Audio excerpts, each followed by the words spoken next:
The story begins with a bunch of people summoned to another world while on their way to school. The king explained that for the past few years their human nation had warred against the demon nations, incurring heavy losses and debt as a result. They were on the verge of an extreme crisis, which is why they decided to summon people from other worlds, blessed with power, to their aid. Then he announced them as the great heroes. They didn't seem to understand his words. They started to measure their abilities. A black-haired girl had the Scythe of the Goddess skill, which was pretty rare. When they checked the other skills, they realized that all of them had some special skills. The black-haired girl didn't seem to understand what a skill was. A man explained that it was something that a person gains when passing to their world. The king considered those as the god's favor. The boys seemed to like the idea of being heroes. The king was also happy that they had some good skills, and it was quite worthwhile to summon them in that word. One of the men stated that the boy named Itonami Norio had no skills. Itonami Norio was a useless corporate drone and had a quite boring life. Before he summoned the other world, he bumped into a chubby man on the train. The man introduced himself as a god and explained that he was about to be summoned to another world since his daddy picked him out. According to him, his daddy was the king of gods, Zeus. He mentioned that until now the administrator was Athena and she was making some discriminations against men. His name was Hephaestus and he was good at making things. It was his first time giving a skill to someone, so he gave his best preparing it. The skill he gave to him was the Master of Supremacy. It was hard to use, but he would figure it out. He put the skill spare on his chest and completed the skill-giving process. Back to the king's mansion, there was a clamor between the guardians. Itonami was sure about his non-existent ability to fight with demons. He wanted to ask him something, but the king was worrying about how he could never go back to his world. They had a way to summon heroes into their world, but they had no way of sending them back. Others were in shock and thought they were joking around. The king mentioned that only the head of the demon king knows how to do that, which was exactly why they would go and fight his armies. However, as Itonami had no skills, he could not do that.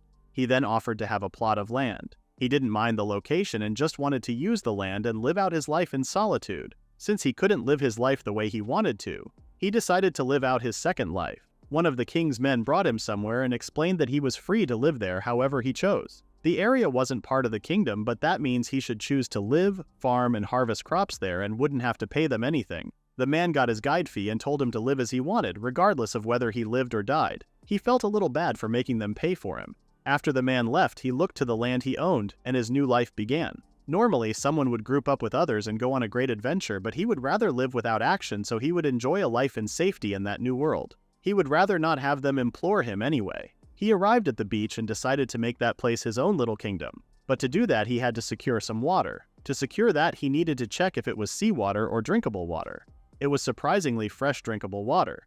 Then he noticed an octopus in the sea. Even though he wondered if it lived in shallow water, decided to get food one way or another. When he got into the sea, he realized that the water was so salty even though it was so sweet earlier. He took some water in his palm and drank it. The water was sweet when he drank it using his hands, but was salty when he drank directly. It didn't seem like water would be a problem, so he decided to eat the octopus he hunted. He didn't have any seasoning either, so he decided to cook it with some saltwater boiled octopus. Firstly, he needed to start the fire, and he carved a hole into a dry wood and then make a notch.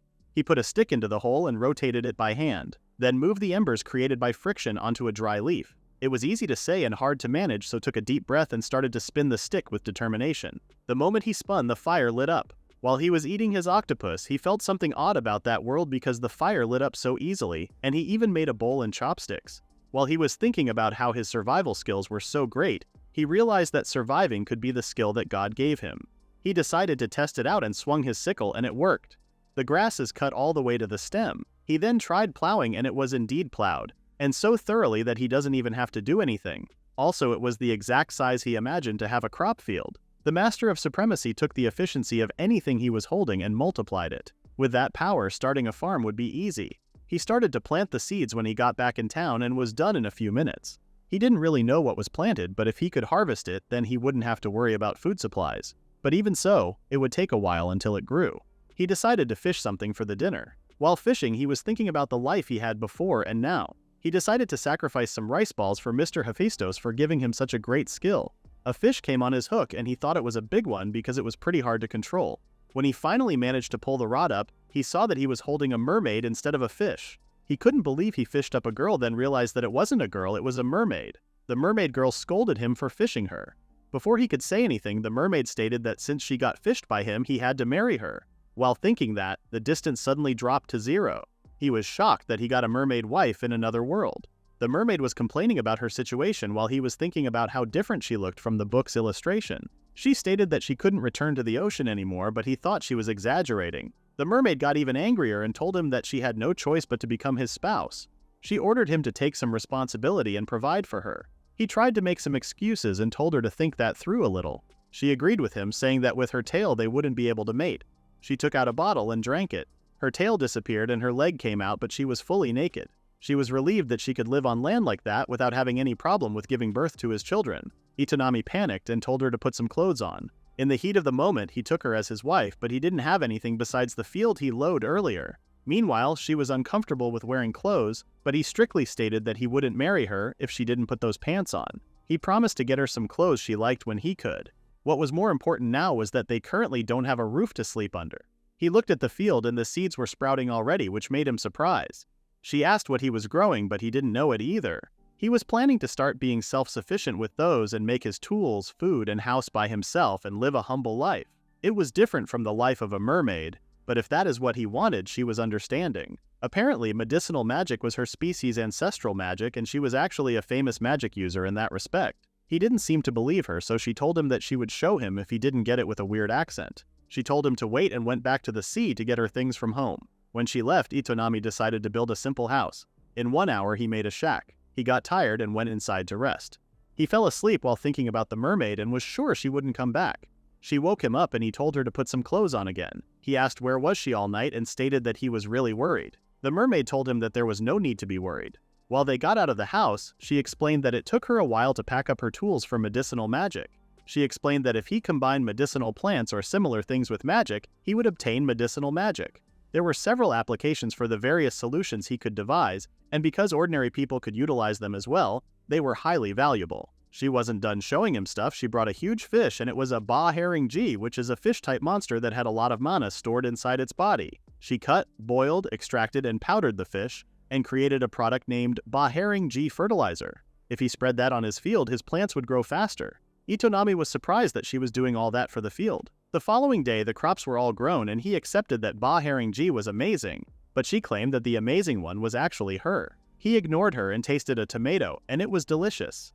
The mermaid also tried it, and it was so tasty. She was astounded that the land dwellers ate such delicious foods all the time. She was going to eat some green onions when he stopped her and explained that vegetables had unique qualities and that some of them were inedible before they were cooked. He made a boiling mishmash since she insisted on eating. He served it to her, and when she tasted it, she loved it. He looked at her happy face while eating, and he thought he could live with her. She was still in denial that people were actually eating that on a regular basis. He mentioned that it should be more meaty, so she would combine it with meat or add some fermented herbs as condiments.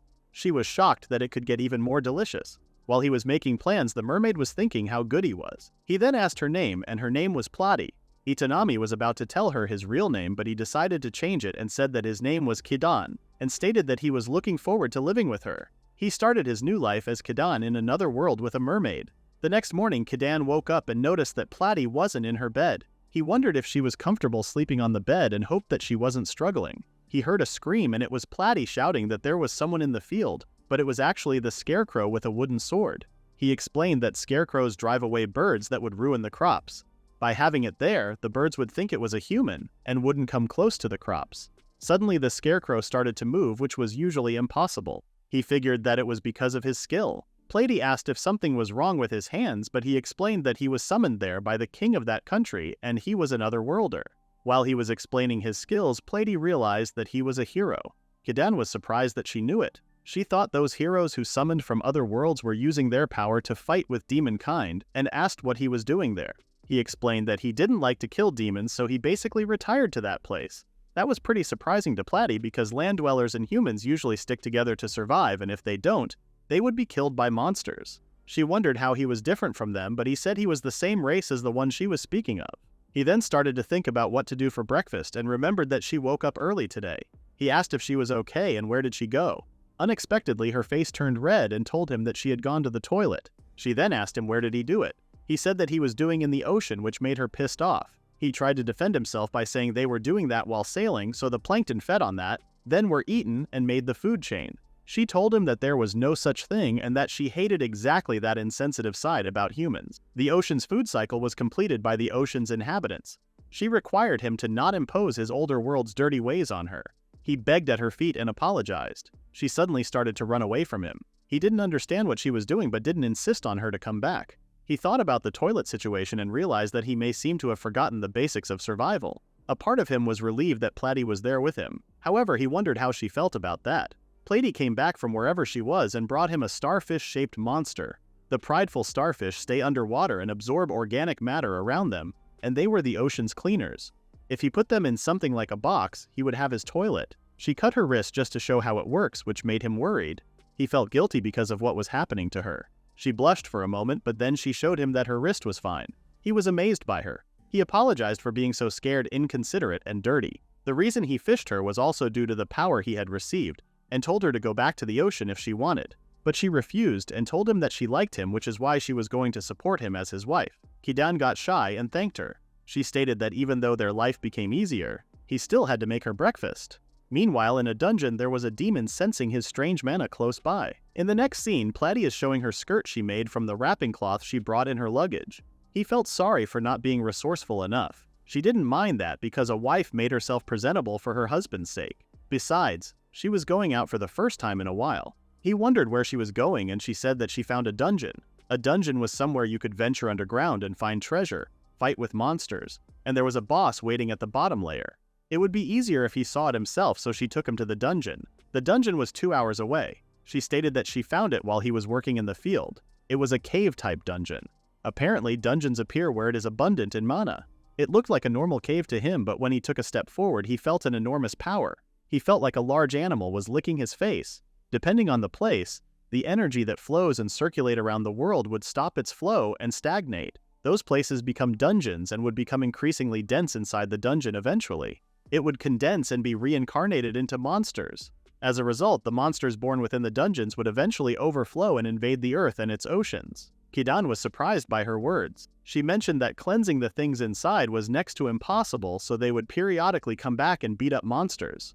Before he could object, she went into the dungeon, and as her husband, he decided to go with her. Inside the dungeon, it was completely different from the entrance. The interior was like a castle. Platy felt something strange and noticed that they were already there. A bunch of different monsters started to run towards them. She told him to stay back and took out a few little tubes. She threw them the tubes and created an explosion. Kidan was already amazed, but it wasn't over. She froze them and struck them with lightning. Lastly, she literally melted them. All of those were thanks to her ability to make battle medicine. She kept walking while he was thinking about how he couldn't choose which one was the monster. He let her handle things there. Besides, he felt like he was useless if he couldn't get a hold of a weapon to use against them. He looked around and found a sword, but it didn't look like he would get the chance to use it. He said that she beat quite a few of them, so he wanted to go home, but she refused. There was something weird about that dungeon she was feeling.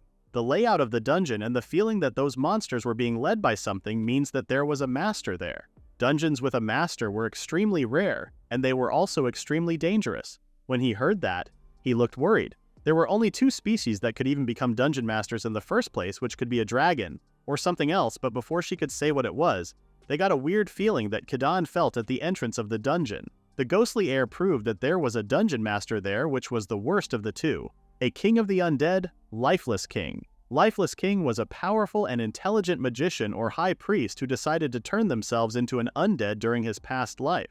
The immortal monarch that reigns over the undead and encounters him was meant to encounter death. The Lifeless King was feeling that special mana and wanted to turn him into a corpse and welcome him as his companion. She threw some of her potions, but it healed itself.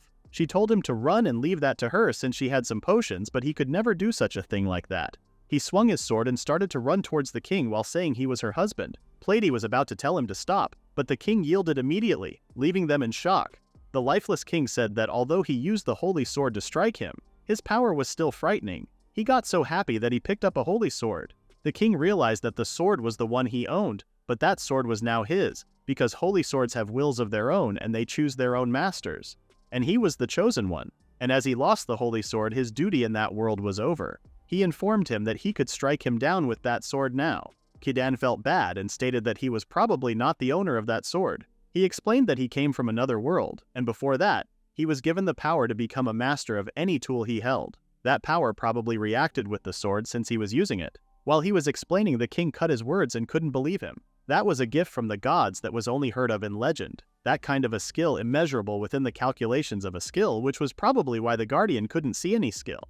Someone who has received a skill from a god shouldn't even considered a hero. And the king told him that he was a saint. He prostrated him and asked him to allow him to offer him the greatest form of hospitality. Meanwhile, Platy was feeling proud of her husband that she set her eyes upon. The king then asked what brought him to such a place, and he explained that he actually settled down in the area. Platy mentioned that exterminating monsters was the most important thing for someone living there. Monster fur and bones made for great magic tool materials. He couldn't believe the dungeons of that world were actually convenience stores. She then asked if it would be okay to go wild around every once in a while, and the king was okay with it. He was actually cleaning some of the excess monsters himself so they would be helping him. Suddenly she seemed to like the king as she called him their neighbor. They introduced themselves and the king had a hard time remembering his name. In his past life, he served as the archbishop of a certain church. And it seemed that for some reason he ended up being pursued and was on the run. He delved into that dungeon and absorbed the stagnating man, where he turned into an undead by placing a great curse upon himself. He seemed to forget the reason why he became an undead in his name. Platy and Kidan felt bad for him, but from now on it would seem his suffering that was boredom would wane, even if only a little bit. Kidan smiled and told him to come visit them sometime. He mentioned that they would welcome him with some of the vegetables they were growing and called him Master. He explained that since the lifeless king was a high-ranking member of a church during his life, he would be calling him Master from now on. Master thanked him with tears in his eyes. And this is how they found themselves a nice neighbor and obtained the holy sword. In the next scene, Kidan finished making a smithing kiln. The holy sword was amazing because it could cut a boulder like it was warm butter. She wondered why he made a smithing kiln. He reminded her of the mana metal right present he received from the lifeless king. She found the king very big-hearted. There was rarely enough dense mana in cave dungeons for it to materialize into a single piece of mana metal, and giving it away like that was a big kindness. When she asked what he was going to do with it, he said that he could make what he had been wanting to make. She thought he was about to make a sword or something, but he made a pan and a kitchen knife. He thought it would be faster if he demonstrated it. He cut the vegetables with the kitchen knife and then fried them with the frying pan. He added flavor using salt and pepper. He finished making the fried vegetables and Platy seemed to love it. He also made some utensils. The mana steel was a good heat conductor and it was very light and the burnt food didn't stick on it, so it was easy to clean. He got so happy that his cooking repertoire expanded. Platy asked if he had other new dishes he wanted to add and he approved her. She asked what he needed and the meat was his priority right now. The meat would be amazing with vegetables with some oil. After hearing his words, she decided to stroll in the forest. She mentioned that due to her being a mermaid, she still hasn't seen a mountain-type monster until now and she had always wanted to eat one. Since he looked confused, she explained that there were a lot of types of monsters like bird types and mountain types of monsters which were deer and boars.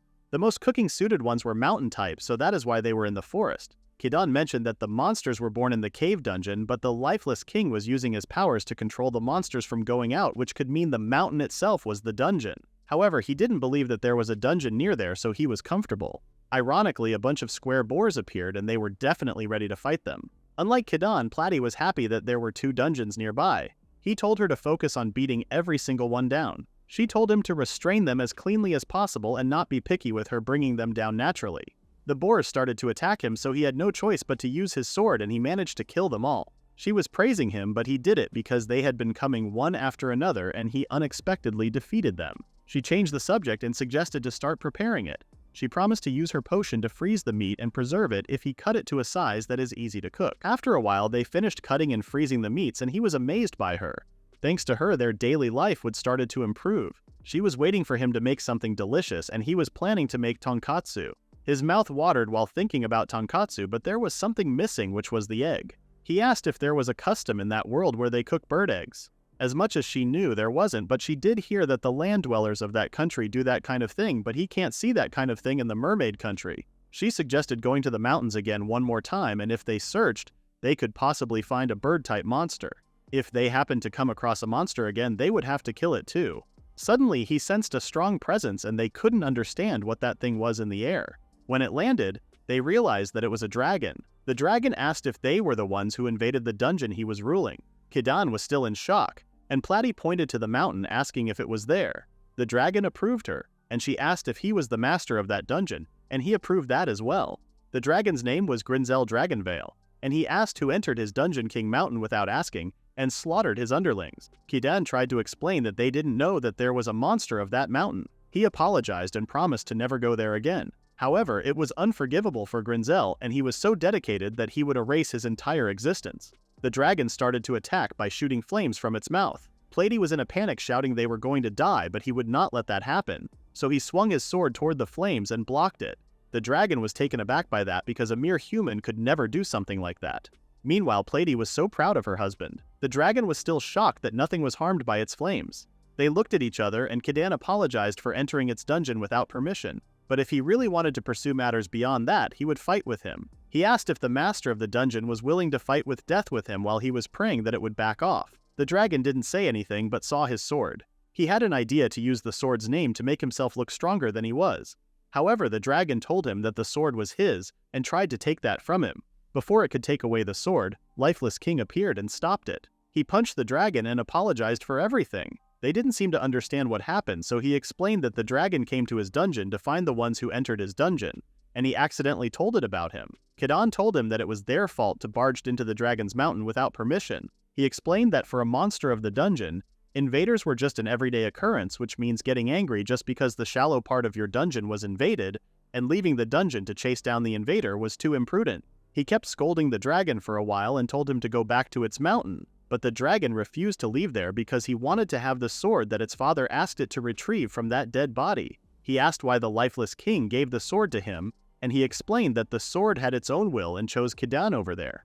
The debate flared up and they were about to fight with each other. Kidan told them to wait and hold on to the dragon's tail, and it fell like it was nothing. The dragon was trying to understand how he managed to do that, but instead Kidan asked him if he would like to join them for a meal.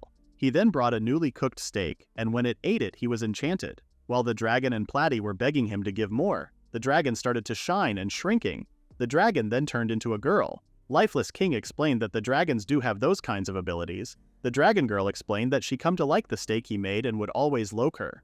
After they ate, the dragon, which her name was Gritzel, told him to not get carried away just because he could cook a bit.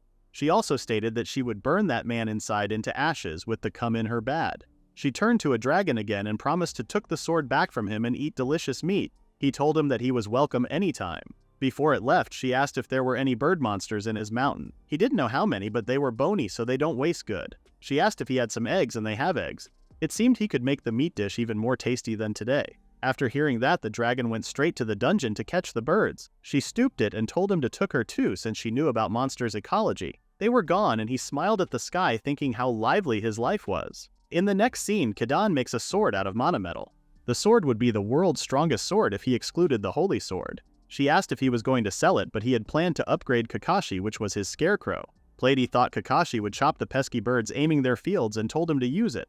While Kakashi was trying to kill the birds, Kidan yelled that killing was prohibited, but it didn't really seem possible anyway.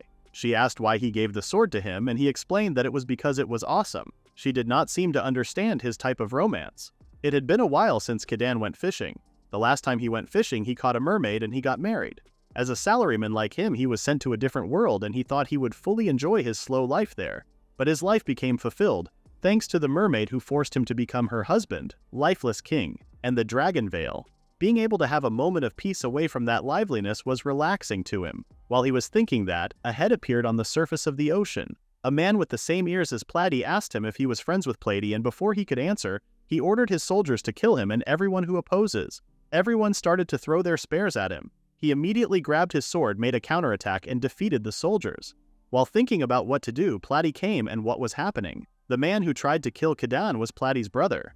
The soldiers asked her if she was okay and called her princess, which made Kidan confused. She decided to introduce herself properly and explained that that man was her older brother, Prince Arowana, and he was the next heir to the throne. She then introduced Kidan as her husband. Everyone was shocked. She understood that he came there to bring her back, but she stated that she would never go back to the Mermaid Kingdom. Prince Arowana didn't seem to accept her decision and told his soldiers to resume the battle to kill the land dweller Kidan for violating his sister and kidnapping her. He was dedicated to killing him and bringing back Plady. She told Kidan to not hesitate to counterattack, but there was no way he could dare to do that. The dragon came to help and the soldiers wanted to run away in panic and fear.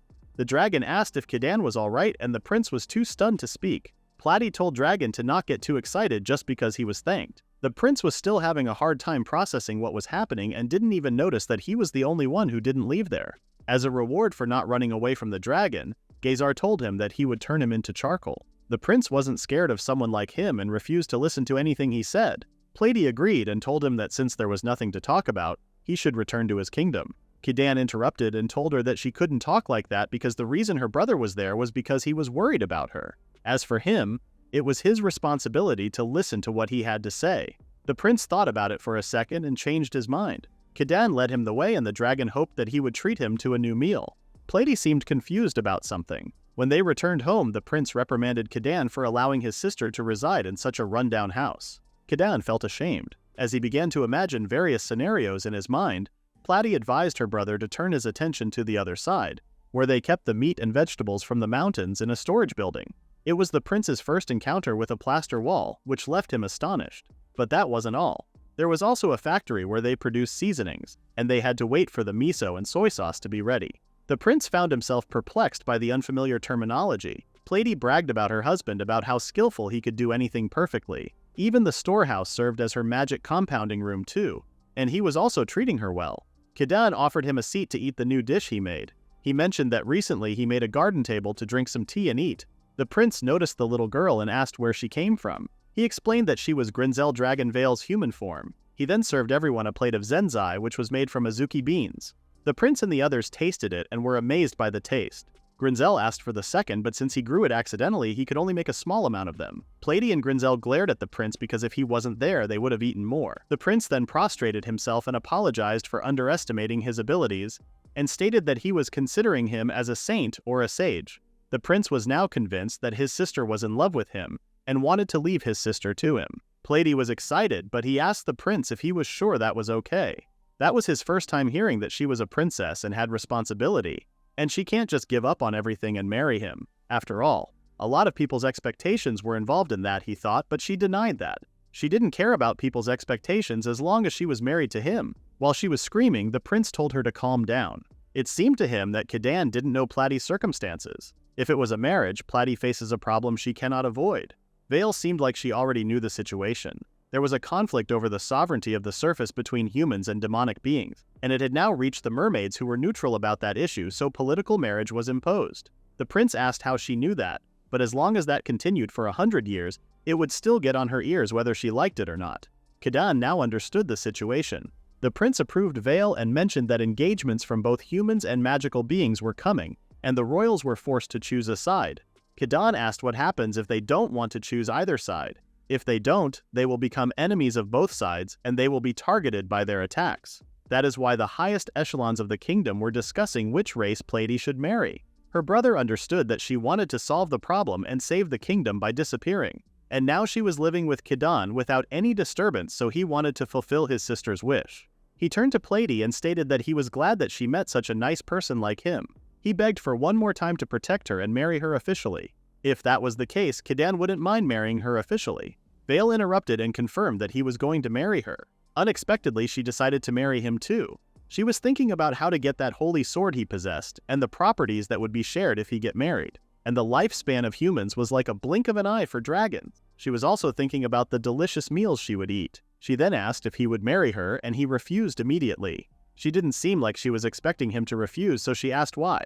And he explained that he already have Platy. She tried to convince him by saying it was totally fine for a strong man like him to have multiple females.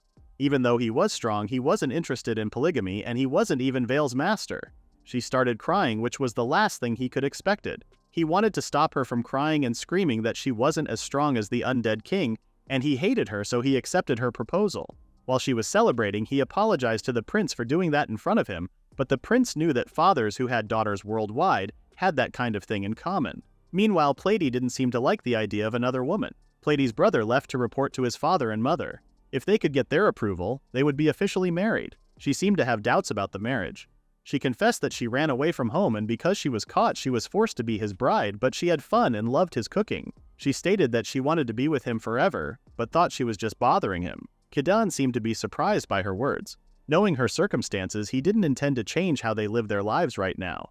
He received a skill from a god, but they noticed that he was useless in fights, so he came there. And there was no way that he was a strong human, but with that they could aim for a happy life, which is why, from that day, he wanted her to stay by his side, which made her thrilled. She was hugging him when Vale came and stated that she was hungry. He decided to treat them as a wedding gift. In the next scene, Kidan decides that they need more help from other people. Right now, he wanted to do something about the field and he wanted to manage and harvest the crops that were already matured. Ever since he also started making miso and soy sauce, his hands had been full.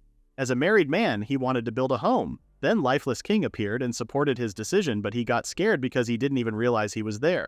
He asked if there was something wrong, but he just had some free time, so he came to hang out. Then he showed him the mana metal souvenir. He was very happy that he bought a big one, which would be a great help. With that, he now could make tons of house tools. That was perfect for someone like him who was short-handed. The thing was, the other day, Platy's brother pointed out a few things. He wanted to build something different from anything he had ever done until now, which was why he was building a home. Platy suggested asking Lifeless King for help. He didn't think it would be a good idea, but the king asked how many people he needed, and if 10 would be enough, before he could ask how he was going to get them there. He told them to wait for a moment and transformed. When he came back, he brought a bunch of humanoid monsters from his dungeon. There were 5 orcs and 5 goblins.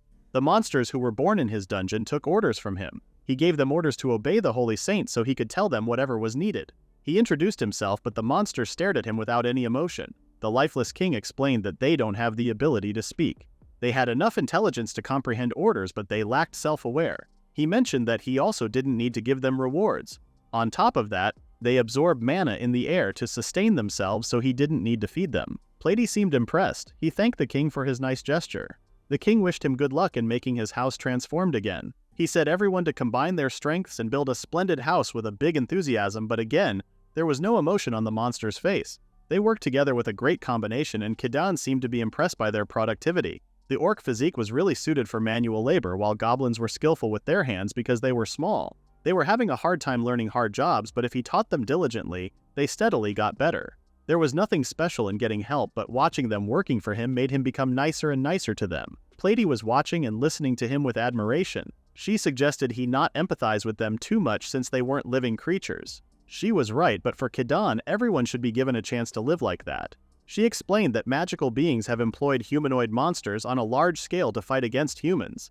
These monsters are sent in armies, and their strategy is based on the assumption that they will ultimately be defeated. However, even if they are killed, they can always be replaced in the dungeon. He was surprised by what he heard, but even though what she said was true, monsters were the ones who helped them in so many ways. He tried to accept the world he was living in now. A goblin lost its balance and fell to the ground. He immediately went to check if it was okay, or if he had hurt, but then remembered that they couldn't talk. Suddenly, the goblin mumbled that he was alright. Platy and Kidan were scared and shocked at the same time. When he asked again if he was alright, the goblin approved him again. He tried to say that he wanted to work more for Kidan, and another goblin joined him.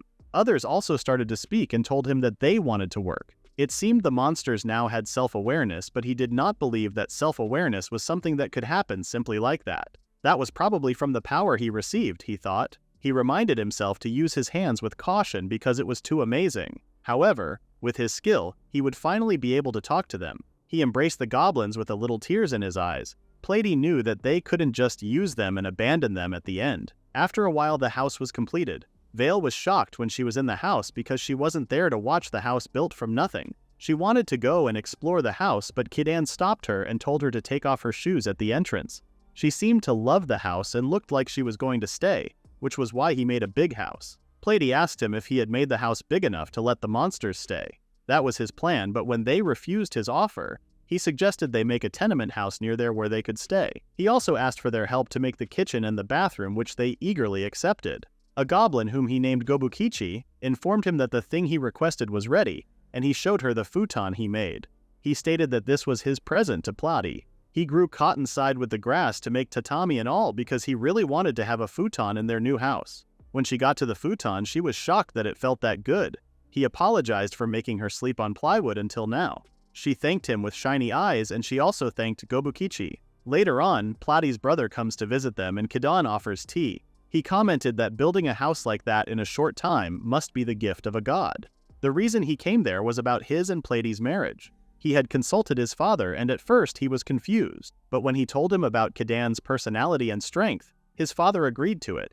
It was a good thing that he didn't belong to any race even though he was so strong. Kidan mentioned how stressed Platy was because of the political marriage, and asked about the humans and other magical beings. The prince said they were angry, but his father, the Mermaid King, proclaimed that He convinced his father that Kidan was a holy saint, which is why he agreed on the marriage. Once again there was resentment when they lost Platy, but considering that hostile forces were also aiming for Platy, it seemed that it was better to leave it. The prince prostrated again and promised him that they would do their best to not cause him any trouble and begged him to take care of Platy. He told him to stop that and explained that he enjoyed being with Platy, which he was thankful for it. He arrived there alone, and if it wasn't for Platy, he would still be alone. He might even forget his own name like the lifeless king. The prince was confused that he was a neighbor with an undead king. Suddenly one of the goblins came and informed him that an enemy attacked from the coast, and a large number of monsters that were magical beings landed.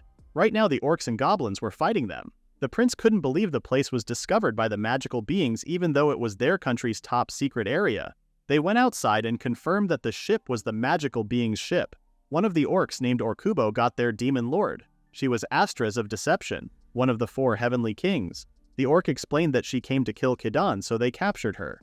Kidan noticed the pile of bones there, and the goblin explained that they were skeleton soldiers led by magical beings. There were about 100 bodies, but they all defeated them, which made him shocked. He started to give them a lecture about how dangerous it was to do something like that and worried that he could lose them. Meanwhile, the demon lord got annoyed that he was ignoring her. The prince asked her how she knew that place, but she ignored his question and started to insult mermaids. She told him to not underestimate their intel gathering network, and even if it took forever, they wouldn't understand. She then freed herself and explained that her task was to bring back the mermaid princess and kill the bride thief, the holy saint. The goblins informed Kidan that she supervises the demon lord's upper echelons and she was thirsty for blood. On the battlefield, she was a monster who made even her allies tremble in fear. The prince didn't care about any of that and tried to attack her, but he stopped her. The lifeless king appeared and stated that they were too noisy. The prince was speechless when he introduced the dead king as his neighbor. Then he was even more surprised when Vale came in her dragon form and asked what was happening. Not only the prince, the demon lord was also surprised that he was welcoming a dragon. Platy came and asked him if he was okay. The prince asked where she had been, and Vale explained that they were searching for eggs on the mountain and for tonkatsu. Then they saw the demon ship on the ocean and got curious. Vale was furious that she, as a lowly demon, came there to kill her master. Hurting her master means having her as her enemy too, so he threatened to destroy their entire race. Kidan warned her to not speak too boldly. Astra seemed to be scared a lot, so he offered her to promise that they wouldn't be hostile to them and they would let her go home. She was too proud to accept that offer and told him to stop insulting her even though her voice was trembling in fear. She tried to pull herself together and stood up. She had a proposal to have a duel with her one-on-one, and if she lose, she would consider his offer. Vale got angry, but he stopped her. Kidan's main goal in that world was to protect his lifestyle, so he accepted her offer and took off his sword. Astra's was confident because even though he had strong allies, he was still a human. However, when she noticed that he was holding the legendary evil sword Drishwartz, she dropped her sword and fainted. Vale wanted to bury her like that and let her become fertilizer, but he wouldn't let that, of course. Kidan wanted Vale to take her to her home because the sailors were so shocked to see Vale that they ditched Astra's and retreated. She accepted unwillingly, and while on their way to Astra's home, she asked why she was serving Kidan, but she didn't say anything to her, even though the real reason was to eat his delicious food. After a while, Astras came there with her allies and stated that she had something to talk to him about. Platy got annoyed and yelled at her to go home. Kidan tried to calm Platy, and the girls behind Astras explained that they had been expelled from the Demon King's army. Astras corrected that she was the only one who chased out of the army and they could go back to the army, but the girls seemed quite loyal to her. Vale couldn't listen to them anymore and threw thunder, but he told her to stop or he would cut her meals, which made him transform her human form. He felt sorry that she was expelled from the army.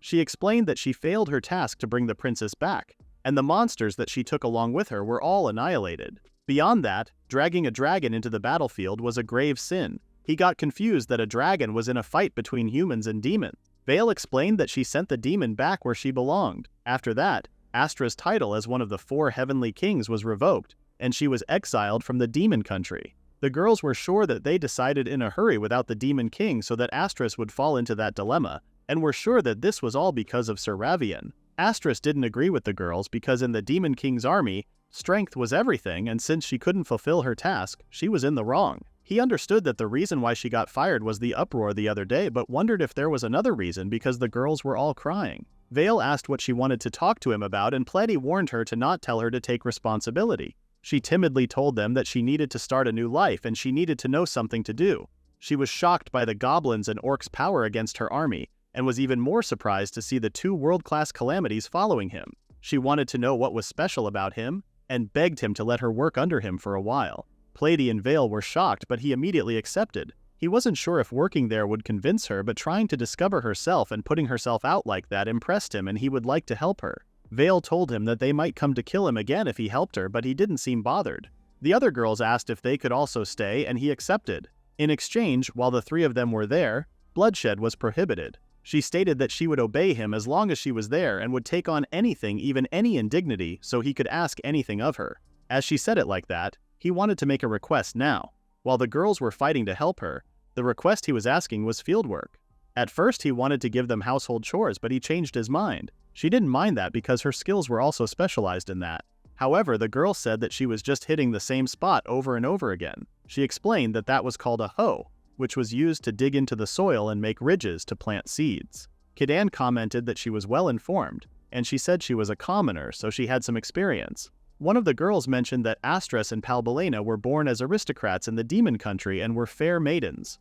She told Batier, the girl, to leave that matter to her since she decided to serve the holy saint no matter what. Kidan thought how earnest the demons were. He told Bati to go and make ridges with the goblins. Meanwhile, Astris and Balena would plant the seed in those ridges with a 30 cm gap between each. They started to get back into the work, but not so long later Astra's back started to feel terrible. Suddenly Balena screamed. She was scared of something beneath the soil that was a wriggling living thing. Astris made a sudden movement and cracked her back, and a huge mess happened, which is when Kidan realized that this job was impossible for them. He then sent them to their next job hunting with the orcs and goblins. That job was the right one for a warrior like her, she thought. She asked Pleiadi what she was hunting, and she said Kidan wanted to refill the meat stock, so they were hunting square boars. They heard something, and Astris told them to leave that to her, and she would use that to rid herself of the shame from the field. The boars were getting closer, and she told Balena and Baitami to get ready. However, orcs and goblins were so strong and combined that they couldn't lift a finger. Astris noticed the axes and sickles they were holding, and those were made from mana metals. Seeing the girls surprised, Pleiadi explained that their tools and weapons were all made from mana metals. On top of that, the sheer metal purity of them was rare.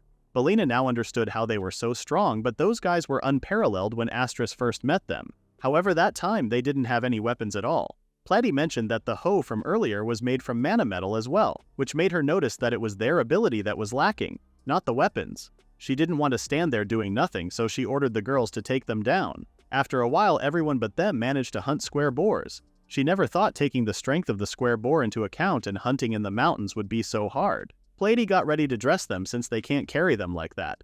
Meanwhile, Kidan was cooking a delicious meal for them, and they arrived right on time. When he went outside to welcome them, he saw the gloomy mood the girls were in and wondered what was wrong. Pleiadi explained that they were upset because things didn't go as they planned. Astris said that as one of the Demon King's 4 heavenly kings, Asters of Deception, she was a soldier who was feared by both human and mermaid races, but upon coming there, she lost the title. The residents were unparalleled, and the equipment was godly. What she realized was her powerlessness. Kidan told her that she wasn't powerless, and it was not about their power. It was about the people who swore to stay by their side. And she had a power called charm. It was fine to believe in yourself more, and someday she would discover new possibilities in herself. It appeared that he had successfully gathered them, so he proceeded to invite everyone to partake in their dinner. Given the pleasant weather, they made the choice to dine outdoors.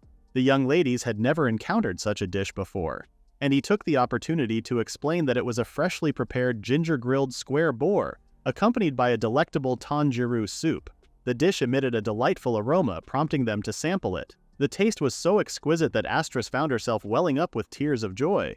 Pleiadi and Vale too expressed their contentment with the meal, and Kidan couldn't help but feel a sense of satisfaction at having prepared something so delightful. He encouraged everyone to savor the food and uplift their spirits, assuring them that they would give their best effort once more on the following day. Astris came to Balena to say that she couldn't find Pleiadi and Kidan anywhere. It seemed they were in the sea. They had some errand to run, as Balena said. Meanwhile, Astris was done harvesting the requested vegetables, but she asked if other things needed to be done. Balena told her to pull some weeds there, and after that they would clean the house. While Vale was lying down on the floor, said that if a person did not do work, they would die. Astris then asked how her situation would be in that case, but the attitude she saw was nothing but humiliated by Vale saying lowly demon to her. Vale said to Astris that she was doing a so-called house watching. Balena thought it would be reassuring when that person came back right and decided to guard the house while Kidan was away. Kidan and Platy were at the shore, and Platy said she really needed to return to her mermaid form from time to time. Kidan asked her if she felt more at ease spending time in the sea than on land. However, for Platy it was the same either way.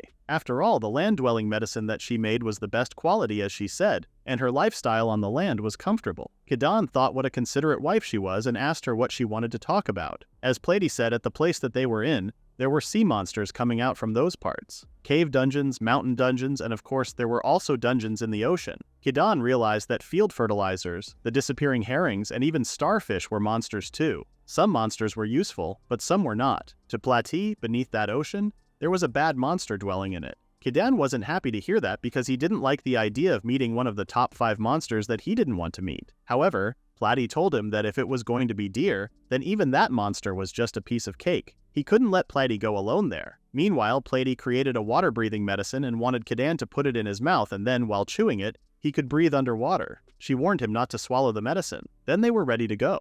Kidan sometimes forgot that his wife Platy was a mermaid because she was always on the surface, but she really was a mermaid, and that beautiful princess was his wife. Then they noticed something with a hostile look approaching them. It was a rhiny eel. Platy said to Kidan that she was going to stop that thing's movements, so she would leave the rest to him. Then she fought as hard as she could and the monster started to burn. She told Kidan it was his time, so he made the last move and the monster was killed by them. Their task there was done, so they decided to go home immediately. On the road back home, that seaweed couldn't even be used for magical herbs. It grew so fast that it was a nuisance. So Kidan asked Platy what she was going to do about that. He thought that seaweed was probably a wakame, which was a species of edible brown seaweed. Platy told him not to tell her that he was going to make a dish out of eel and seaweed. As soon as they arrived, Kidan made food and told her that it was a trial dish seasoned with salt and pepper, and it was done. It was the isekai wakame soup he made from the eel stock. Platy tasted it and really found it delicious. Even a useless ingredient seemed to be a lie. The refined flavor and crispness when you bit that seaweed, and that feeling was amazing for Platy. She said that her respect for him just skyrocketed. Kidan told Platy that there were others who were supporting him, and he had realized that the blessing of having support was such luck. The other thing that Kidan realized was that he needed to make time for just the two of them because they were newlyweds. Therefore, he decided to come together and swim. Platy was happy with that, and she said that she needed to make a water-breathing medicine that enabled him to talk underwater. Then she would leave the monsters to him. In the demon castle, Astrus, one of the 4 demon lord's heavenly kings, was not only dismissed, but also evicted. However, the demon lord wasn't happy with that decision, so he asked Reverian who permitted her dismissal. As Reverian said before, Astrus made a huge blunder. The lord said to Reverian that was his plan to make Astrus fall into that dilemma. He sheathed his sword and held it to his throat, saying that he was a traitor while he was begging for forgiveness. Lord warned him and told him to get himself together by the time he returned, at least to a degree where he alone could shoulder the responsibility. Then Reverian gave him the coordinates of the transmitted magic. The demon lord set off furiously to find Kidan. He said that even demon lords had moments that were driven by passion. In the next scene, a girl named Momoko Akisaka was fighting with monsters as a hero. She was shouting out her attacks like she was in an anime. The goddess's sickle skill was the power she gained when she was transported to that world. She was using that power to fight alongside the humans who were in a war with demons. She was having a hard time adjusting to the new world she was in, as there was no modern technology there. Food was cooked over a fire. Bread was usually stale and hard. The bed had fleas, and the clothing was made from rough fabrics that made her skin itch. As a result, some people from other worlds didn't last very long. When she was first summoned there were about 9 others as well, for a total of 10 people. She wondered if the guy who had no skills was still around. In that harsh world, if you don't have any skills, you will most likely die.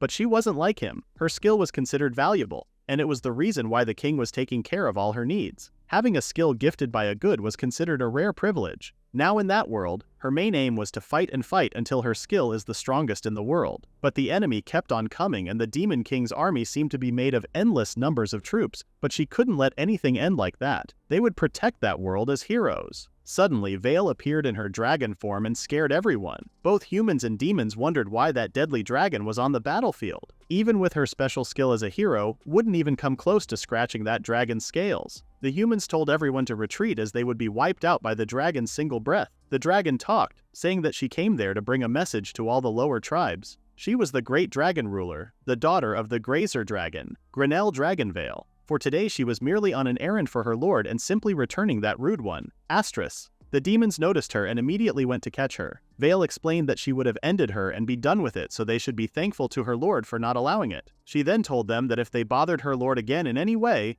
She would obliterate the city of Kisama and any others with a single breath. As proof of her power, she blew into the sky and showed them her power. Before she left, she mentioned that her lord was the great Saint Kidan, and to become his enemy meant becoming her as well. Everyone was shocked that there was someone who was higher than that dragon, and no one had ever heard of that person before. Meanwhile, today, Kidan was eating his breakfast happily. Just like yesterday, he would do his best working in the fields. Suddenly, the demon lord Zidane came to ask if he was the great Saint Kidan. Before he could say anything, the girls came to inform him that Astris had completed her first successful hunt. Then they noticed Lord Zidane. Lord Zidane was surprised to see her in there. She asked why he was there, but he ignored her question. The Lord wondered why she left her forces without a word as his best officer. The atmosphere was really tense, and she admitted that she failed in the mission to procure the Mermaid Princess. Furthermore, she was publicly humiliated by the dragon. A subordinate who could not fulfill her duties was of no use to the Lord Zidane, as she said. The Lord Zidane wouldn't let her go, as he always needed her to be by his side, which made everything more interesting. They went inside and talked while drinking their tea.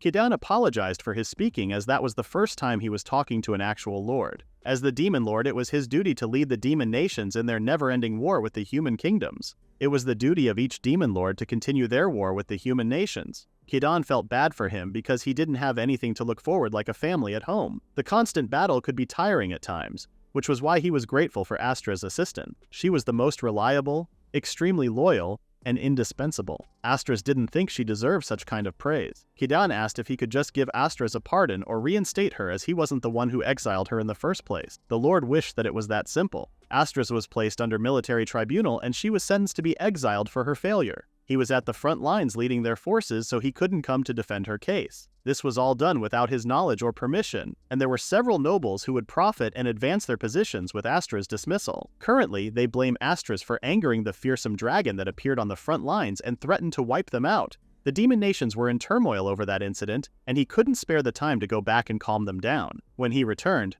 Astras was already gone, so he went out to search for her. The Lord Zidane held her hands and told her to not leave him like that again. Plady noticed the obvious thing going on between them and asked if she really liked the demon lord. She tried to deny it and told them that they had been only friends since childhood, but no one seemed to buy that story. Vale told everyone to just stop talking and turn to the demon lord. She told him to plow the big-boobed friend of his if he really wanted to, since he was the demon lord who could do anything he wanted. The demon lord was surprised by the bold words of a child like her. And Astras explained that she wasn't a child, she was the daughter of the Grazer dragon and one of the two calamities of that world, which was the dragon that came into the battle and threatened them. She explained that she wanted to incinerate her on the spot, but she went through all that trouble to return her to him. Kidan mentioned that they would be talking about that incident later. To think that Astras was in the company of some very unusual people would be an understatement. He could see that she was greatly indebted to him and owed her life. However, it was imperative that he took her back home with him. Therefore, he challenged him to a duel.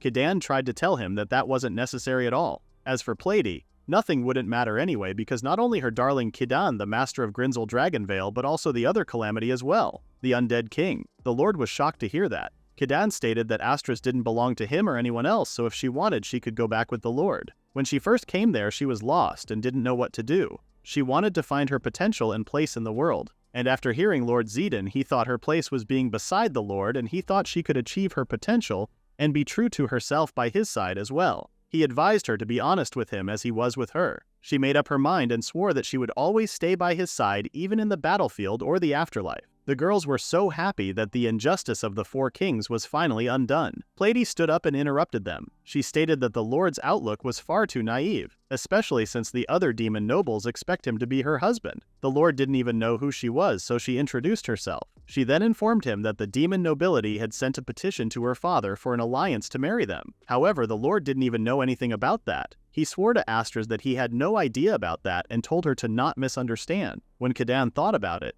it did make sense to him. Of course, marrying her to the demon lord wasn't an option since her husband was Kidan. However, there seemed to be someone who wanted to undermine his authority. Removing Astras from the four kings would certainly shift the balance of power, especially since she was his most trusted subordinate. So she asked him to tell her who he thought had the most advancement with Astras's dismissal. There was only one person in everyone's mind. Plady continued to explain that that guy was behind every order. The demon was frustrated that even if he took her to the demon nations now, he would remind everyone what she did, which would cause the demon nobility to lose faith and see him as a weakling. At best, he would lose a lot of loyal subjects. At worst, they would demand that his abdicate his throne, clearing the way for that usurper to take over. Kidan wondered if there was anything they could do. She said that the marriage was not only to forge an alliance but to ensure that the kingdoms would have heirs. By not marrying the mermaid princess, he would be seen as ignoring the future of his nation. Platy stated that there was an easy way to solve all of that and foil that bastard's plan. The two of them didn't return to the demon notions as lord and subordinate but as husband and wife, so they should get married.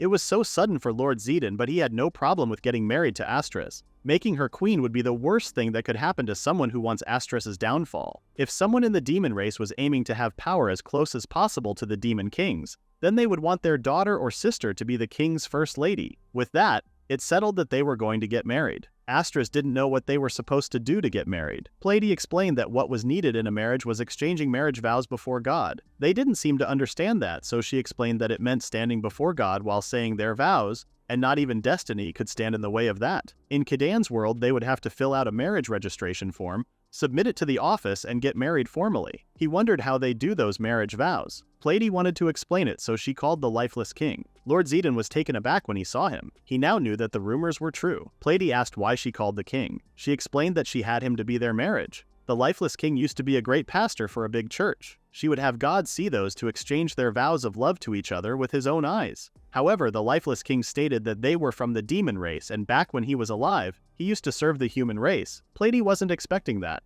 She felt bad for not thinking about everything. Kidan didn't seem to understand what was wrong, so the king explained that different races worship different gods. The human race worships the god of the heavens, Zeus. The mermaid race, Position, and the demon race, the god of the underworld, Hades. Each believed in their own respective gods. While Platy was upset, the lifeless king said he would see what he could do. When he lived for at least 1,000 years, he acquired a lot of knowledge. Though the tenets may be different, he would study the etiquettes of the prayer. Platy asked if the Lord and Astris were okay with that, and they didn't have any problem. The king gave it a try and started the marriage process. They felt a heavy atmosphere weighing on the earth's surface. Something started to form, and there it was. The god of the underworld, Hades. The lifeless king seemed to summon the god accidentally. He intended to offer a prayer and create a holy ground in order to perform the wedding ceremony. Hades talked, saying that this hadn't happened in a long time. He asked what was his purpose to summon him there and if the human race finally waged an Armageddon. The Lord kneeled and explained that the conflict with the human race continues to be in a state of ebb and flow.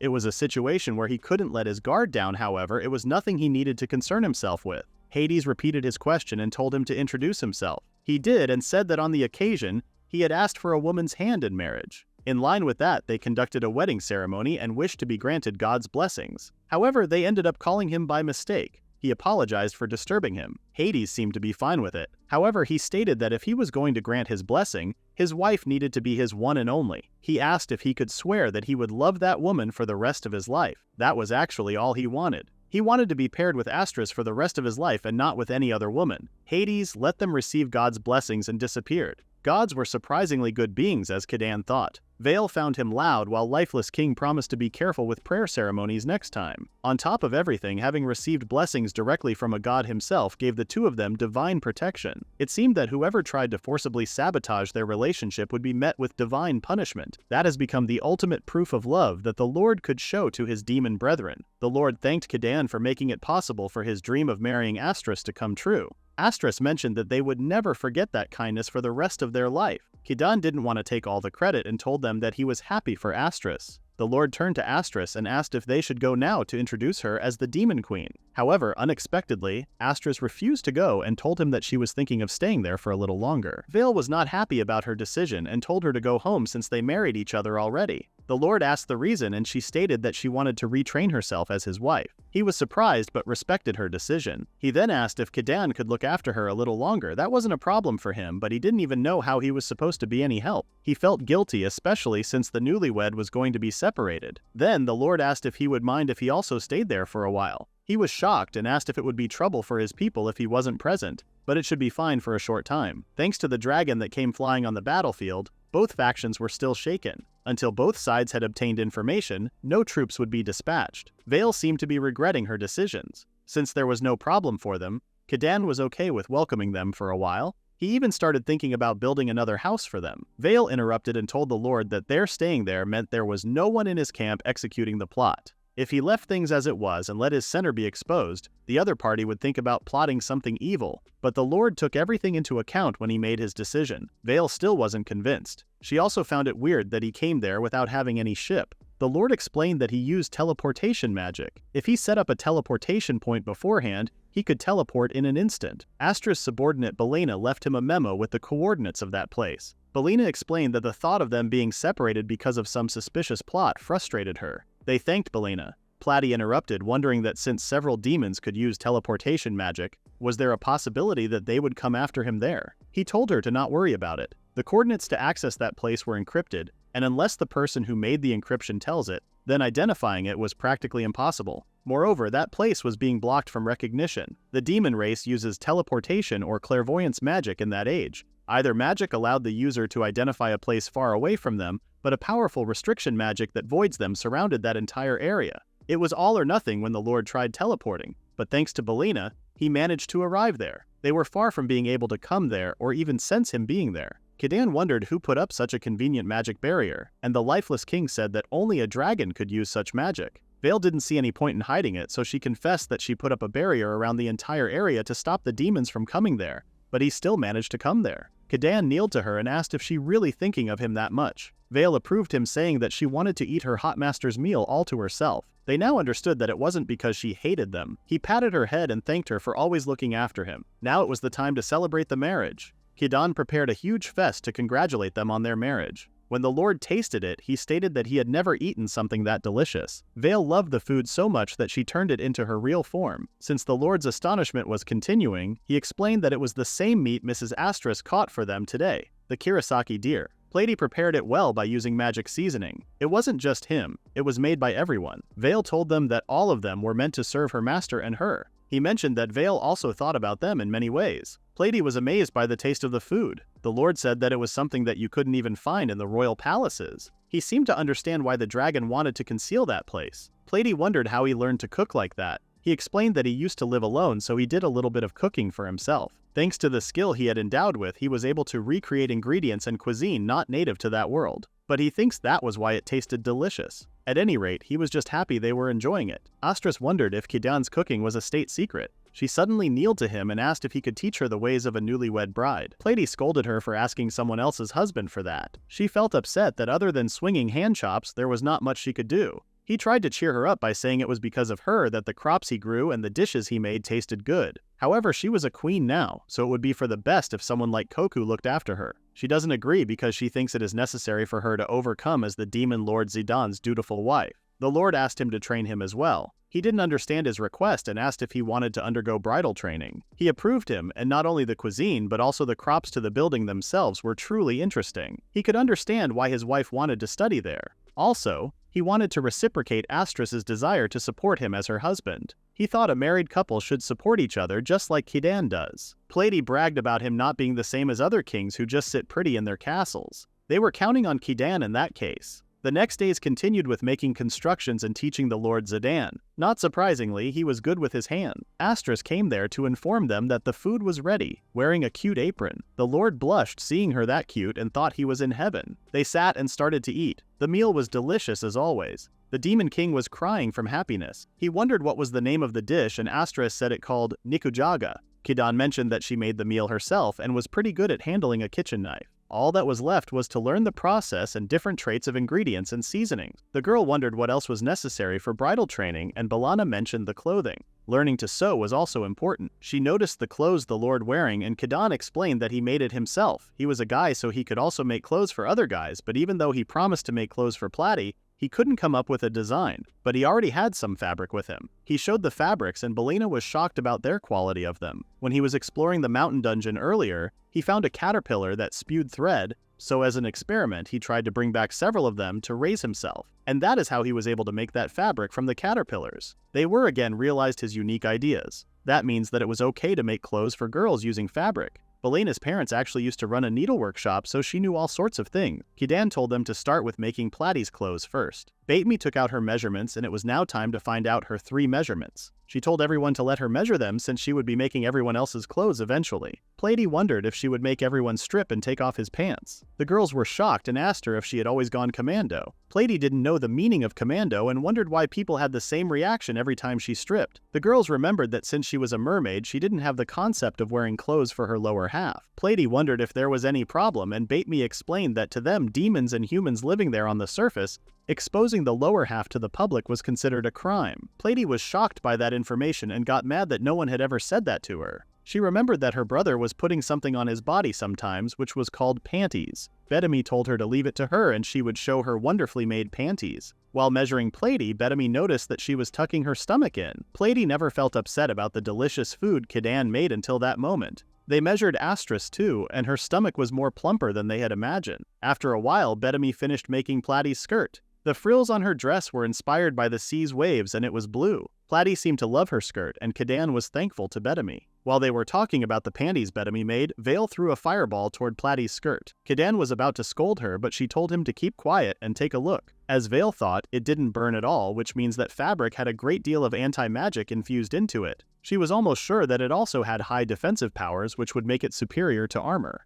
Baitme didn't do anything different to the fabric, so they wondered if the caterpillar had an ability like that. Vale asked if Kidan had done something to them. He said that he only treated them with care while hoping to make good clothes for Platy. Vale now understood what happened. Orcs and goblins got enhanced after meeting him, and the same thing probably happened to those caterpillars. Vale wanted Baitme to make her an armor too, but she was complaining that it wasn't an armor, it was fashion. Since the Demon King's clothes were originally cotton meant for futons, they would also have Baitme remake it for them. Astris noticed that his clothes were a little torn over. She told him that she would fix it, and he thanked her. He took off his shirt and Astris started to sew his shirt. Kidan was watching them and decided to let the king have the shit for a bit longer. Meanwhile, in the human kingdom, the king was thinking about the dragon veil. Because of her, the war was at a stalemate. He was brainstorming how they were supposed to proceed now. One of the king's men came and informed him that according to the generals at the front line, the reason the dragon showed up had yet to be identified. Thus, the army advised not to mode. The king considered them as a bunch of cowards. He asked about the information on the master that the dragon was obeying, but there wasn't any new information about that. The king was whining about how everyone was so useless and ordered another cup of squeezed fish juice, which was so stinky. The king, Dionysus XVIII, was supposed to put an end to the war that had been going on for centuries with an overwhelming impending victory for the human. They used up all the country's mana to summon heroes from a parallel world. The main goal was to defeat the demon race and thoroughly exploit them for their country.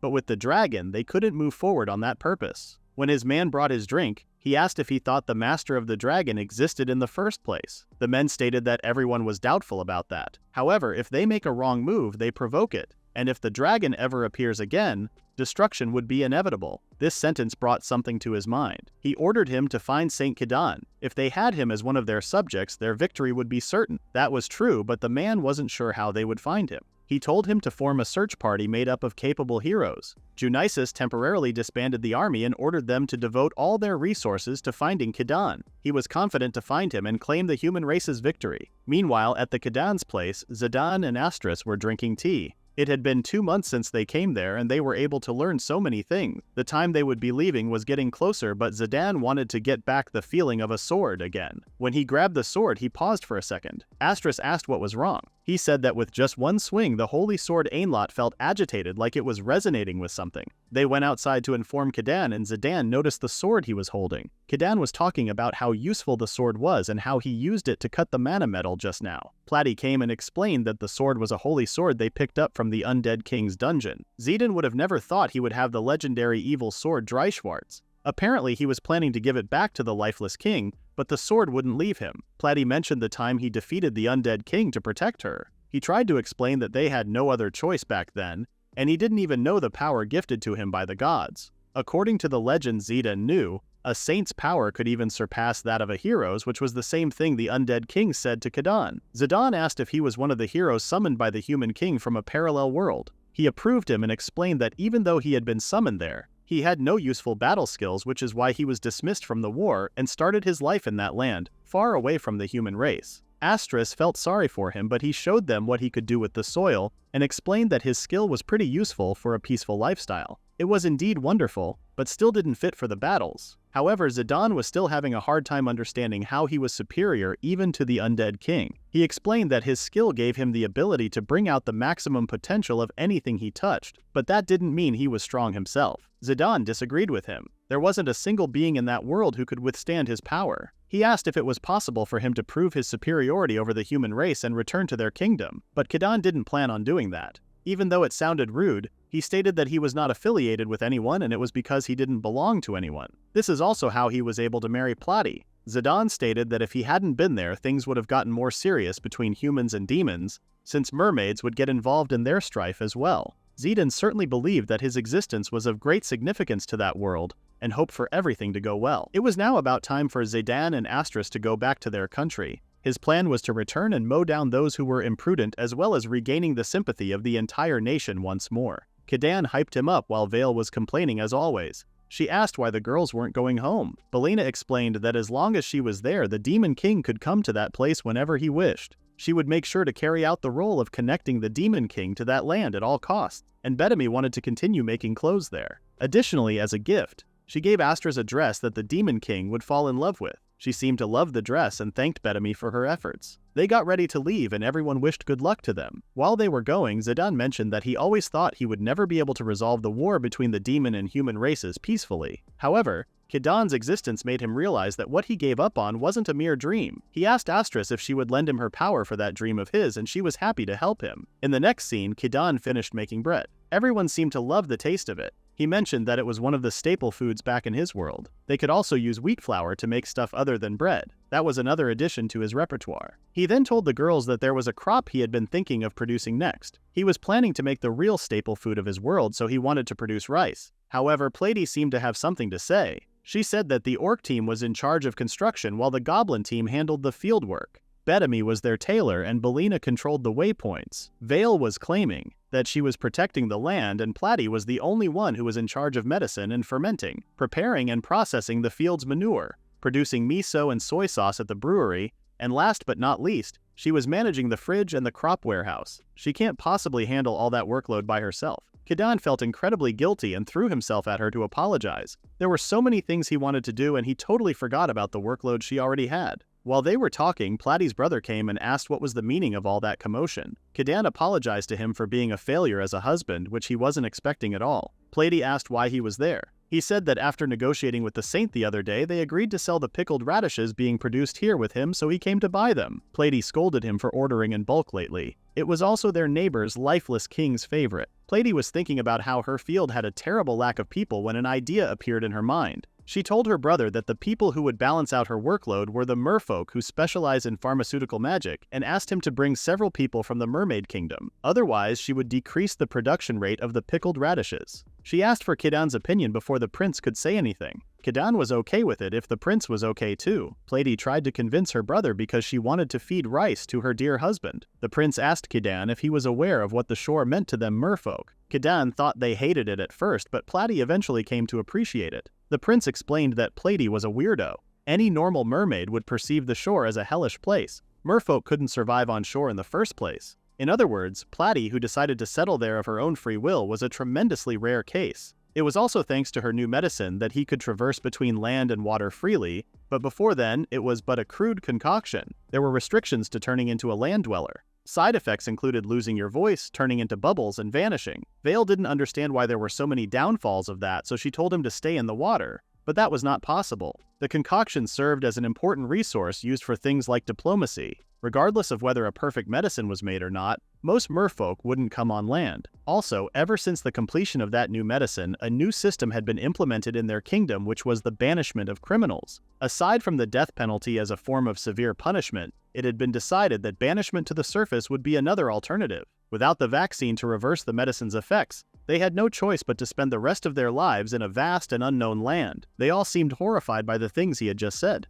Plady didn't care about what he said and told him to do something about it as the Mermaid Kingdom's prince. The prince thought about it for a moment and said that when it comes to Plady's helpers, they must be at a certain level of potion brewing. However, even if they used the royal palace's human affairs team, dispatching them to the surface for a long period of time would be difficult. Plady had an idea. She suggested bringing those banished criminals there instead. That was not what they were expecting. He scolded her for saying something so careless. But Kidan didn't mind that either, but he wouldn't want to expose Plati to danger. Vale got angry again and said that she would just burn anyone who came there. And the prince liked the idea of that. It was actually a good idea since under those circumstances even the criminals would have no other choice but to give in. She told her brother to bring 3 criminals if he wanted to eat his pickled radishes. She didn't care if they were criminals or not as long as they were capable. In fact, criminals would be better since she wanted to slave them to death. After a while the princess brought 3 girls with no panties. Vale thought since they were all criminals it was fine. Bedami expected that to happen so she brought them something to wear. The prince introduced the girls one by one. The first one was Puffer, the one at the center was Lampai,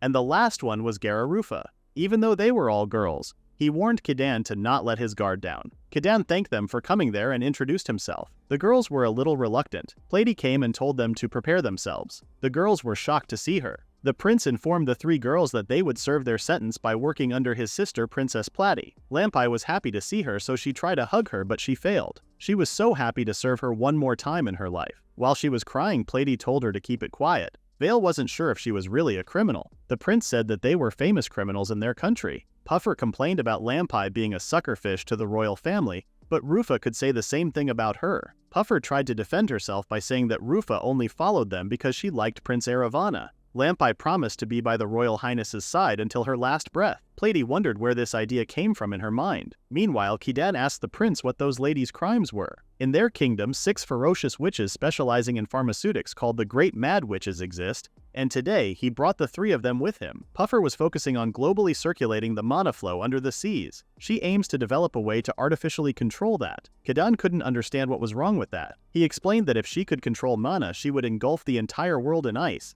And with that, she planned for the ruin of both the human and the demon races. Gararufa was entrusted to the highest authority in the Merfolk Medical Association for Pharmaceutical Magic, but she spouted peculiar theories. She was complaining about how no one understood her work. Within illnesses lie microscopic beings that were behind their cause, she said. She said that the human body could remember foreign pathogens that enter the system and build resistance against them. Then, antibodies could be produced by drawing blood from those who had recovered from the disease and injecting into the body of another affected person. Eravana couldn't believe she still dared think of treating a weakened patient like that, even though one can die from being injected with someone else's blood into their veins. However, an otherworlder like him would understand everything she said. He then asked about Lampai's crime. According to the prince, she was even more troubled. She used to serve the royal merfolk as an imperial guard. He didn't understand why someone like her would be in jail. The prince explained that the riot during Plati's wedding was the cause. The merfolk, who were compelled to politically marry into either the human or demon race, had their public opinion split into 2 at that time, not knowing whom to side. But there appeared a merman noble who spoke to his father and objected to Plati's marriage from a neutral standpoint. It was hard to overlook the risks of a failed marriage if you stall for time. He was sure the other party would eventually back down. However, he also had quite a loose tongue. He told to the people that Princess Plati was just some drug freak with no sense of decorum and so on. And Lampai, enraged upon hearing that, brutally beat that very same aristocrat. She told the prince that she wasn't the one who was wrong. It was actually that aristocrat who insulted Plati. The prince apologized that they were like that. Kidan asked if Plati was happy that he was worried about her. The prince mentioned that there was something else he didn't tell him about Plati. The truth was, she was also one of the great mad witches. Kidan was taken aback and wanted to know what did she do. The prince explained that compared to the other witches, Plati had been behind far more dangerous drug inventions and scandals by a long shot. Since she was from the royal family, she didn't get punished for her actions. She even called the crowned witch. Because of her reputation, his brother was counting on Plati. There was no one else but her who could command those witches. The girls were happy to serve her, but they wondered where exactly that place was. They could understand that the man named Kidan was the owner. In that case, they thought the place was under the human race, but their tailor was a demon, and there were even goblins and orcs. Vale interrupted, saying that none of that should matter to them, and they should just work their hardest to produce good food while they were there. The girls commented that she was a remarkably arrogant individual. Hearing that, Vale transformed into her real form and scared the hell out of them. While they were trying to figure out how a dragon was there, Rufa fainted. Kidan told her to behave or else he wouldn't give her any food. She immediately came back to her real form and Kidan suggested throwing a pizza party to welcome their 3 new friends. The girls were confused if he was a cook or a dragon owner. Plati came and stated that he was her husband and now it was Lampai's turn to faint. Suddenly, the lifeless king appeared and thanked him for the invitation. Seeing the world's 2 greatest calamities being there, it was now Puffer's turn to faint. After a while, 3 of them woke up trying to figure out where they were. The house they were in was so big and there was a fragrant scent in the air. While they were recalling the things they remember, Belina came and introduced herself. She then informed me that Saint Kadan called for them. Hearing Kadan's name made Lampai remember the last things that happened, and she immediately ran to Platy to cry about her marriage with a demon. Platy told her that there wasn't any hell, and that her husband was a human. This made her even more disappointed and mad. The other girls were confused that the owner of that land that was in the demon race's territory was actually human. Belina explained that this wasn't under the demon race's sphere of influence, and it was hard to explain what that place exactly was. Rufa claimed that the place was probably a complete solitary zone. Platy approved her and said that St. Kadan's reclaimed land. However, that was impossible for the girls. Lampai wondered what would happen if there was a dispute between the human or demon races. Vale stated that they could just burn them. She remembered that she was the Grinzel Dragon Vale, and was sure that the lifeless king was also there, which he was. Belina knew that it was scary to see them together, as she reacted the same, but the two of them protect them in that place. Vale told them that all they would do was work to serve her meals. Puffer wasn't feeling good about being a cook, while Lampai was tearing up again to see Platy doing slave work. She ignored them and decided to show them around before they ate. Firstly, she showed them the place they would be working from now on. They were shocked by the strange odor that wasn't really unpleasant. Platy explained that that was where she processed food and prepared condiments. Since the girls were foreign about everything, she had them try a soy sauce. When they tasted it, they were astonished by the taste of it. Lampai praised Platy for being amazing, but the idea wasn't her to be more precise. When she explained the details of it,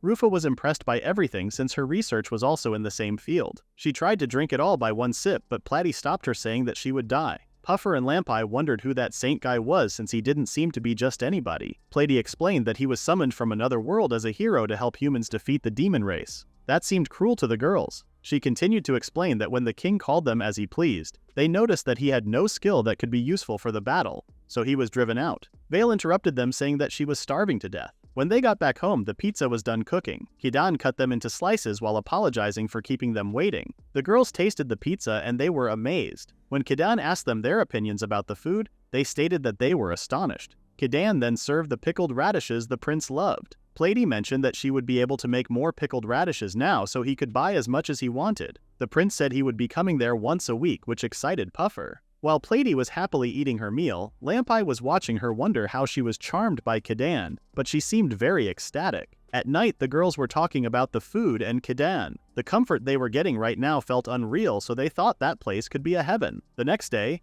Puffer was done doing her job. Rufa asked if she could help her if she finished her work. Her work was to pickle the dried radish and add it to the barley miso. The contents of that barley miso rely on a microbe called mold. Hearing that grossed her out a little. However, that was how they could make pickled radishes, which were the prince's favorites. While they were working, she asked where Lampai went, and Rufa said that she went out with the orcs to hunt. Lampai was having a good time hunting the boars one by one. At night, Kidan and Platy were talking about how it was beneficial for them to have the three of them. Not only did they support Platy in her work, they also lent Orkubo and Gobukichi a hand, and they were able to finish making a paddy field quickly. They already had the seedlings with them, so all that was left to plant them. Before he fell asleep, he mumbled that cultivating rice was something special to him. The next day, they started to plant the rice. The girls, especially Puffer, aren't pleased by today's job. She tried to come up with the excuse of clothes being dirty, but Belina explained that those clothes were made for that job. Rufa mentioned that rice was a suitable ingredient for fermentation, and they could even make wine from it. She mentioned that she was sure Prince Arowana would be pleased with it, so Puffer was now looking forward to planting the rice. She told Platy that she wouldn't let her covered in mud, but Platy said they were all doing it, including Vale. Platy then asked Kidan to show them the basic. He explained the steps one by one and they got started. It was indeed harder than they imagined. Baitme fell into the mud and Kidan helped her. She mentioned that she hadn't slept since she made those clothes. Vale was making fun of them for being weak.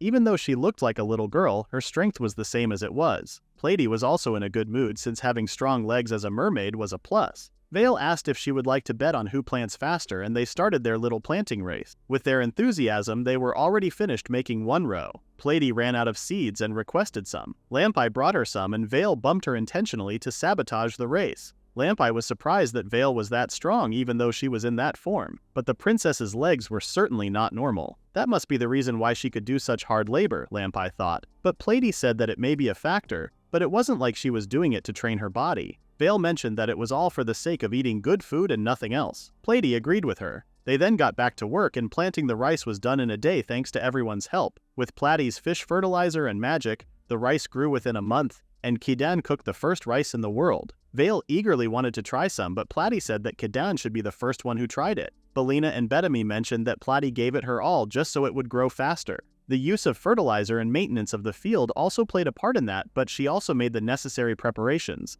and appealed to them all to cooperate when planting. Kadan was impressed and felt grateful for everyone. Platy told him to try it already, and when he did, Kadan teared up a little, saying that it was tasty. Vale was shocked that the taste of the rice made him tear up. He told her that he would be preparing the side dish, so she should wait. Platy asked Kadan why rice was so special to him, and she explained that it was because he wanted to express his gratitude to the person who gave him that ability. He then thanked Platy for helping him out while thinking about Hephaestus. In the next scene, they were at the mountain and were saved by the lifeless king. Dealing with a large number would have been hectic for them. Lampai felt like she was going to lose her position as Imperial Guard. Platy asked if the dungeon changed, but it was the same monster as before. Vale explained that there was nothing to worry about as the place they were at right now was untouched. It would be inconvenient if they lost all the monsters they had been eating up until now. After walking a while, they arrived at a clearing. Lampai informed that she was sensing some monsters nearby, and not so long later, some things started to jump out from the dense grass around them. Kadan saw them and called them as UFOs as they were unidentified flying objects. Lampai told them to leave that to her, but Platy and Kadan told her to not underestimate them. Firstly, Lampai threw something to immobilize their movement. An explosion was created, and Platy remembered that she uses explosive magic potions, which is why she was called the Witch of Hellfire. However, when the smoke disappeared, there weren't even any scratches on the monsters. Vale mentioned that they were called Lotus, a tortoise-type monster. The hardness of its shell was top-notch even among monsters.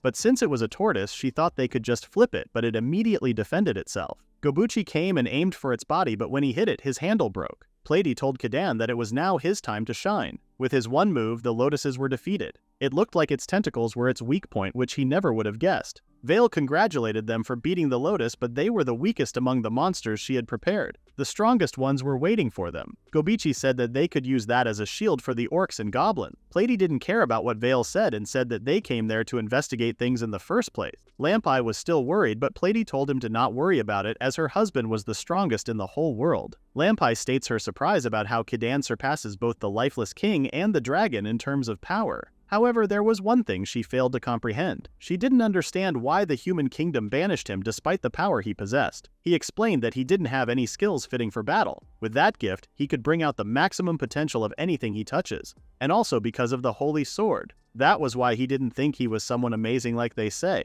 She didn't agree with him as his power was as dependable as it was. Lampai was happy that Platy married a man like him. Even if the human or demon races decided to invade, Princess Platy and the entire Mermaid Kingdom were safe. The sun was shining on top of them. Vale came and mentioned the next stage, which was called Scorching Hell, and monsters that were at their best under such circumstances would attack them. When she finished her words, wolves appeared. Vale mentioned that they were the most dangerous monsters out there. The Hylicaons. There was no way they could win against them in terms of stamina. When the wolves aimed Kadan, the girls panicked, but they were actually being submissive. Vale was shocked. The lifeless king explained that the perceptive Hylicaons seemed to have sensed his power. He started to pet their head and belly, while Platy wondered what he was going to do about that. They continued their ways while the wolves were following them. The lifeless king said wolf-type monsters build a strict hierarchy among themselves to form a back, and they must have recognized him as their leader, Lord Saint. Kadan never thought they would like him that much, even without the influence of his gift. Lampai wondered if that meant that the dungeon was high level. Vale wanted to be praised more as there were even more dangerous monsters in the next stages.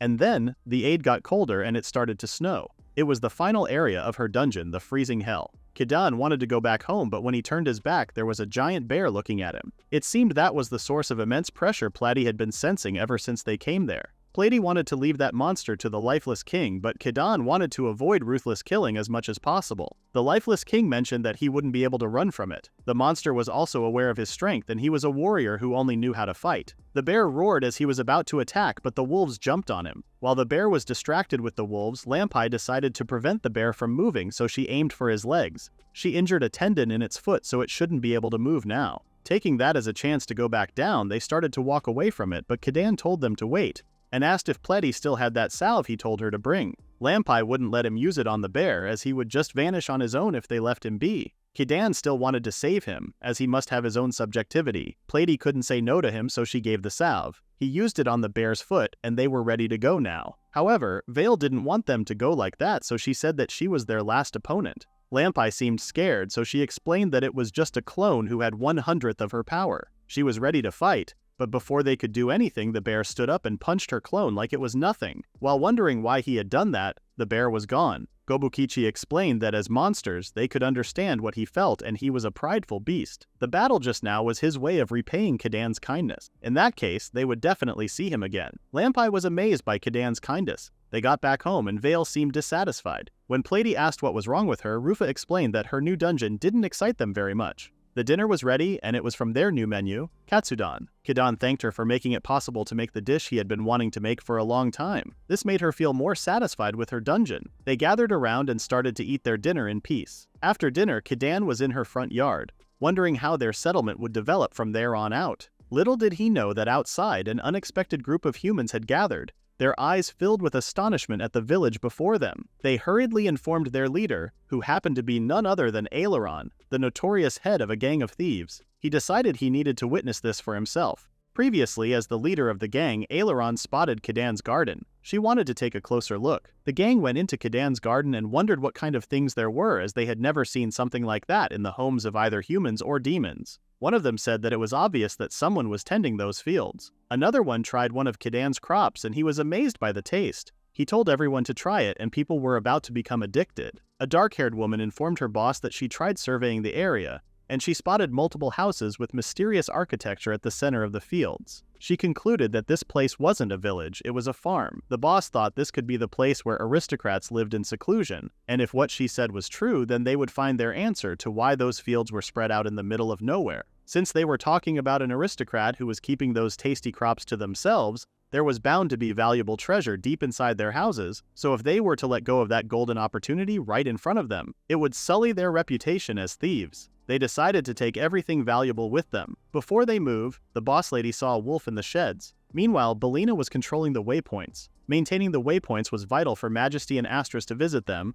but since her job was to just hum one song, it didn't feel like a worthwhile job to her. That was why she had been lending a hand all over the place. As someone who worked in the archives under the Demon King before coming there wasn't much she could manage to do. Now, the three mermaids with them were handling the areas that were lacking manpower, so her workload had been decreasing. She seemed uncomfortable for not having enough job to spend her days. She was worried that if this situation continued, she was going to be jobless, so she decided to find something to do. She started to look for Kidan to ask for a job. When she found him, he was doing pottery. She didn't know what it was, so he explained that he made bowls and such using clay. Since the kitchenware they had were all made of mana metal, he thought it was time they got some genuine ceramics. But hand molding took some time and it needed some reconstruction, so it rotates. Hearing the word rotate, she asked him to let her help him as she believed that she could still be used to him. She took out some psychokinesis that she used, and if she invoked magic into those pebbles, she could make objects move. Kidan was surprised, so she tried to invoke magic into one and bury it near the edge of the base. Kidan was amazed that it really moved. Although she successfully used the pebbles, it was hard to control, so she lost control after a while, and the clay went straight on Kidan's face. Kidan praised Belena's hard-working character, but she just wanted to work harder since she didn't see herself as good as Baitme or the others. This surprised Kidan as he always thought she was plenty of help. He mentioned that it was thanks to her that the wheel was rotating on its own now. He suggested trying pottery together since she was already there. Belena got super excited and accepted his suggestion. After many tries, she was furious that she couldn't manage to do it. Kidan tried to calm her down by saying no one was good at it the first time. Besides, he was willing to find something that he could use the pottery she made. Suddenly, they heard some wolves barking and followed their noise, wondering what was about. They saw Orkubo with a bunch of people. When he asked for an explanation, Orkubo said that they caught a group of elven bandits trespassing on their farm. Kidan didn't know what elves meant, so Belena explained that elves were a subspecies of demons. Throughout their history, they had branched out as a species of their own. Kidan thought they were Belena's allies, but she said that elves were a race that refrains from interacting with either humans or demons and dwells deep within the forests. She had heard there were numerous groups of elven bandits. They had been stealing left and right without disregard for one's race, garnering them infamy among the humans and demons. Apparently, they had been taking refuge in the hinterlands where no one dared to go. That does make them hard to capture. Kidan wondered if that meant they'd been living in the steep mountain. He said this place is pretty isolated from the rest of the world. He thought they must be surprised, stumbling upon their farm situated in the middle of nowhere. The boss asked, "What exactly is this place? And who was he?" Belina introduced Kidan to elves and said that he was the owner of that settlement. One of her allies claimed that Kidan seemed like a human, so that would mean they were in the human territory. But then they were confused as his attendant was a demon and even the rest of the residents were monsters. Not only that they were mutated species with superhuman strength and were capable of speech, so they think this definitely must be within the demon's territory, which means they were captured by the demon race. Kidan asked if elves did something, and Orkubo said that they snitched their tomatoes on their farm. Plady appeared angry and Vale came next to her, turned into her real form, and was ready to kill them. Plady said this was a prime concern to them, and they shouldn't let these thieves go unpunished. There would be no guarantee that they can protect their precious field the next time that happens. Vale agreed, as that was where they should give the death penalty to show others what would happen if they intruded on their fields, and suggested hanging their corpses out in the open. Elves, including the boss, started to freak out thinking that would be the end for them. One of them mentioned themselves as the Thunderstorm Stonecutters, and Belina remembered that she had come across that name in the archives before. It was said that their group only targeted the rich nobles and merchants, and they would never steal from the poor. The aristocrats they were after were usually the corrupt type who would fill their pockets with unreasonable taxes and bribes. The nobles whose misdeeds were exposed by their actions had been disgraced by Demon King Zidane. Vale didn't care about their work ethic and wanted them all dead. Kidan thought about it for a moment and decided that Plady was right, and that is why he was going to impose a sentence on that theft case. However, his punishment was just making the elves work for them for a while. Knowing there would be even less work if he did that, Belina was taken aback. She warned him that even though they were chivalrous bandits, he must not look down on them, as that didn't change the fact that they were criminals wanted in Two Kingdom. Plady interrupted and said that their farm already was full of criminals, and Vale was a calamity that could destroy the world, so they didn't think there would be any problem. The bandits examined their current situation and it seemed like they were in a dead end. Belina suggested Kidan hand them over to the demons, and he wondered what would happen if he did that. She explained that it would depend, but the Demon King of the generation was a man who dislikes unnecessary killing, so she didn't think they would receive the death penalty. She also mentioned that even though they punished them by themselves, they would still have to be obligated to turn them in. Kidan understood the situation, but he didn't want the king to have so much trouble since he was busy with the war against the human race. Plady suggested letting them work there until things settled down for the king, and it sounded like a good idea to Kidan. Their punishment was settled, and Kidan left the supervision of the elves to Vale, and she would get a treat from him in return. The elves were hesitant from Vale and accepted their fate. Kidan then offered them some tea as if they were their guests. They sat down at the table, and Kidan wanted to know what each of them was good at before they started to work there. Plady asked them if they were good at farm work like plucking weeds and harvesting crops.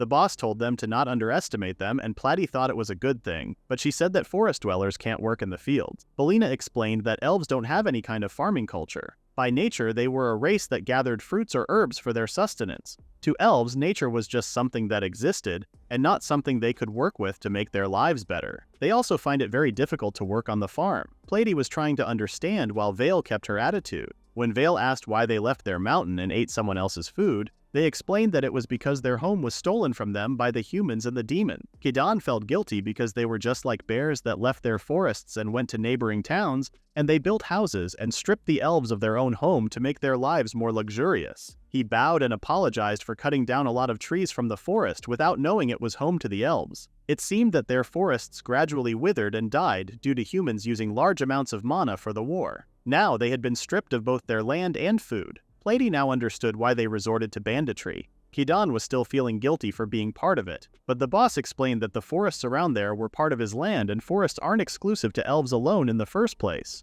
The only thing certain there was that they stole from someone whom they thought was an aristocrat. That was why they would atone for their sin. The boss was sure about her decision as Kidan apologized to them, and he was the first of his kind that they had met. Kidan became so happy and thanked her. Belina didn't think elves were suited to work there, so she insisted on sending them back to where they came from. Kidan was having a hard time understanding why she was acting like that. The boss wondered was the container not coated in enamel, and he didn't know how to explain. Then something came to his mind and he took them to where he made it. The boss explained that they could make fine enamel from the ash by thoroughly straining it and then dissolving it in water. If he bakes his wares coated in it, it would increase their durability without melting. Kidan didn't know they could make enamel like that, but it was actually the basic knowledge for all elves. Plady asked if this deviated from their mindset towards nature. She explained that they still consider themselves workers who made use of nature to the bare minimum. They were most at home when it came to making tools made from nature's bounty. They could even make leather goods and glassware. Plady got excited hearing her words as she was skilled at compounding potions,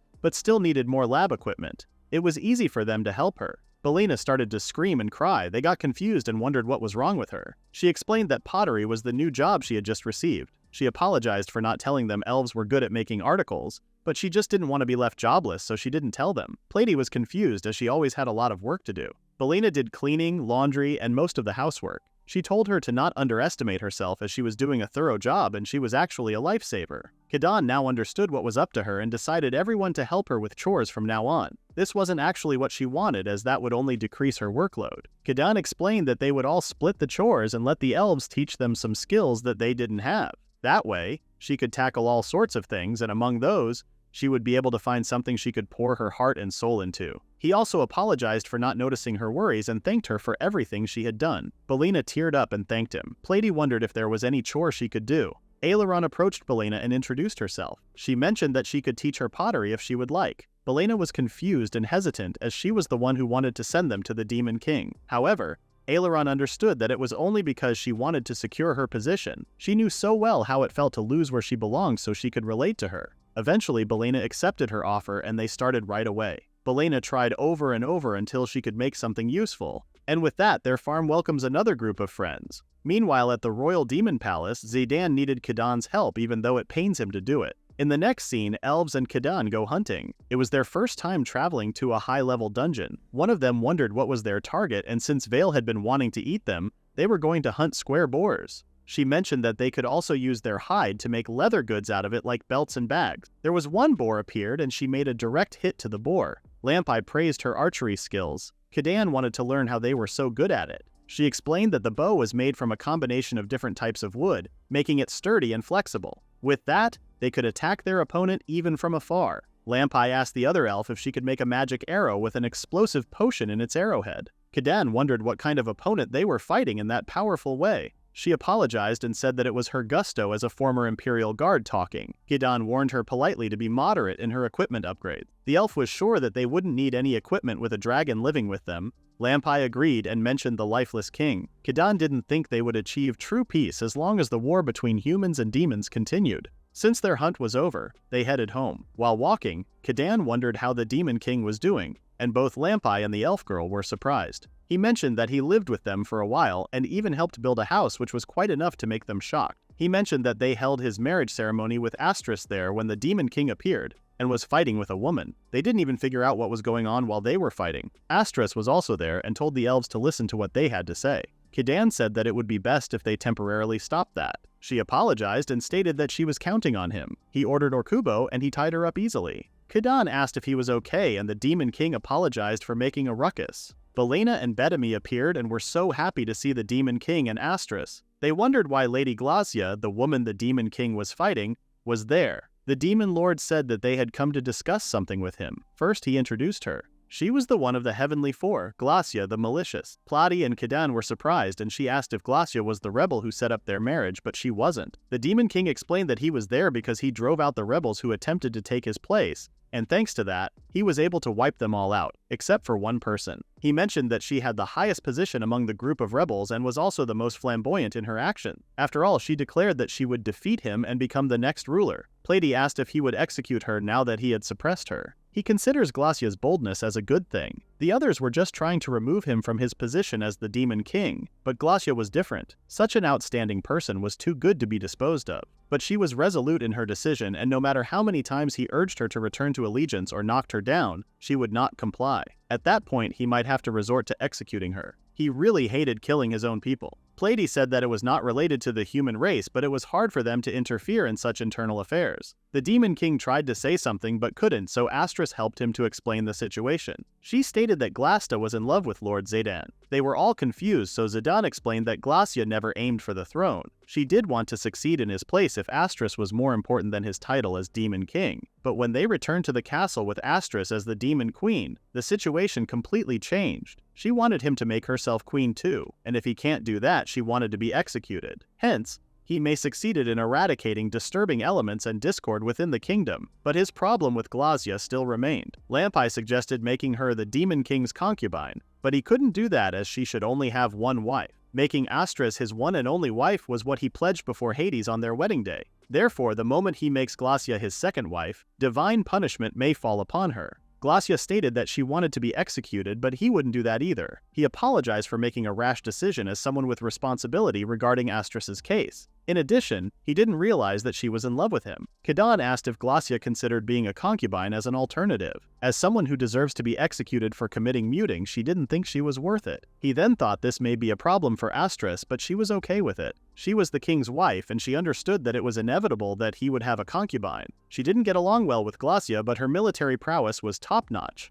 and the Demon Kingdom could not afford to lose her. Glacia discreetly threw a word at her, and they started to fight. The Demon Lord was apologizing again while Kadan was thinking about what they should do about it. The lifeless king came and asked if there was something wrong. Elves and the others were confused as to why the lifeless king was there. Vale also came to see what the fuss was all about. Glacia ripped off the ropes guarded the Demon King, and told him and Astris to leave while she took care of the lifeless king. Seeing her protecting the Demon King surprised everyone. The king approached her and stated that the Demon Kingdom needed someone like her. She couldn't understand how he could act composed at a time like that, so Belina and Bedemi explained that the lifeless king was a neighbor of them and there was nothing to worry about. While she was trying to understand the situation, the lifeless king wanted to ask a few questions. After talking for a while, the lifeless king said that because of how powerful the vows made in front of the god, the Demon King couldn't accept a concubine. After all, Hades had Demeter Sephone, the Mother Earth goddess, as his only wife. Thus, he was a god who didn't approve of adultery. Kidan didn't know gods had devoted wives. The fact that he refers to himself as the Mother Earth goddess husband and not as the god of the underworld says a lot. The earth, the seas, and the sky.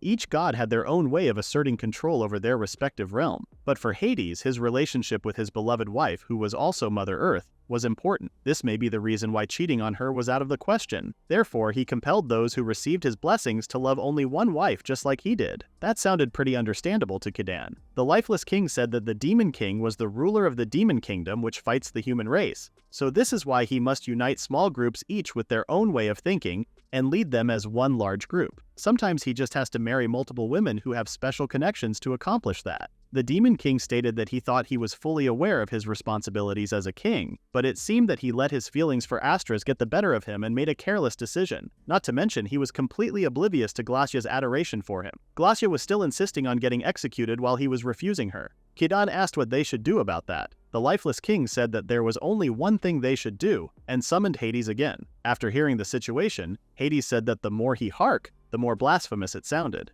It hadn't even been a year since they got married, but they were already violating his own terms. Kidan got scared as Hades was really angry. Glacia begged Hades to listen and explained that this whole situation was caused by her own selfishness and Lord Zidane rejected her feeling. If it was divine punishment, she must be the one who received it. She also wants Hades to take her with him if she can't marry Zidane. Astris interrupted and stated that Glacia was an asset to demons in the war between humans and demons, which was why that concubinage was a matter of life and death for their demon race. Hades was stuttering and sweating. Suddenly a woman came. The lifeless king summoned Hades' wife. Hades' wife stated that even though she appreciates how her husband loves her, his earnestness and inflexibility were some of his flaws. She wondered if Hades was trying to exert dominance because of Zeus and Poseidon. They were fighting like a newly married couple while Kidan was thinking how cute they were. The Mother of Earth goddess understood thy thoughts, but she was also Hades' wife, and she could not ignore his wishes. She didn't want to set a lacking valor of example to the rest of the three either. A god's blessing was a kind of promise between a mortal and a god. If it were easily broken, any contract's value would be worthless. In order to break a contract whilst preserving its value required a special and equal measure. Suddenly it seemed like there was something wrong. The Mother of Earth pointed at Kidan and asked if he was one of Zeus's children. She sensed that he was someone from beyond their realm. She also guessed that he received something special from Hephaestus. This made her happy. She smiled and said that if things worked out, she might be able to grant an exception.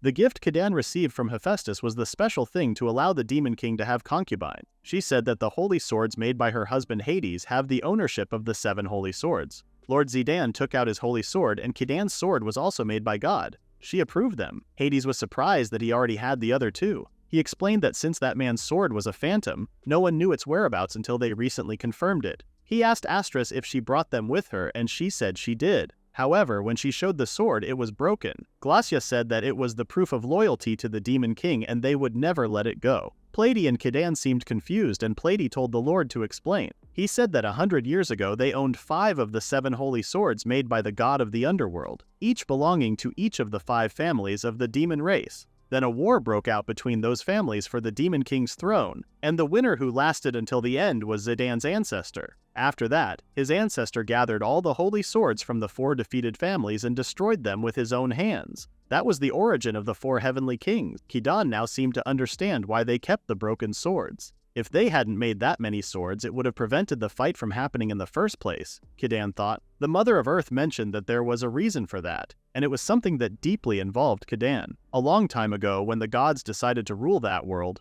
Zeus ruled the heavens, Poseidon the oceans, and her husband Hades ruled the earth. And then they decided to spread their descendants in their territories. But Zeus became greedy. He wasn't satisfied with only ruling heaven, so he sent his descendants to Hades' territory to take it for himself. That was what that world called humans. Humans were invaders sent from heaven. The war between his descendants, the demons and humans made by Zeus, was something that still continues even after a long time. So Hades helped them by making the holy swords and brought them into that world. Kidan wondered why he made 7 swords and if it was really necessary to make the demons fight each other. He explained that it was because a holy sword could be made into a true holy sword. Zidane mentioned that the holy swords had their own souls. Kidan loved his sword and wouldn't let it go. That was important too, but Zidane explained that holy swords get stronger by learning from fighting. In other words, the 7 holy swords were destroying each other, absorbing the memory of its opponent's soul, and the last standing sword would be the strongest one. That was the true holy sword. Platy figured that the true holy sword had not yet been made. Kidan thought maybe his sword had to be destroyed by the Demon King too, but he refused to do it as he couldn't fight with him. Kidan got upset because that would mean the true holy sword couldn't be made. Platy got mad at Hades for doing such a roundabout thing. Hades said that even with his power, the maker of Zeus's descendants, the god of arts Hephaestus, was unmatchable. Hephaestus was the one who gave Kidan his gift. Hades had something to ask Kidan, with the power of, would it be possible to fix those broken holy swords? They were all taken aback for a moment. She explained that if it was his power, she believed it was possible to fix the broken holy swords and boost them up to sacred holy swords. From original swords, 6 of them would be destroyed to complete it. But if there were 2 true holy swords, it was more than enough to destroy the humans. Platy couldn't believe she was being serious. She said that it was actually how it should be. If her husband could drive Zeus's force out of his ruled territory, it would be a great achievement. Lord Zidane couldn't believe Kidan really had that much power inside himself. Aileron and the other elves were also shocked but were happy that their lives would be much easier. Hades' precious wife also mentioned that those who bring the earth back to her husband's rule, which was impossible after thousands of years, surely would be rewarded. Hades approved her and said that if the Demon King Zidane managed to get that glorious achievement, he would allow a special condition and amend his contract with him. He then asked Kidan if he would do it. Kidan seemed unsure, as he would be the one who made a sword to destroy humans. As Hades thought, even if he was someone from a different world, he still had doubts about humans, so he wanted to tell him something good. Even though his ruling was the best among gods, he heard he was estranged from his father, Zeus, because of his ugly appearance. Using that gift given by Hephaestus to shatter Zeus's ambitions would be exhilarating. Kidan got mad as Hephaestus wasn't that kind of god. Hades asked if he was on the human side. Kidan said that it wasn't like that, and Hephaestus was a god who genuinely only likes to make things, and he didn't give him that gift to be used that way. His thoughtful gift was not to be used for that kind of thing. However, if he could control the situation by making the holy swords, he accepted to fix them. Zidane noticed that Kidan was still hesitant about using the power he had gained from Hephaestus for a particular purpose, as he was apprehensive about its consequences. In response, Zidane reassured him that a true holy sword, crafted by the hands of a saint, would never be wielded as a weapon against humanity, and that he would not allow it to happen. The girls wondered what was his plans, and he explained that they could break the sacred barrier around the human castle made by Zeus with the true holy sword. That would be great, as the demons couldn't enter and were repelled, and in the current stalemate they could take them by surprise. Lord Zidane swore to destroy the human political system. It was the royal family who worshipped Zeus and maintained they were the superior species. If Kidan takes them down, he could dismantle the humans as a nation. All that would remain would be humans who were no different than the demons. Hades said that there were those who thought the sons of Zeus always had a plan, but his wife didn't agree because if only the kings of the human race, even Zeus couldn't interfere. It was all Zidane's decision, so she asked if it was preferable. The mother goddess gave Glacia her blessing, and if she had that blessing, she would be recognized by Hades and would be able to marry. Zidane thanked her for her kindness. Hades didn't want her to be too generous, but it was okay. His holy sword was supposed to swing once, and after 2 strikes, the flowers would bloom. Hades then offered a small token of his appreciation to Kidan. It was a blessing for his crops to do a little better. After he gave the blessing, they disappeared. Kidan wondered if it was resolved now. He then made his decision and told everyone to join their forces together and prepare for the demon lord's departure. After a while, he managed to put together the 2 broken swords. Kidan asked about Zidan's strategy meeting. He said that he got some information from the elves and they would be able to get into the castle from the mountain. Thanks to that, he was sure they would be able to minimize the number of human casualties. Zidan and Astris were grateful for Kidan's help. Astris stated that she would give him a report when the battle was won. Kidan didn't want her to be so stiff and told her to come visit them whenever she wanted. Bedami and Belena gave Astris and Glazia the cloth with counter magic they made to protect them from enemy attacks. Then they teared up because they would be missing them. Glazia promised that she would definitely protect the demon kind as well as herself, but Astris didn't think they would be needing her protection. The food was ready, and Glazia was confused by the look and the name of the food. The tonkatsu was a must-have dish for everyone to try.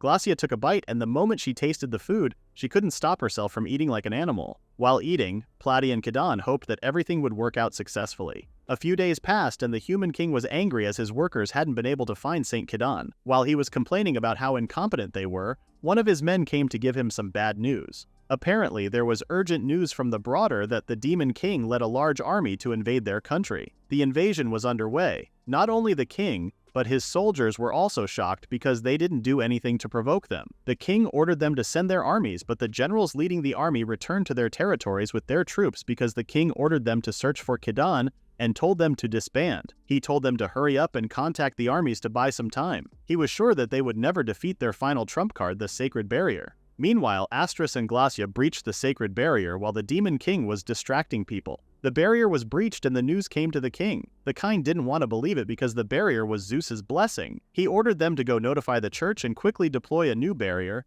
but it was impossible because it was great magic from 1,000 years ago. Disregarding maintenance, they had forgotten how to deploy it. The king was angry because the church couldn't even manage to keep track of the skills they received from God. Suddenly, Zidan appeared in the king's room to stop that conflict. He asked him to come with them while the king was trembling and sweating in fear. After they invaded the palace, the kingdom of humans was dismantled, and the Demon King promised the safety of everyone but the royal family and church officials who ruled the kingdom. This also applies to people from other worlds. The Demon King was leading the world to peace, but not everyone was happy about the fact that righteousness was being defeated by the demon.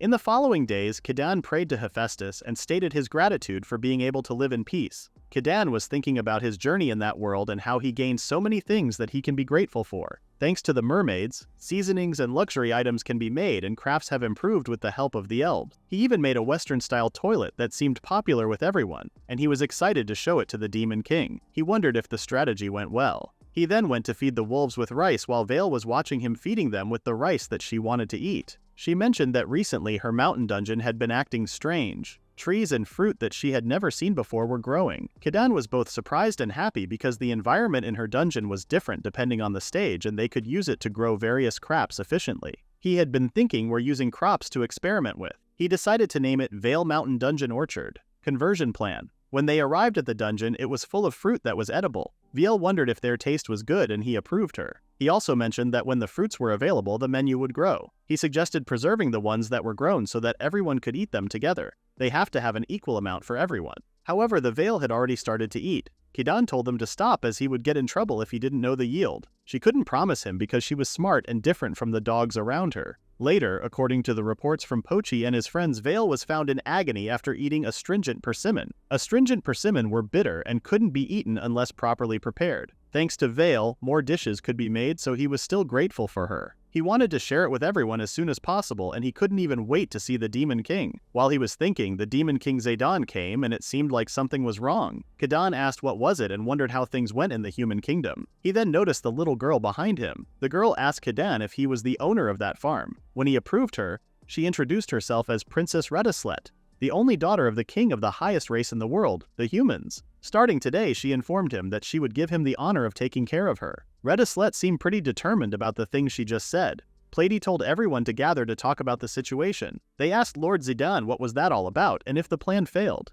He explained that human politics after the king died had ruined the country, and thanks to Kidan it was no longer a problem. Kidan wondered who that kid was. Redislet got mad at them for whispering in her presence and told them to bow down to her. She stated that they should be proud for generations to come. While she was bragging about how she was the #1 princess of the human country, and how there was no other being like her, Plady slapped her in the face and shut her up. Redislet got humbled after Plady hit her. Plady told her to listen with her ears closely and she obeyed her. She stated that the human kingdom had been destroyed and royalty without a kingdom was just a person, which means she was nothing but a single person. Redislet was too stunned to speak. Plady then asked Zidane if he wanted to keep her there and he approved her. Kadan seemed confused, so Zidane explained that she had nowhere to return to.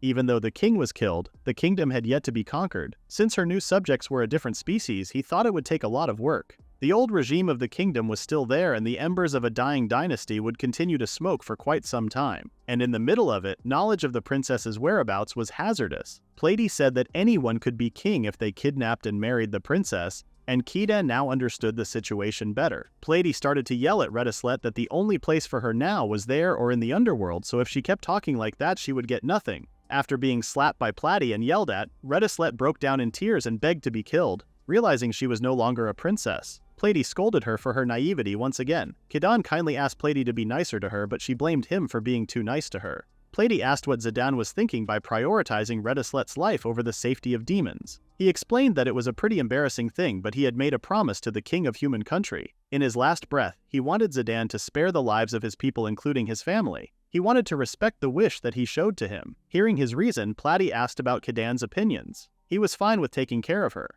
Zidane stated that he was truly sorry, but as he said, it was fine for Kidan. Kidan then approached the princess and welcomed her. She held his hand and stated that she would be in his care. Plady was there slapping the paper she was holding, and the princess was startled when she did that. Plady said that she would be working there as much as she ate, so she should prepare herself. She then changed her clothes to the normal outfit and they went to the field to teach her some work. Kidan knew that she probably hadn't lifted anything before, so they would be teaching her to do simple tasks, such as weeding the fields and checking the health of the crops. He then introduced Gobukichi and said that she would be guided by him, but she was terrified when she saw him. Plady came unexpectedly and hit her again, telling her to stop with her attitude as the goblins were their friends there. She stated that monsters were not their only friends there, since there was a former princess. There was also a former thief, a prisoner, a dragon, and even an undead king who often comes into play. She warned her and told her to realize how insignificant she was in the world. She accepted her fate and started to weed the field. Kidan wanted to say that it must be hard for her as her situation was the same as his,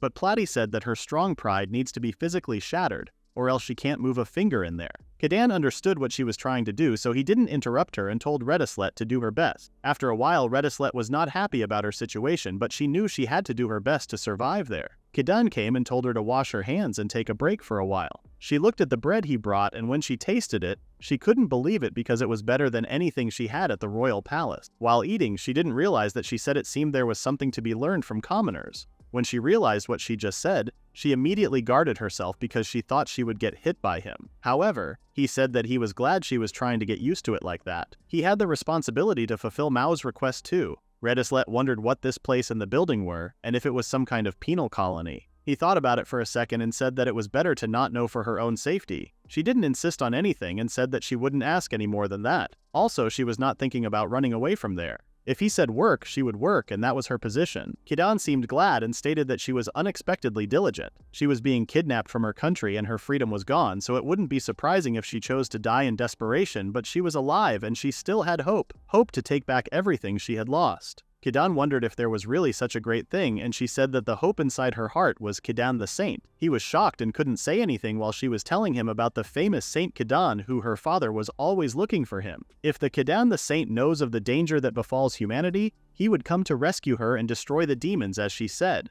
Her wrong thoughts weren't looking good. He wanted to hurry up, go back and warn everyone about it. Bedami came and informed him that she was asked by Plady to make the newcomer close, and she wondered if he knew where she was. Since she called him Saint, Kidan was panicked that Redislet would find out who he was, but she thought his name was Saint. He was relieved that she was an airhead. In the next scene, Redislet is crying and cursing at something. She was actually praying to Zeus and Saint Kidan to save humanity when Hades appeared. Once again, Zidane apologized for bothering Kidan, and stated that he wondered if he should report directly to Hades. Kidan didn't mind, but he wondered if it was okay to call God so often. The lifeless king said that this time, God was the one who wanted to be called. Hades thanked the immortal king for summoning him in response to the oracle. He said that it seemed like the demon king Zidane finally destroyed Zeus and all of his kin. To be precise, he said that it was not the humans that were destroyed, but the human nation. He would like to rule the earth together with the humans without shedding any more unnecessary blood. Hades said that in any case, he was the first demon king who had full control over the earth. From this day forward, he would allow him to call himself the greatest demon king of all time. The demon king Zidane teared up as it was a great honor for him. Suddenly, Kidan noticed that Gike, Platy's brother, was there standing. He said that he heard the rumor from his sister, so he came. Hades saw the prince and asked him if he was the prince of the Mermaid country.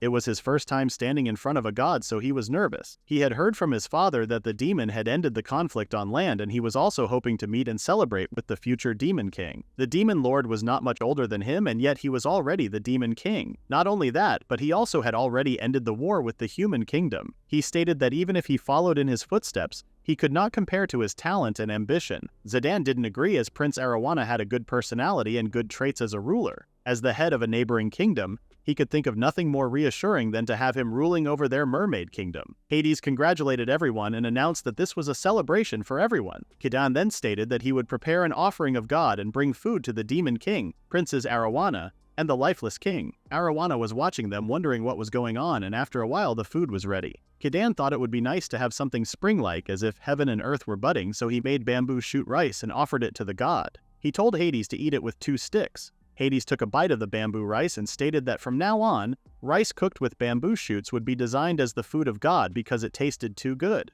Kidan was surprised when Vale came. She literally scolded the god of earth, Hades, for eating her crops for himself. Hades said that he had declared bamboo shoot rice as God's food, and in order to praise it, all things on earth shall share the happiness of eating rice cooked with bamboo shoots with God. He didn't forget to thank the earth for nurturing the bamboo shoots and the rice. Kidan was happy that he ended up receiving such high praise. Vale wanted to have a beer with the food as they were having a dinner party. Gike and Zidane were confused, so he explained that it was an alcoholic drink he made recently in the house. It sounded like an interesting drink, so Hades wanted to try it too. In that case, he had some Japanese sake, he called it, even though it was different from the worlds he had lived. Hades downed the beer but was too fragile to handle the alcohol yet. He decreed beer as the drink of God. The lifeless king wanted to mention that Kidan's physical strength and magical power would be fully restored if he ate something that was praised by God. It seemed that those certified as God's drink had detoxification and other effects. Hades wanted to share with Demeter as well, and he counted on the lifeless king to call her. The lifeless king spelled some words to summon Demetra, but he accidentally summoned her, Poseidon, and his wife too. Hades was confused as to why they were there. Poseidon's wife was so excited to meet with Kidan as she had heard stories about him. Even among the gods, he was reputed to be the bearer of knowledge not found anywhere else in the world. Kidan was honored. Kidan turned to Platy and stated that he was going to serve dinner to the gods and that he needed her help. And after a while, the Feast of the Gods began and everyone was enjoying their food and beer. The gods were satisfied with Kidan's food. The princes were watching them secretly and wondered what they were doing. She then noticed something and interrupted everyone, asking why Zeus wasn't there, as even the god of the earth and the god of the sea were there. She told Hades to tell Zeus the plight that human Rave was in now, and she was sure he would bring some salvation. The gods giggled as they weren't taking her seriously. The gods explained that Zeus was selfish and thought he was special. If Zeus finds out about that land, he might say he would make it his own sanctuary and make it his own private sanctuary. The princess was now sure that they couldn't call him. She didn't know and thought that Tenjin Zeus was a great god that everyone respected, and she thought he was a great god.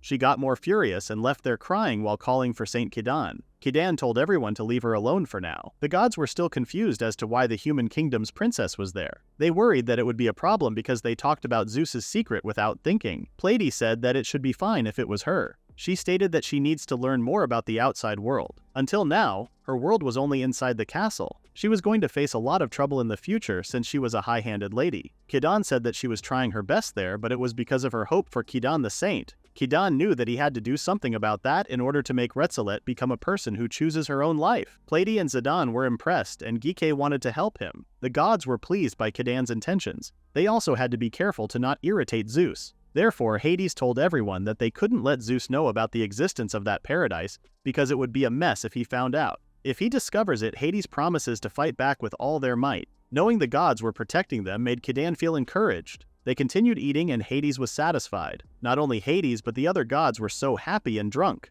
They decided to reward everyone themselves because there was no way they would leave after such a feast. Hades blessed the land with a year of good harvest, Poseidon blessed with a year of bountiful catch, and their wives blessed everyone's livelihood. After they were blessed, they disappeared, and Platy said that the recipe for magic potions she didn't know before suddenly flowed inside her head. It wasn't just Platy. Everyone felt a lot better than before. Kidan figured that everyone's ability had improved after the blessing. If everyone was blessed with happiness, Kidan was happy too. He wanted Redislet to be happy too. But Plady said that even though hoping for happiness was okay, that type of person must not be pampered. Having delicious food was good enough for Vale. Plady then realized that their meal was not there yet. Vale wanted to eat too, but Plady said that she had already eaten so much before. She was pretty mad because of how lazy Vale was. Kidan was watching them fight and he said that to eat was the way to live. Meanwhile, Redislet was sitting by herself thinking about the things the gods said about Zeus. Until now, she had been saying bad things to others, and even though she believed in Zeus and justice, she was still in disbelief. She was still thinking about Saint Kidan to save herself. Kidan came and asked if she would like to try having her own field. He took her to the field that he gave and told her to plant anything she would like. The produce on the farm was everyone's, but everything that grew in the area he gave her was hers, so she could eat everything she grew. In Kidan's head, the best thing she could do to nurture her mind was food education. If she starts feeling love and gratefulness, this should be good for her mind and body. Redislet wanted to plant some broad beans since she liked it so much. Kidan said that she could ask what she doesn't know, and after that she has to be responsible and manage it. She seemed pretty determined and stated that this was wonderful. She wanted to rebuild the human country territory there and would operate under the direct control of the princess, which wasn't exactly what Kidan had in mind, but he just let her do her thing. In the next scene, Kidan was working while Gobukichi came. He said that there was something he was wondering about. The field work was progressing well and it sounded like it was a good thing for Kidan. However, he said that it was progressing really well, which makes it strange. One day they were out in the field doing odd jobs in the morning. That day they were going to weed the field and the weeds were growing fast on the part that was fertilized with hyperfish fertilizer. Weed extermination and detailed management were no longer a struggle. But just before they began to work, they noticed that beside the crops, the field had been cleaned, and there were piles of weeds piled up beside the field, so he got scared. Kidan said that it must be someone else's doing, but Gobukichi said that he asked everyone, but no one knew about it. Kidan went to ask Redislet, but she said that she was focusing on her field and didn't work there, which meant that there was someone other than the farmer there who had cut the weed. It seemed so mystical. Kidan wanted to think positively and said it would be a good-natured thief that pulls out weeds while stealing, but there was no trace of goods being stolen. Not only that, the sick leaves had been thinned out and the pests had been exterminated. Kidan was thankful, but it was still strange. As the owner of the farm, he has to unravel that mystery by ambushing it at night. It looked like the crime was committed at night, and since Gobukichi was there, he didn't want Redislet to be there, but she refused him because she was a field owner too, and she couldn't let it pass when someone suspicious was lurking there. Kidan noticed something and told everyone to be quiet. From the ground, something was surfacing. A bunch of heads were surfacing, and Kidan thought they were zombies. Redislet was freaking out because there were so many of them. She told Kidan to do something, but Gobukichi wanted to wait for a while. He fired up the light and they saw a bunch of cute fairies smiling at them. The little girls introduced themselves as the spirits of the earth, and they were familiars of the god of the underworld, Hades. They were spiritual beings directly related to nature whose task was to maintain the health of nature. Gobukichi mentioned that spirits blend in with mana and couldn't be seen or touched, but they were different. They said that thanks to the blessing of the Hades, they can materialize themselves. After they took the power given by God of the underworld and Mother Earth, they got powered up. They thanked him for opening up that empty land. They were very happy, which was why they wanted to thank him. Now that they have materialized themselves, they could help him. Kidan now understood everything but wondered why they were doing it so late at night. They explained that it was in order to not get caught by anyone, which was common sense for spirits. They said that there was no helping it because they got caught. From now on, they would openly help him anytime and wanted him to give them a task. Redislet told the spirits to come and serve her, but Plady came out of nowhere and hit her again. Plady thought they were doing something strange whispering like that. She asked what Kidan planned to do. Gobukichi said that odd jobs were their responsibility, so he hoped that Kidan could give them another job. The spirits were begging for some job. While Kidan and Plady were thinking about what job they should be doing, Redislet was not happy because she wanted them to serve her. Plady asked if Kidan had any place he needed help with. There was one, but he hesitated to ask spirits to do it. The spirits told him to not shine and they were ready for any kind of job. Since they said that it was okay, he took them to his house and said that they would work as housekeepers starting today. Belena was not happy about it since her job would decrease again. He said that there was a facility that he wanted to build and he thought he had to decrease her workload first. In the end, he wanted her to take care of those children. Belena was thrilled by the cuteness of the spirits and was happy to do it. Betami asked if she could make clothes for those children like maid clothes. Kidan thought it would be nice if they had work clothes instead of maid clothes. Now that everything settled, everyone was getting a new job, which was a good thing. Kidan was happy that they could continue the next plan, which was to make the thing he really wanted to make, the bathhouse. Plady wondered what a bathhouse was. He explained that it was a place to wash your life, which scared her a little. He explained that it meant that everyone who was tired from working would be refreshed as if coming back to life.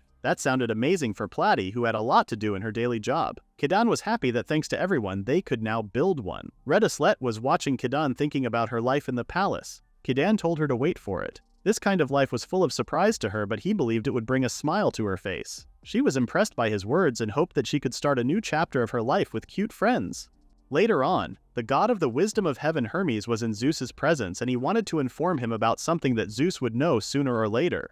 Zeus seemed pretty bored even though he said he was swamped. He wanted Hermes to give him a piece of very important news or else he would punish him. Hermes said the human country had been defeated, but he didn't seem to understand him as it was impossible for that to happen. Zeus was shocked. Hermes added that the land was part of Hades' territory and his creation. The humans were the invaders. The demons who won didn't kill all the humans. Instead, they were annexed by the demons. Zeus was enraged not by Hades, but by humans. They should have fought until the end even if they knew they were going to lose. Hermes asked if they should send them help, but he refused. He found it weird and abrupt and wondered if Hades deceived them and helped the demon. Hermes didn't think he would do something like that as he wasn't like Zeus, but he was sure Hades cheated. Hermes got sick of his attitude and started to yell at him. He said that if he was going to wage a war between gods because of a baseless accusation, then all the gods, including himself, would side against him because he had no popularity at all. No one would want to fight a life-threatening battle for him. Zeus got mad as his son was being cruel and threatened him to throw a tantrum, but Hermes didn't care at all.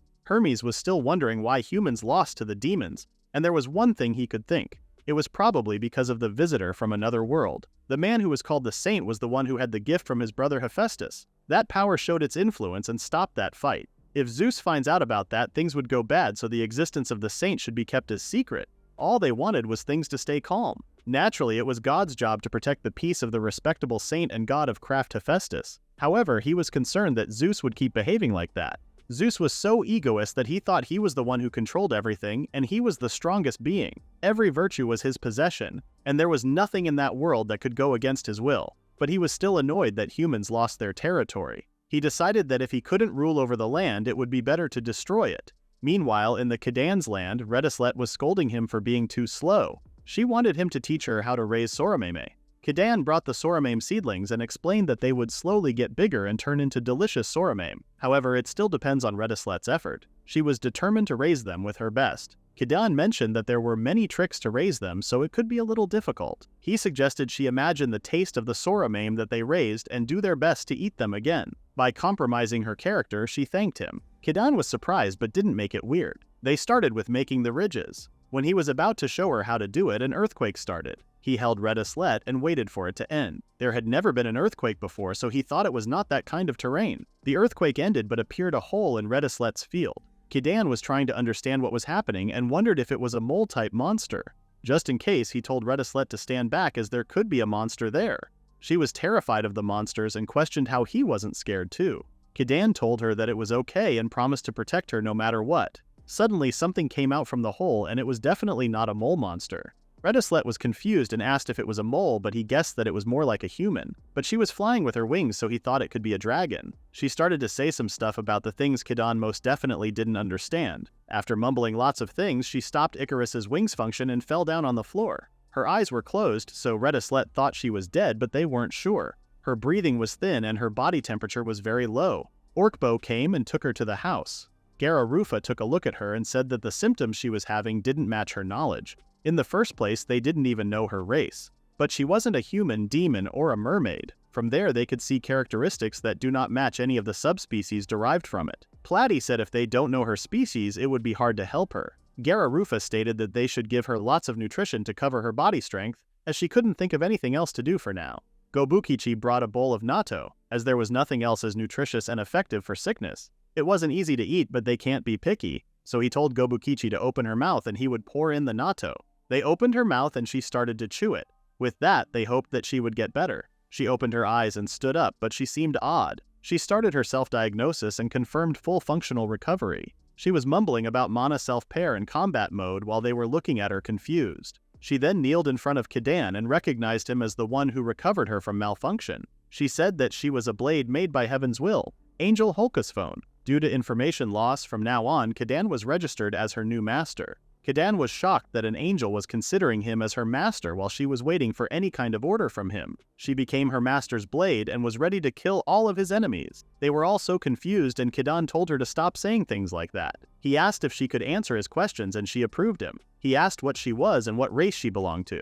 She couldn't answer that question as a lot of information was missing from her memory space. The information Kidan sought was also gone. She said that it was because of her aging. Then a lifeless king came, and Kidan thought he might know something. He asked if he knew anything about that angel. Unfortunately, the lifeless king said that even though he lived for 1,000 years, he didn't know about the existence of angels. Plady screamed hopelessly that they couldn't do anything about it, as even their last hope didn't know about it. However, there was still another way left, and the lifeless king summoned Hades again. Hades thought Kidan made another delicious food for him, but he said he just had a question, which made him a little mad. He asked if he knew something about that angel there. When Hades saw the angel, he screamed like he saw a monster. He was freaking out because they actually destroyed them all before. He said that Kidan did well for informing him. He even said that the world was almost in danger of being destroyed and he had just saved the world. That thing called angel was the vanguard sent by Zeus to seize control of the earth. They were also called the destroyers of the world. Zeus created angels with great care, making them more powerful than any other creatures in the world. With their abilities, they caused widespread destruction, turning the world into a sea of flames, splitting the earth and evaporating the sea. Sadly, they showed no mercy, and all living things were ruthlessly annihilated. Zeus's actions seemed pretty stupid to Plady and Kidan. Redislet wanted to know what happened after that. Hades explained that in a situation that could destroy the world, they, as gods, worked together with the first dragon to annihilate the angels, and it was truly terrible. After that, Poseidon and Hades climbed the heavens, and they scolded Zeus with all their might. But Zeus, who didn't want to give up on Earth, began to rule it through the human race. Even though she worshipped Zeus, Radislet was annoyed by his actions. The timing between the human race defeat against the demon race with the appearance of an angel who avoided annihilation 4,000 years ago somehow felt like it was planned. Hades commented that he did well finding the angel. Even if he said it like that, it was her being jumped out from his field all of a sudden. Redislet asked what would happen to the angel now. He explained that an angel cannot be left unrestrained because even one of them had the power to destroy the world. It was Hades' responsibility to destroy that angel as the god of that land to protect its existence. Kidan didn't seem to be happy about her existence being erased. He asked if there was any other way aside from destroying her because she looked like a good person. Hades found him kind, but she was a weapon without any will or emotions. He tried to explain why he didn't want her to be destroyed, but she interrupted him. She said that she remembered herself clearly as a destroyer. She knew she was a weapon, and it was true that her existence was a threat to that world. It would be a safe judgment to erase her for the world's safety. She asked him to give her an order, and if it was him, she would destroy himself without bothering a single person. Redislet came and hugged her. She said that even though she was a bad person a long time ago, she was different now, and any race could fix their way of living. This was the place where he could forgive that kind of stuff. Plady wondered if she saw herself there as she was once asked to die for that world. Kidan thought about it for a moment and decided that he wanted to cherish her feeling. He asked Hades if he could entrust the angel to him. Hades was surprised and he was about to refuse him, but when Kidan said he would offer a new cuisine, he approved it. He would be at ease if it was none other than Saint Kidan who would take care of her. Kidan accepted the responsibility of taking care of her. Now that the problem is solved, Hades calls Hermes and asks if he is with Zeus. He then asked him to stay there for a minute and he would go to Poseidon and Pokali too. He excused himself and stated that he would be waiting for his new cuisine. The angel asked what would happen from now on. He stated that she would live there with the others. Redislet was so happy to be with the angel. Kidan apologized for deciding that alone, but Plady was satisfied as Princess changed since the angel came there. Redislet considered the angel as her little sister and introduced herself. She wanted her to be comfortable with her and ask whatever she wanted to know as she lived there longer than her. The way she acted like an old senior made Plady annoyed, but she didn't say anything. The angel surprisingly told Redislet to be quiet and turned to Kidan. She wanted to confirm if the elixir that woke her up from being just a scrap. Kidan didn't seem to understand her question, and Gobukichi showed him the natto that he brought. The angel explained that if she didn't get supplied with natto, she would unmistakably stop working. She used her Holskophone's eye and examined the natto's benefits. While she was mumbling about the benefits of it, Kidan thought it could be because of his supreme bearer ability. When she finished listing the things natto gave her, she wanted Kidan to entrust her with the important role of protecting natto. Kidan stated that she was actually exaggerating the natto and it was pretty easy to make, but she was dead serious about not making fun of natto. He then offered her to try making some and she was in awe. She couldn't believe a slaughter weapon like her could make a life-saving elixir. Kidan was questioning her emotions, and Plati find it as an opportunity to nurture her emotions by making natto.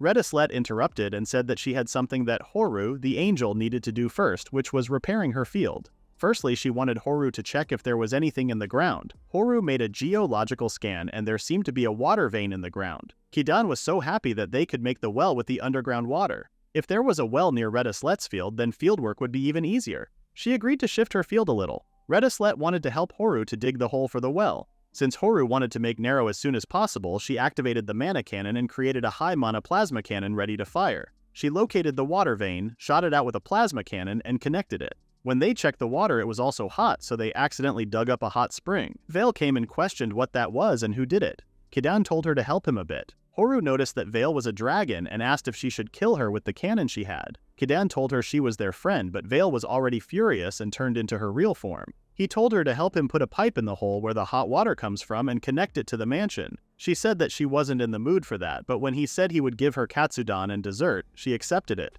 Veal and the Orkbo team prepared the pipes while Kidan and the Goblin team prepared the bath. After they connected it, it worked splendidly, and Kidan shouted happily. It was a good thing they had a bathroom and drainage system other than the boiler. He didn't expect there would be an onsen in the land and was actually relieved. Plady now understood the logic of the bath and was happy that they could now cleanse their life. She asked who wanted to bathe, and there was only 2 of them raised their hands because they got confused by the phrase cleanse life, and Vale just wanted food first. Plady asked Kidan if he wanted to go in first, but he wanted people to know the greatness of baths. Without delaying any further, Plady wanted to play rock, paper, scissors to decide. Vale didn't want to allow people who hadn't done anything to take advantage of her in any way, so she told them to stop ignoring her. Redislet said that she shouldn't be forgetting that this all started with her giving away her land. Also, the dug-up hot water was thanks to Horu.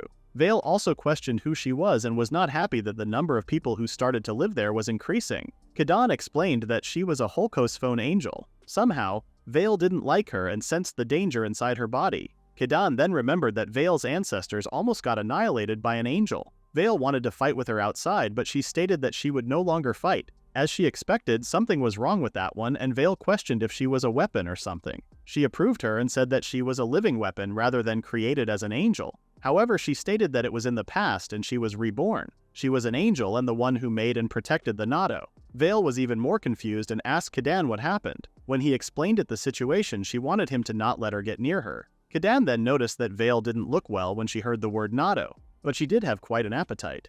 After eating, he was thinking about Vale and Horu being in the same area and hoped that there wouldn't be any problem. Now that they had a bath, he hoped that they would get closer together. Redislet came in discomfort saying that Plady wasn't coming out of the bath. He wondered what happened and started to head towards the bath. He saw Plady lying in the bath with her half-naked body. He closed his eyes and asked if she was okay. She said that it felt so good and she didn't feel like going out in a dizzy voice. Kidan was relieved that there wasn't any problem and she was just relaxing in the bath. When the girls see her relaxing so much, they also want to try it out and tell her to hurry. Everyone was captivated by the bath and was fighting to get in, which made it far from a resting place. As a result of that, the girls asked him to expand the bath. He couldn't believe the bath became the source of the problem instead. He could not let it stay like that and had to make the bath become a place for everyone to relax.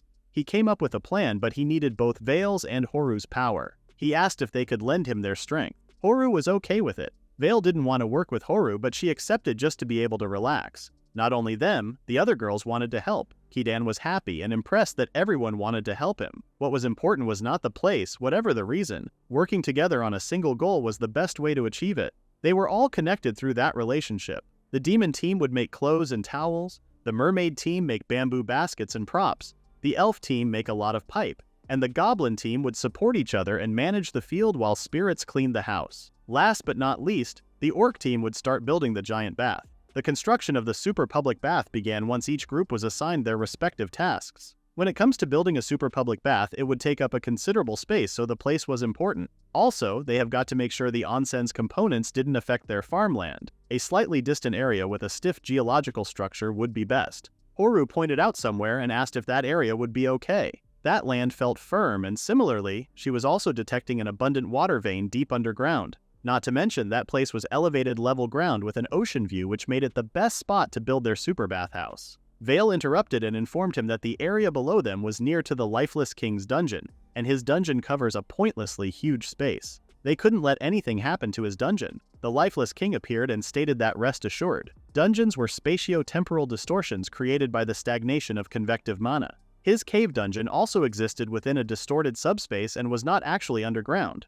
No matter how deep they dug, there was no way for them to come into contact with his dungeon. But that wasn't the point Vale was making. She wanted to confirm that he was okay with them using his territory to build a bathhouse. He was absolutely okay with it, so Kidan thanked him and stated that he was welcome to visit any time once the construction was done. Now that it's settled, Vale turned into a dragon and was ready to fetch the facility they built back home and bring it there. Kidan was going to furnish the area himself while she was away.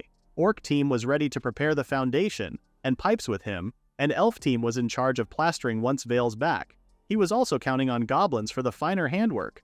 After giving their best, they successfully built a huge bathhouse. The lifeless king found it bizarre, but it was like the bathhouse of bathhouses for Kidan. Now for the final, Horu flew and used her blade that slays dragons and other slaughter gods to pierce the earth. Kidan was excited while Vale was concerned about the words she said. She dug up another hole like she did in the Redislet's field and the bath was done. They went into the bath with the perfect ocean view. The lifeless king stated that he made another splendid facility. He was feeling the hot water penetrating every nook and cranny of his body, which felt revitalizing. Even his wolf Pochi seemed satisfied.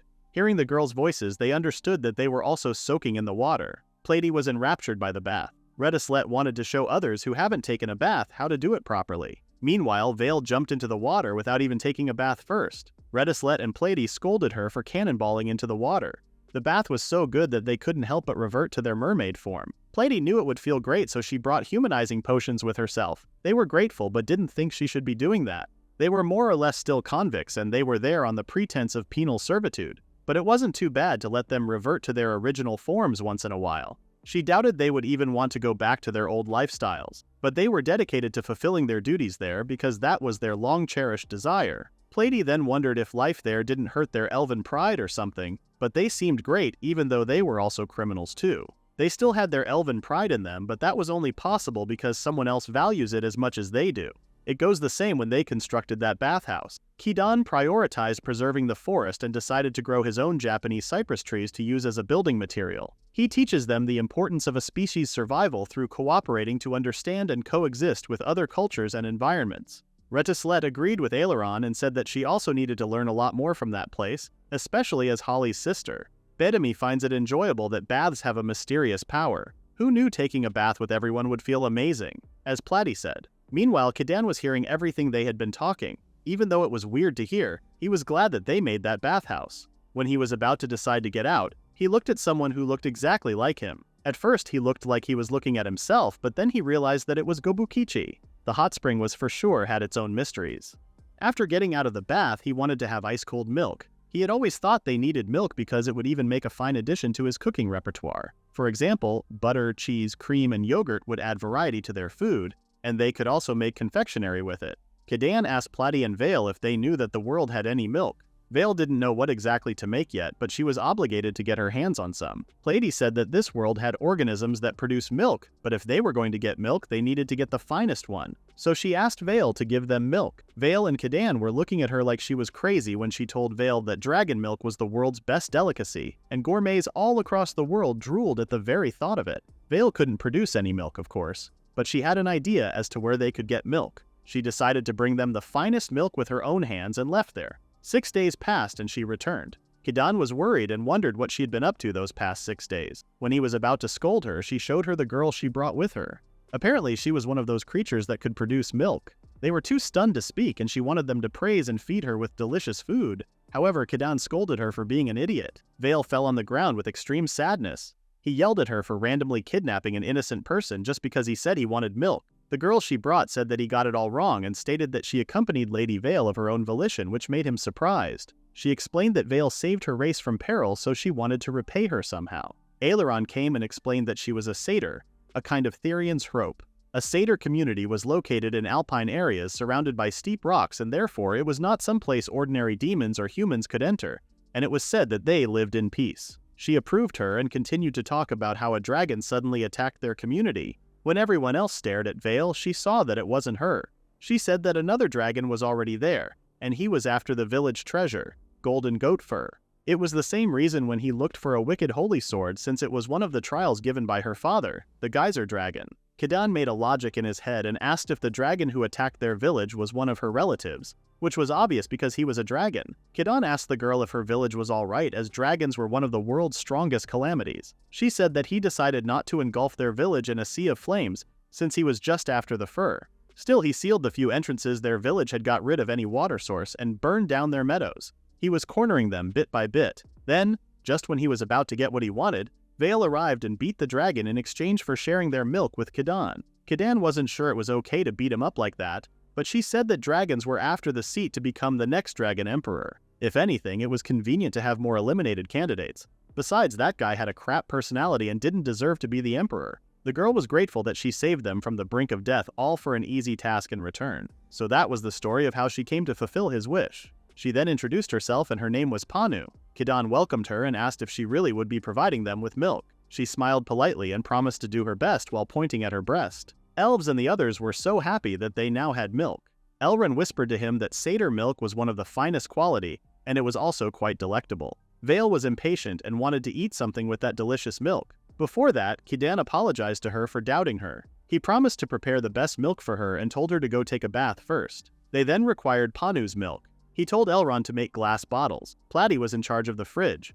After a while, the first bottle of milk was done and Vale tasted it. She was fascinated by the taste of the milk, and ice-cold milk right after the bath felt so good. Others went to wash, and Kidan thanked Panu for the milk. Thanks to her, their farm's diet had become even richer. But with Panu alone, making her provide milk for the whole farm may be too much of a job, so he asked if there were many people from her race who could produce milk. She said that dairy products were the Satri race's specialty. Not only did their village sell milk, but they had also developed various processing methods so they could bard it with other races. Kidan was impressed, and that gave him an idea. He told Vale that the bread and pizza she had always loved eating would become drastically more delicious now, and asked if she wanted to eat them. She was crazy about the pizzas, he asked if she could deliver their farm's products to the satyr's village. Their village must be in a crisis right now, and he was sure they were having trouble managing their food. Vale didn't need any more explanation and accepted his request. He stated to Panu that they were hoping they could continue to receive her milk once their village's situation returned to normal, because having milk was a huge help to them. In exchange, they would also send goods from their farm. As a bonus, Vale could also become their village's bodyguard. Panu teared up and was so grateful to Kidan. Vale smirked and said that she was looking forward to her cooperation, as he was eating more than anyone else. Kidan was so happy that their pizza crust would be loaded with cheese from now on. Vale heard him and her mouth watered, even though she didn't even know what a cheese was. She brought Panu and the goods from the farm and headed to Panu's village. Others tried out the milk and were flipping over it. Their farm was able to produce daily products, but what the bath construction brought them was not limited to that. While Kidan was enjoying his milk, Horkosvan came to discuss something with him. He thought she was having trouble with Nado.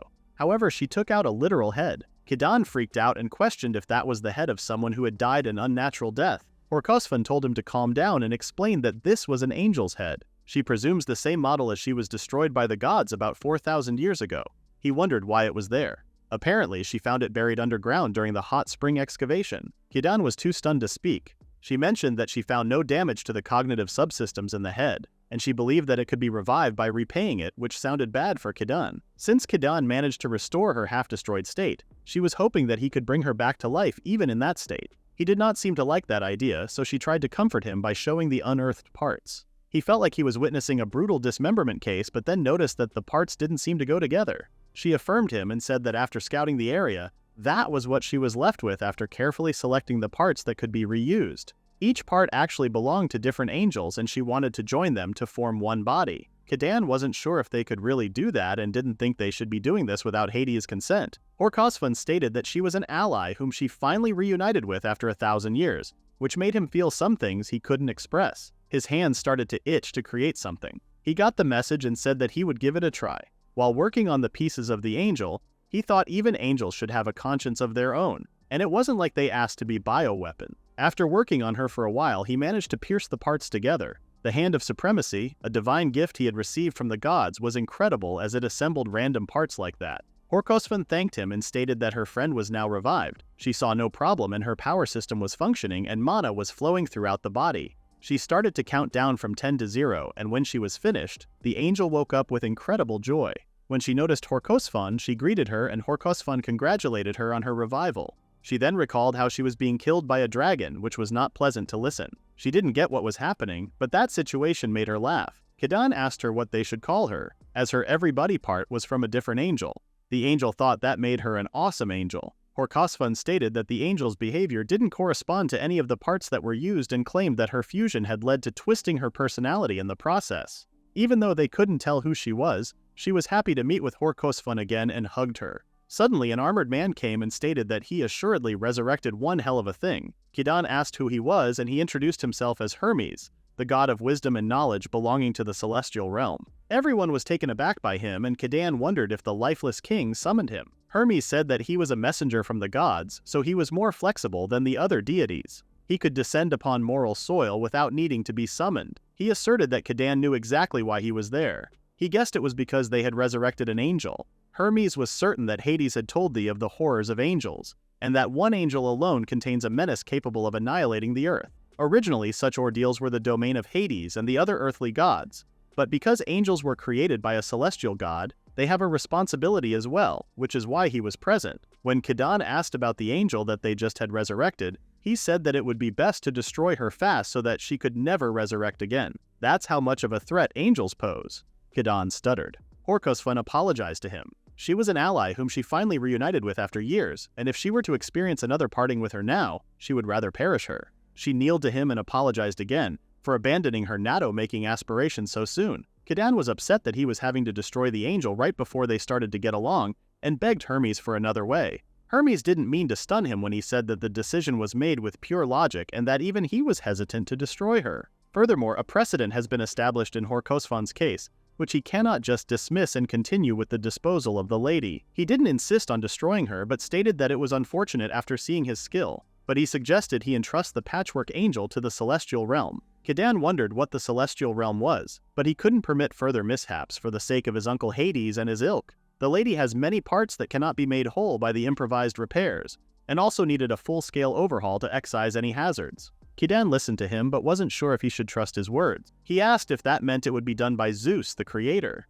His own father, a clumsy man, could never achieve such a feat. He shared that his own brother, Hephaestus, was the god responsible for bringing existence to life. Though on the surface it appeared as though Zeus had created the angels, it was actually Hephaestus who had crafted them. The 10 angels were launched 4,000 years ago under the orders and strict supervision of Zeus and Eris, the goddess of slaughter. He had heard that his own brother had completed the angels while shedding sorrowful tears due to Eris's incessant demand for changes and relentless lambasting. But that was precisely why he had such strong feelings for his masterpieces. He felt devastated when he discovered the angels had been destroyed, which was assuredly why he would gladly undertake that job. He was surely able to turn that angel into an ally of peace. He then asked if he was okay with that matter, and he approved him. Horkosfun also understood the situation and accepted it. The angel had no idea what they were talking about and what was going on. He explained simply that she would be going with Hermes. Hermes told her to come with him to the celestial realm as a friend of that world. She didn't know what was going on but was pleased to meet with him. Hermes promised to bid his own brother to do something about her personality too.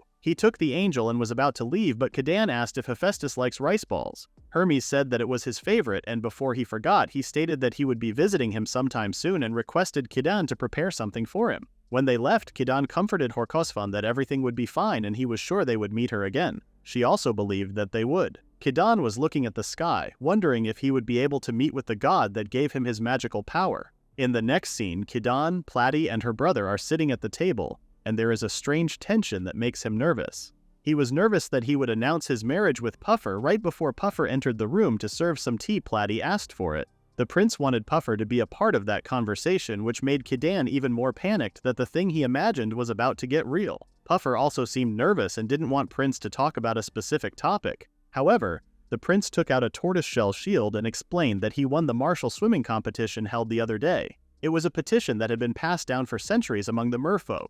It was a war for the merfolk's honor. Males and females use different combat techniques. Mermaids battle with medicinal magic, whereas mermen fight with harpoons in their bodies. As a result, quicker swimming and skilled spear handling were necessary. Auxiliary procedures and armor were also researched. The prince went on to say that showing off their skills and efforts at the tournament and doing well was the highest honor for the mermen. It was actually the prince's first victory, so Platy said it would be his luck that made him win, but the prince got angry that his sister didn't believe that it was because of his ability. He stated that his first opponent was General Shark, and Plady couldn't believe he beat the ferocious general who was the current defending champion. He said that in the semifinals it was the previous defending champion, the Master Slayer Beltfish. And in the end, it was the living legend of the Mermaid Worldmaster Pike. Plady didn't think he would beat him without using any tricks. He said that he played within the rules, but one of the secrets to his victory was that tortoise shell that he borrowed. That shield made from a shell was really excellent. It was strong and its roundness perfectly deflected and neutralized any lethal attack from the opponent.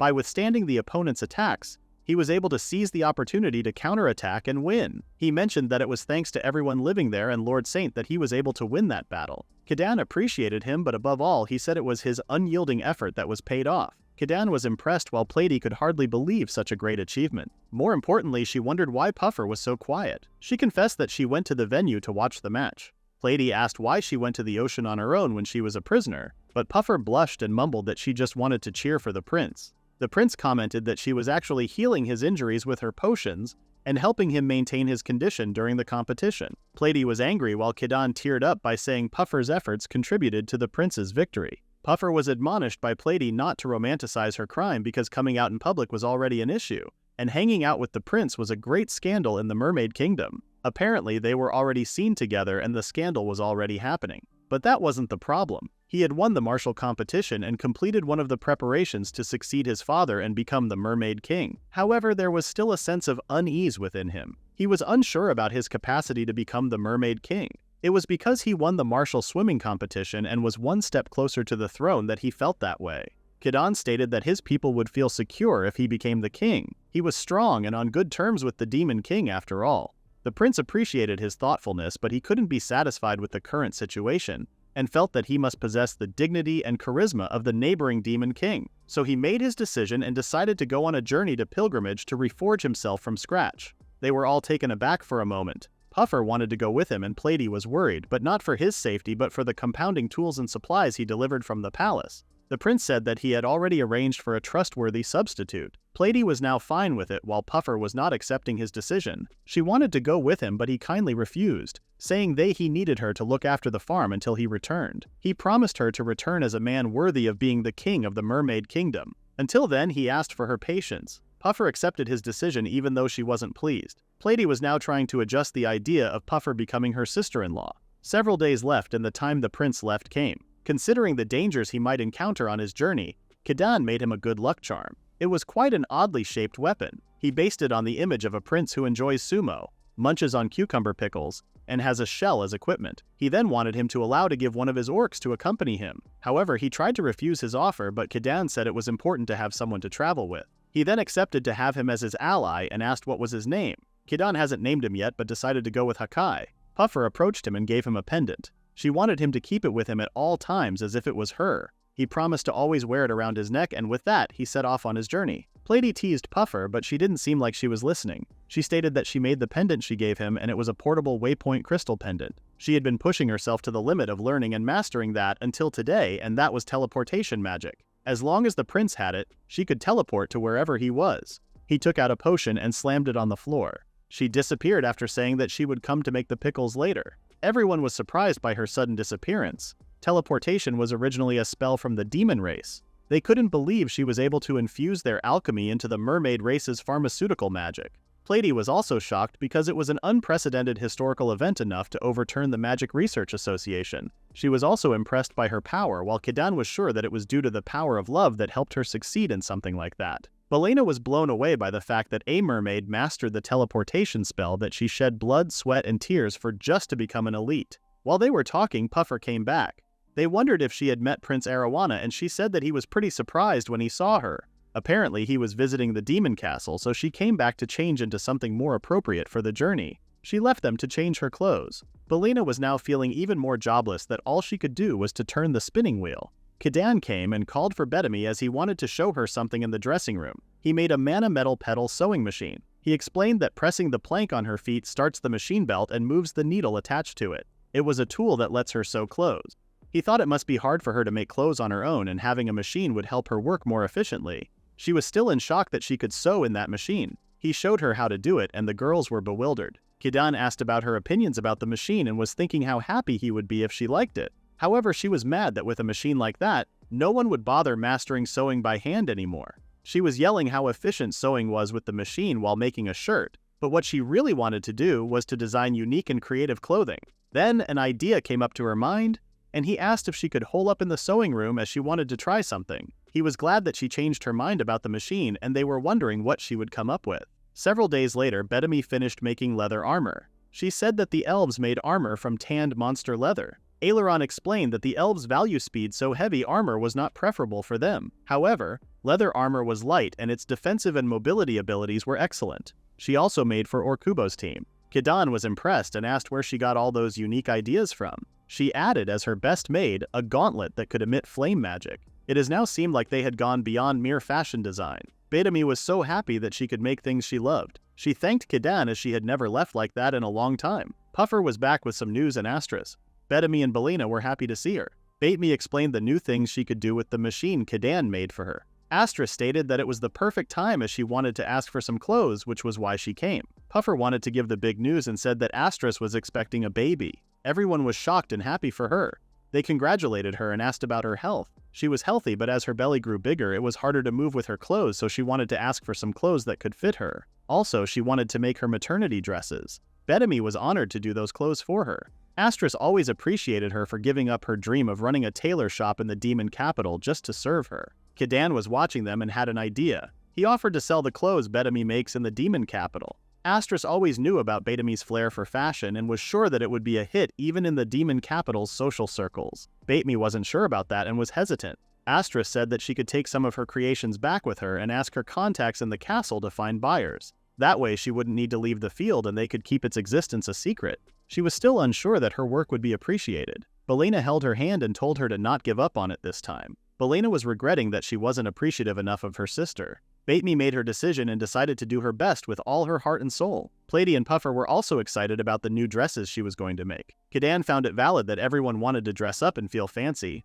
Belina also wanted to make some clothes, but Astras told her to not push herself. Still, it sounded like a good idea to share some of Batemi's workload. With that, Kidan realized that they would need to expand the cotton fields and silkworm farms and introduce new systems. He asked Belina to take charge of operating the spinning machines. To operate many spinning machines, her psychokinesis would be invaluable. She gladly accepted to be in charge of the machines. And with that one incident, a Batemi sensation was about to sweep to the demon capital. Batemi was brainstorming design ideas for Astra's dresses and the ones to be showcased in the demon capital. Meanwhile, Puffer again went to see her precious prince, leaving everyone helpless. In the next scene, Kidan was at the altar of Mr. Gefist, and Plady brought some Mentaiko mustard onigiri to present it to the god. Kidan mentioned that he actually couldn't figure out how to build the sewing machine he built the other day, and was wondering if he could extract any wisdom from the process, so he decided to rely on himself and pray. And that was how the blueprint came out of the altar. Plady stated that they seemed to have a good relationship. He put the onigiris and prayed to Mr. Gefarist.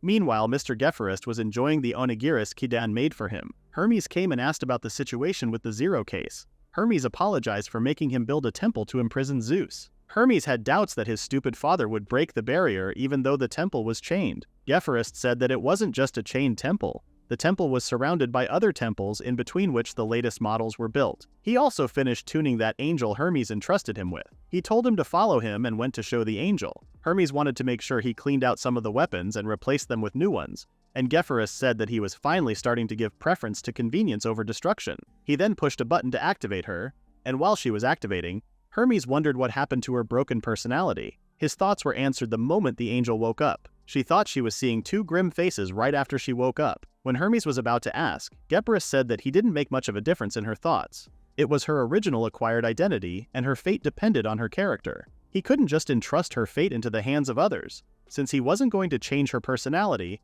as the god of wisdom Hermes, he decided to restore her character, which she found creepy. It was going to be a hassle to give back such an insolent girl to a saint, so he decided to use all his wisdom on that one to teach some basic rules of behavior. This degree of personality adjustment was necessary for the acquisition of social skills. He told his brother that he was taking her with him and took her. Meanwhile, the prince, Puffer, and Hakai were walking out of the Demon King's palace as the welcoming ceremony was over. Puffer seemed to like the Demon King as he praised Atai. The prince was surprised by the pregnancy news of Queen Astris, but it seemed that after the experiences, the Demon King had continued to improve. He said that if he hadn't made enough effort too, he wouldn't have been able to touch all sorts of people and creatures of the earth, and his experiences wouldn't have changed his flesh and blood. Surprisingly, Puffer thought he wanted to be like his father. Hakai asked why he wanted to live on the surface. He explained that as a mermaid, he realized that the land was a dangerous place for him, but in reality, it was even more dangerous than one might imagine. Suddenly, an explosion happened in front of them. Something fell from above, and it was the god of Hermes. He stated that there was something important to do and he trusted him in that. He asked him to take the angel with him on his journey. The prince was confused and asked who she was, and he said that she was a 4000-year-old reborn angel, which made them all shocked. She said that she was in a fragile state, which is why she must come with him on his journey. He thought she would have a great experience and would grow spiritually. He also mentioned that she could be used to him, as well as her power was literally burning worlds. The prince accepted to have her. Raising a human being was not an easy job, and he wanted to experience that too, as the next king of the Mermaid Kingdom. When he asked her name, Hermes tried to think of a suitable name, and came up with the name Songgokvan. Her name sounded perfect for his trip, and he introduced himself and the others to Songgokvan. Songgokvan didn't really get it, but she was glad to meet with them, as always. Seeing her attitude, the prince and the others were now sure that it was going to be a rough ride. In the Mermaid Kingdom, the council was gathered and were discussing about Prince Arowana being on the land. The prince said he had been getting along with the outside world ever since, but they didn't think there was any logical reason for that. Their mermaid state remained the same as it was in the old days, and they all agreed that they should enjoy a peaceful life for the rest of their lives. One of them was sure that they would be attacked by the demons and exterminated like the humans, which was why they wanted to marry the princess to the demon king a long time ago. But the others were totally against that idea, as they hated demon. A black-haired man who once before wanted to marry Platy asked what would have been the result even if the princess had already married to a representative of the human race. Nothing would have changed. In fact, it was a choose-nothing move. They avoid both better and worse choices. But for that reason, in order to control their own future, he thought they needed to think rationally about the Mermaid Kingdom. In reality, they had absolutely zero guarantees that the demons wouldn't attack. The man who wanted to marry Platy with the Demon King stated that they should be going to King Naga's and ask him to negotiate with the demon rules. Even if they couldn't get Princess Platy, they could still give her little sister Enzel to the demons as a concubine. But the black-haired man refused that idea because if they start negotiating marriage terms with the ruler, it might look like a sign of submission. There was an unexplained anxiety in the Mermaid Kingdom, and the mermaids would destroy each other before the demons even attack if that keeps up. He thought about going to Princess Platy, as she was always more humble than Prince Arowana. He wondered if the princess could go out in a public place and show her face. He went to the land and was looking for Princess Platy. He was questioning if her husband, the saint, was real. If she married a non-existent saint, he wondered at what point she decided to distance herself from the turmoil. He tried to focus on his goal of convincing her to return to the Mermaid Kingdom and negotiate with the demon rulers, even if it cost him his life. He arrived at the farm and saw the Demon King, but he didn't know what he was exactly look like, so he didn't recognize him. He asked to meet with the saint, and the Demon King called for Kidan. While he was calling for him, he wondered if he was a demon and if they actually lived there. Kidan came and asked what was wrong and called him the Demon King, which made him speechless. The Demon King said that he came to meet him, and Kidan thought he was the guy Arowana sent it, but he said he wasn't, and introduced himself. Kidan offered Hendola to take her to Platy and told King to take a break. While they were on their way talking about the fieldwork and laughing, Hendola was looking at them like they were alien. Platy welcomed Hendola and thanked him for the things he brought. Hendola mentioned the real reason he came there and said that the Mermaid Kingdom was in trouble. The country was in danger of destruction, and it was unclear when the demons would target the Mermaid Kingdom. In addition to the insecurity, there was growing dissension among the top leadership. He asked her if she could return to her homeland and took the reign. Platy didn't seem to understand the situation and asked the Demon King if they really planning to attack the Mermaid Kingdom. The king found it stupid that they even asked something like that, as they had no reason to attack the Mermaid Kingdom. The war with humans had not started by them. They were only defending themselves. They were just fulfilling the wishes of their rivals. Platy said that he was the Demon King Zidane, and he couldn't believe that. He then asked why there was a human child swinging a hoe out there. She explained that she was the princess of an extinct human country. Kidan then asked if the Demon King and Arowana were good friends, and he approved him. Hendola was still in disbelief. He couldn't believe their prince not only knew the Demon King, but they were also friends. The Demon King explained the goals of the prince and how he was ready to become king of the mermaids. Hendola was shocked that Prince Arowana had reached the highest level of diplomacy without realizing it. The Demon King apologized for causing trouble in the land of mermaids, but that was why they couldn't publicize that fact. When those who should speak up were silent, uninformed people started doing rash things. The prince wanted to reform the old system, and now the Demon King was waiting to warm that place and those people. Hendola promised to remember their conversations and speak out against the rulers. Platy thanked him and asked him to not tell anyone about those lands. He was about to leave, but Kadan asked him to stay for dinner. Platy was also excited that the mermaids living there would want to hear how things were at the home. She called for Gararufa and she immediately came. She introduced Hondola to her, but it seemed like they already knew each other, and additionally, they hated each other. Hondola didn't expect to see her again in a place like that. She seemed like she was pretty angry at him. Meanwhile, they were just wondering what happened between them. Franpoi was angry and wanted Platy to permit her to burn Hendra down. Meanwhile, Hendra was shocked that she lived there when she was supposed to serve time in a trench prison. Worried, Kadan tried to stop them and asked Platy if she could explain. She let out a breath and asked Kadan if he remembered Ranpoi's situation when she came here. Kadan recalled her causing a violent incident, punching a noble in front of the Mermaid King. That noble was Hendra, but he was still puzzled because he didn't understand why Prince Arowana would send him as his substitute if he knew those two would be fighting. After giving it some thought, Platy somehow understood it. Hendra stated that because Ranpoi was like that, she was often misunderstood. She was also a former elite of the Royal Guard, and of all the prisoners sent here, she was relatively decent and sensible. In other words, Platy stated that the only reason she became a prisoner was the violent incident in front of the king, and then Hendra was the victim, meaning if he made a move, he might be able to wipe away Ranpoi's only fault. Kadan concluded that if Ranpoi apologized and Hendra forgives her, her past sins would be cleared and she could return to the Royal Guard. Platy put her hand on Ranpoi and politely suggested she apologize to Hendra, and Ranpoi refused her politely and quickly. She explained that if that man did a dojiza in front of Platy, that was one thing, but she would never be able to bow her head to that insolent man. But she wasn't that calm when she recalled what he said in front of the king. Apparently, he told her that she was a drug nerd with no sense of honor and that she wouldn't get married anywhere. Platy couldn't deny that his words were actually true, which made her even more frustrated. However, she said that Hendra went directly to her father as a neutral party, neither a demon nor a human, to ask him about the issue of her inclusion. She wondered how he came to that statement. He stuttered at first, but then revealed that it just slipped out of his mouth. She proved that the one who should apologize was him. She told him to admit his mistakes and prostrate himself to Platy, whom he had insulted, but he said he couldn't do that. To explain himself more, he stated that he was a debater, and a debater must have justice in his words even if they were a slip of the tongue. If he keeps revising and retracting every little detail, his words will eventually lose their power. In that case, Ranpoi decided to shut his mouth herself. Worried, Hendra asked if she was going to use violence again. She said that it wasn't violence, it was the hammer of justice. She seemed pretty dedicated to beating him, so Kadan asked Platy what they were going to do.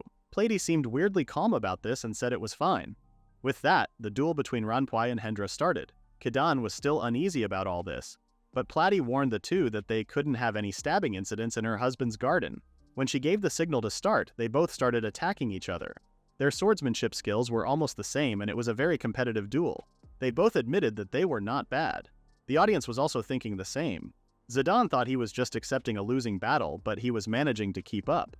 Platy responded that even though he was a debater, he was born into a military noble family. He seemed to have mastered martial arts. Kadan tried to comfort himself by saying that there should be no big injuries if they were good, but they were still puzzled as to why Platy allowed this duel. She responded that she wished for the children who worked for her to live happily and freely. She wanted to take advantage of this opportunity. She didn't mind if Puffer was happy with his brother, and she was hoping for Ranpoi to resolve the stalemate with Hendra too. Kadan was relieved that Platy had it all in mind already, and then commented that Hendra misunderstood Platy after all. He kept watching the duel, hoping for it to work out well. While dodging his attacks, Ranpoi noticed that Hendra was barely on the land, but he was already able to move that much. She also realized that there was another emotion besides anger arising. She was feeling excited. Meanwhile, Hendra was also feeling weird. He was on par with teacher Sanma in martial arts, but he was cornered by her. He also noticed how beautiful and noble the way she carried herself. He realized it from her blow by blow. Her sincere, strong, and straightforward thoughts distracted him. And suddenly, he found himself without his weapon, on his knees. Everyone, including Ranpoi, was surprised that she won. The more surprising thing was that Hendra stood up and proposed to her. That was so unexpected that Kadan had more reaction than the others.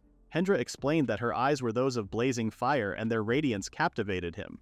Ranpoi stated that her heart was scorched by the flame in every one of his words. Puffer appeared and she seemed pretty puzzled as to what had just happened. Kadan responded that it was a commuter marriage for now and sometimes the lover, Hendra, comes here. He asked if it was okay for her to be here today and she said that she had been checking the function of the refrigerator, making new pickles, stirring the rice bran paste, and so on. Fermented food was the prince's favorite food and she wouldn't neglect her work there. However, she said that Garurufa became medical staff here before she knew it, and Platy was also always busy with something. Kidan was counting on Ranpui too, but with her being like that, they wouldn't be able to manage all the work here. Kidan could understand her because if Puffer and Ranpui's love goes well, their agricultural fermentation department would lose manpower. He felt so bad for not noticing it before and started freaking out about what to do. He decided to talk to Platy about this. Someone was behind him, and after hearing Platy's name, she asked where she was. They looked at her in confusion. Apparently, she was the Witch of the Holy Light, Enzel. Ranpui was shocked to see her. Kidan asked if she knew that person, and she said that she was the daughter of the current mermaid king Nagus and Princess Platy's little sister. Platy came and asked why she was there. She stated that this was a secret place that only a few people knew about. She said that she just secretly followed Hendra along. Seeing Platy's intimidating glare, Hendra nervously explained that he was a little distracted. Platy asked Enzel why she was here and what she was going to do about the school. She started scolding her for skipping school, which made her furious, and she suddenly told her to shut up and challenged her. She really thought she was going to replace her and came at her to attack. Kidan was worried because she could use medicine magic too, but Platy beat her with one snap. Seeing Kidan so worried, she told him not to worry as she hit her lightly, but it didn't seem to help. Platy yelled at her that she was 10 years too early to challenge her. She asked what could possibly happen at home that she even dared to attack her. Enzel couldn't stop herself from crying her eyes out and started yelling at her big sister that she was the bad one, leaving her worried without saying anything. Thanks to her, all the political problems were given to her, and she was so worried that she couldn't sleep at night. She thought he was going to go bald. She blamed everything on her because she didn't marry the demons. Platy smiled at her sister and told her that she hadn't abandoned her. She got even more emotional and hugged Platy while crying. Kidan was relieved because he didn't know what would happen for a while. When Platy said it was fine not to dwell on it, Enzel got so mad again for treating her like a kid. She told Enzel not to worry because she was going to tell her what had happened until now and what the world had become. Puffy and Ranpui seemed to like Enzel. Suddenly Enzel's legs turned into octopus. Platy realized that it was the land person transformation drug's rampage. They asked where she got that drug, and she responded that nothing was impossible for the Witch of the Holy Night. Puffy figured that it was self-made. Platy told her sister that land person transformation drugs were not something a student could make, and she would screw up the concoction and there would be side effects like these. Enzel seemed confused because she was sure she did it according to the recipe Platy left behind. Platy, not in a calm way, told her sister that if she thought everyone could make it as long as there was a recipe, they wouldn't be hailed as witches. Platy still remembered the recipe for symptom relief, so she would get to work on it as soon as she could. Kidan was relieved that she could return to normal. But Platy told Enzel that even if she became a land person, it was going to take a little while to get back to her mermaid lower half. She wasn't worried and let her stay like that for now. She called for Hendra and told him that they could offer recruits from here to the schools in Mermaid Country. Since Enzel was her sister, there was no need to hold back. After all, she used to sneak into her laboratory, which was off limits. She had a criminal record that made it impossible for her to get back on her feet. The more Platy spoke, the more Enzel got scared. She told her that she would learn not only pharmacology but also the harshness of the world and risk management. Puffy suggested Enzel help them as an assistant for a while. With directions from top-level medicine magicians like them, no one could ask for a better learning environment. But the teachers must have skills as well. Ranpui commented that they should take this as an opportunity to learn to teach. The play seemed to like that idea.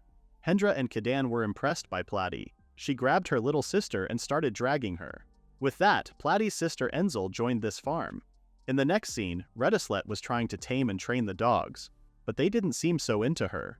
She thought her charismatic power that resides in her soul was supposed to affect all living beings. Platy could hear her rebel from afar and beat her for being too loud. She told her to stop fooling around and start working. She was on bath duty today. While walking towards the baths, Redislet was thinking about how harsh Platy was. Suddenly she saw Enzel complaining about washing the radish. When they made eye contact, they both felt something that made them connect and be friends with each other. Somehow they felt sympathy for each other and there was something in common between them. They were both born-bred nobles and experienced a tragedy. They even started to sing together from the happiness of being best friends. But Platy stopped their daydreaming and scolded them. In the next scene, the orc team was going to be entering the dungeon using transfer magic. Aileron overslept because of too much forest bathing and used transfer magic to go back to the farm. Also, Panu and her friend were using transfer magic to fly away when they were done with today's milking. Platy and Kidan were aware that most of the children on the farm were able to use transfer magic now. Originally, it was a spell from the demons, but Puffer made transfer magic potions out of love, And it was also thanks to the immortal king's teaching. With that, even if she was a mermaid, she could use it without any problem.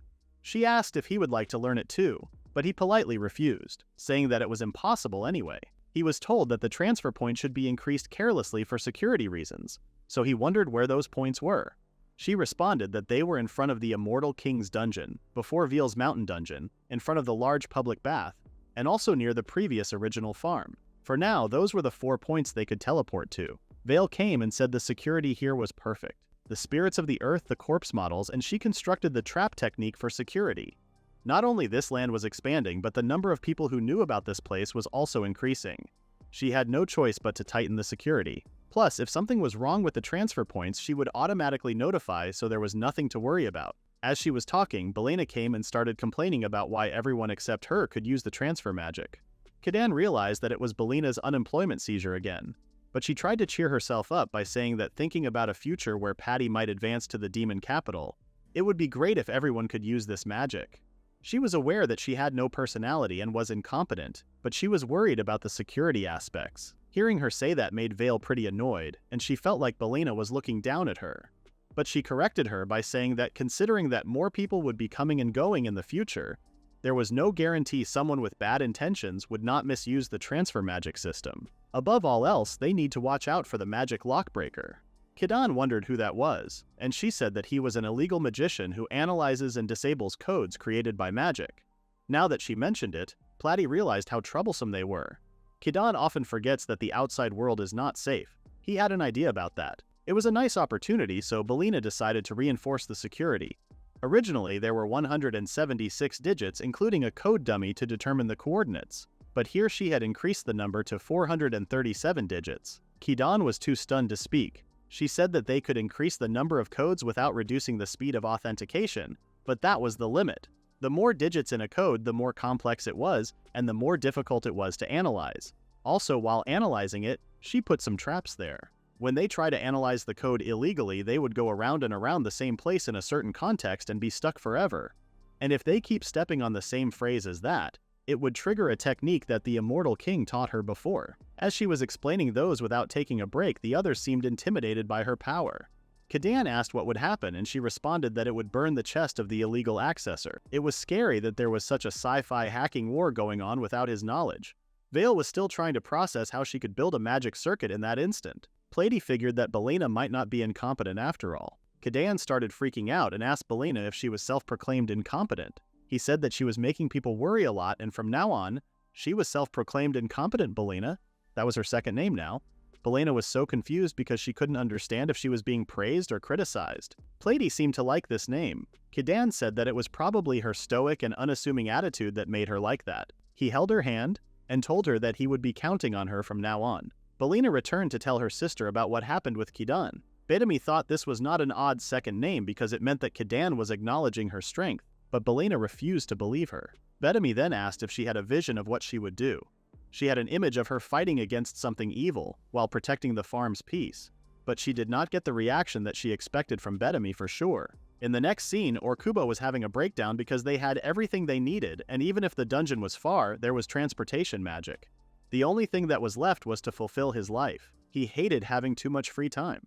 Platy and Kadan welcomed him and asked what was wrong. They explained that they were thinking of problems with work in the future and they had a request for him. They wanted to build a ship.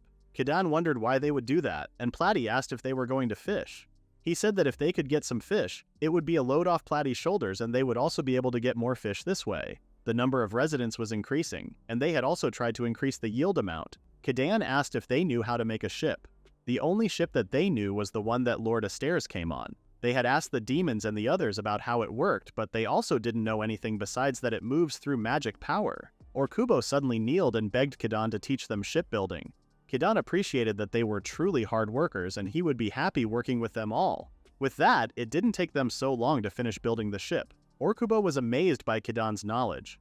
He lost all hope when he heard that the ship only moved with magic, but it could move with this large cloth and a thing called a rudder, so he was glad. Kadan asked if there was any problem with the test drive, and he responded that all tools had been loaded and it was safe. He warned them to not go too far offshore and always check for land. He seemed pretty worried about his orc team. Platy tried to comfort him by saying that it was just a day trip and there was nothing to worry too much about. She told them to ask the mermaid they find along the way if they get lost in the sea. She sprinkled the ship with a magic potion as identification so they would know the ship was affiliated with her. In case of an emergency, they could always use the transportation magic too. With that, they got ready for their first trip to the sea. 3 days later, they were lost. Although it was still pretty far away, the terrain didn't seem like a farm. Orkubo asked which way they should head and they decided to use the compass. But the problem was that Orkubo forgot to ask how to read it. It was an it is what it is situation, but Orkubo still wanted to catch a fish before they found their way home. The other orcs seemed fine with fishing, and he was the only one who couldn't catch them. While hyping himself up, he tried one more time, believing that he would catch a big one now. He bet everything in this one throw, so it better be good. Something caught up on his fishing rod, and apparently his wishes came true. It was a big one. While trying to pull the rod, he prayed that it wouldn't escape. But to his surprise, it wasn't a fish he caught, it was a mermaid. The other orcs started praising Orkubo for catching a mermaid, but he didn't seem so happy. He tried to act like this was the result he wanted. The mermaid spoke and stated that she felt a strange presence and approached it, that's why she got caught. She seemed angry that land people defiled her and told them to prepare themselves for this sorcerer of Abyss Zothzilla's revenge. The orc team was confused. She then noticed that they weren't humans, they were orcs. She asked if that was a demon ship and if the monsters were sailing it. Moreover, a talking orc was pretty strange to her. Orkubo asked if she could forgive them. She said that she could forgive them if they all became the test subjects for her newest magic potion. She was researching turning mana into life. It was to artificially create monsters such as them. It was deemed as heresy, so the Mermaid Kingdom wanted to capture her because of it. Therefore, she was running away while she kept researching like this. And now it was the right time to see what kind of slaughter could be done to land creatures. She calmly stated that she wouldn't feel any guilt even if she killed them. She released her monsters and said if they couldn't even defeat orcs, they were all nothing but worthless. Orkubo and the others didn't expect her to turn out like that. The creatures started attacking them and they had no other choice but to counterattack. It didn't take them so long to kill every one of them. The mermaid couldn't believe that they could defeat the most recent model with the highest performance when they were just mere orcs. They corrected her that they weren't just mere orcs. They were warrior orcs, a mutant species that evolved by Saint Kidan. Not only that, but the leader also surpassed warrior orc and had evolved twice into a legatus orc. Orkubo stopped the young one because he was getting embarrassed. The mermaid decided that she couldn't merrily go back to sea like this after being defeated by orcs. She said that she was concerned for something's safety. She took out a potion bottle and spilled it on the floor, saying that she was going to sink their ship. She summoned a sea monster called the Forbidden Deep One and ordered it to kill every one of them. The orcs seemed to get panicked because the ship would sink if this kept up. As she was mocking them and telling them to regret becoming her enemy, the monster grabbed her. Confused, she ordered it to stop, but then realized that she couldn't control this monster. Orkubo slashed the monster's arm and saved the mermaid. Orkuma then attacked the monster with his weapon and made it release her. Orkubo held her before she fell and landed safely on the ship. As she was annoyed and asked why he did that, Orkubo responded that even if she fell into the sea, it must hurt to fall with that much force. In the next scene, Platy informed Kidan that Orkubo and the others were back. Immediately, Kidan started freaking out asking if they were okay. He did not expect a mermaid in Orkubo's hands.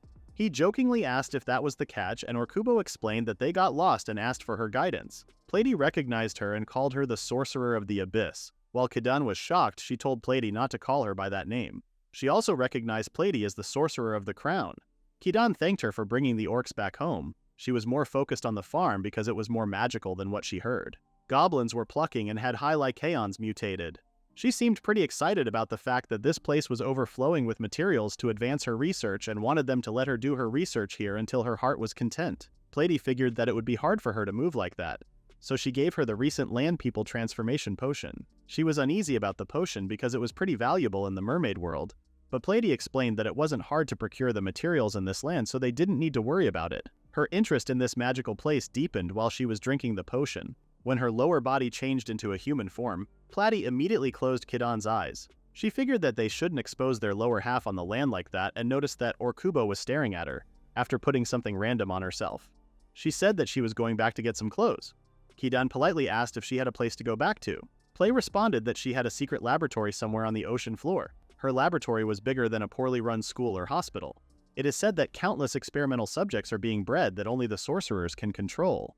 It would be a catastrophe if even one of them escaped, or so she heard.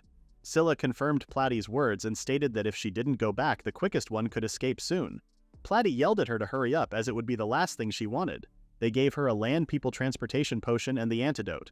Platy was expecting some souvenirs, so Scylla stated that next time she would bring the drugs she had been cultivating these days. Before she disappeared, she told Orkubo to not forget about her until she came back here. They had a weird tension between them that Platy and Kadan obviously noticed. In the next scene, they tell Puffer what happened. She wanted to greet her, but they told her that she would be back. Kadan asked if she was an acquaintance of hers, and she said that she was more like a teacher to her. She was the one who taught her the basics of medicine and magic. Puffer then remembered that she could ask for some tips as a leader if she saw her next time. She was now in charge of leading people after all. Platy seemed happy that Puffer was taking care of her sister. Meanwhile, Enzel was still trying to understand what was going on. Even though 4 of the 6 mad witches had gathered here now, the one who was said to be the most skilled and knowledgeable was also joining as well. Among them, there was another one who was just like Zoth Sira, but her whereabouts were still unknown. She wondered if the Sorcerer of Darkness would appear as well. She was still trying to figure out what this place was. The orcs and goblins were talking, the residents were mixed races, the Demon King came and went, and the 2 great calamities were getting along with each other. On top of that, Kadan's dishes were delicious, and the owner of this amazingly powerful land was her sister's husband. She was boiling with jealousy, thinking that this wasn't fair. But then she realized that it wasn't her thing to feel sorry for herself because what she needed to do was prove that she was better than her sister. She aimed to fight until she had the victory. As she was comforting herself with those words, she heard someone saying, "Idiot." She followed the sound and found a scarecrow.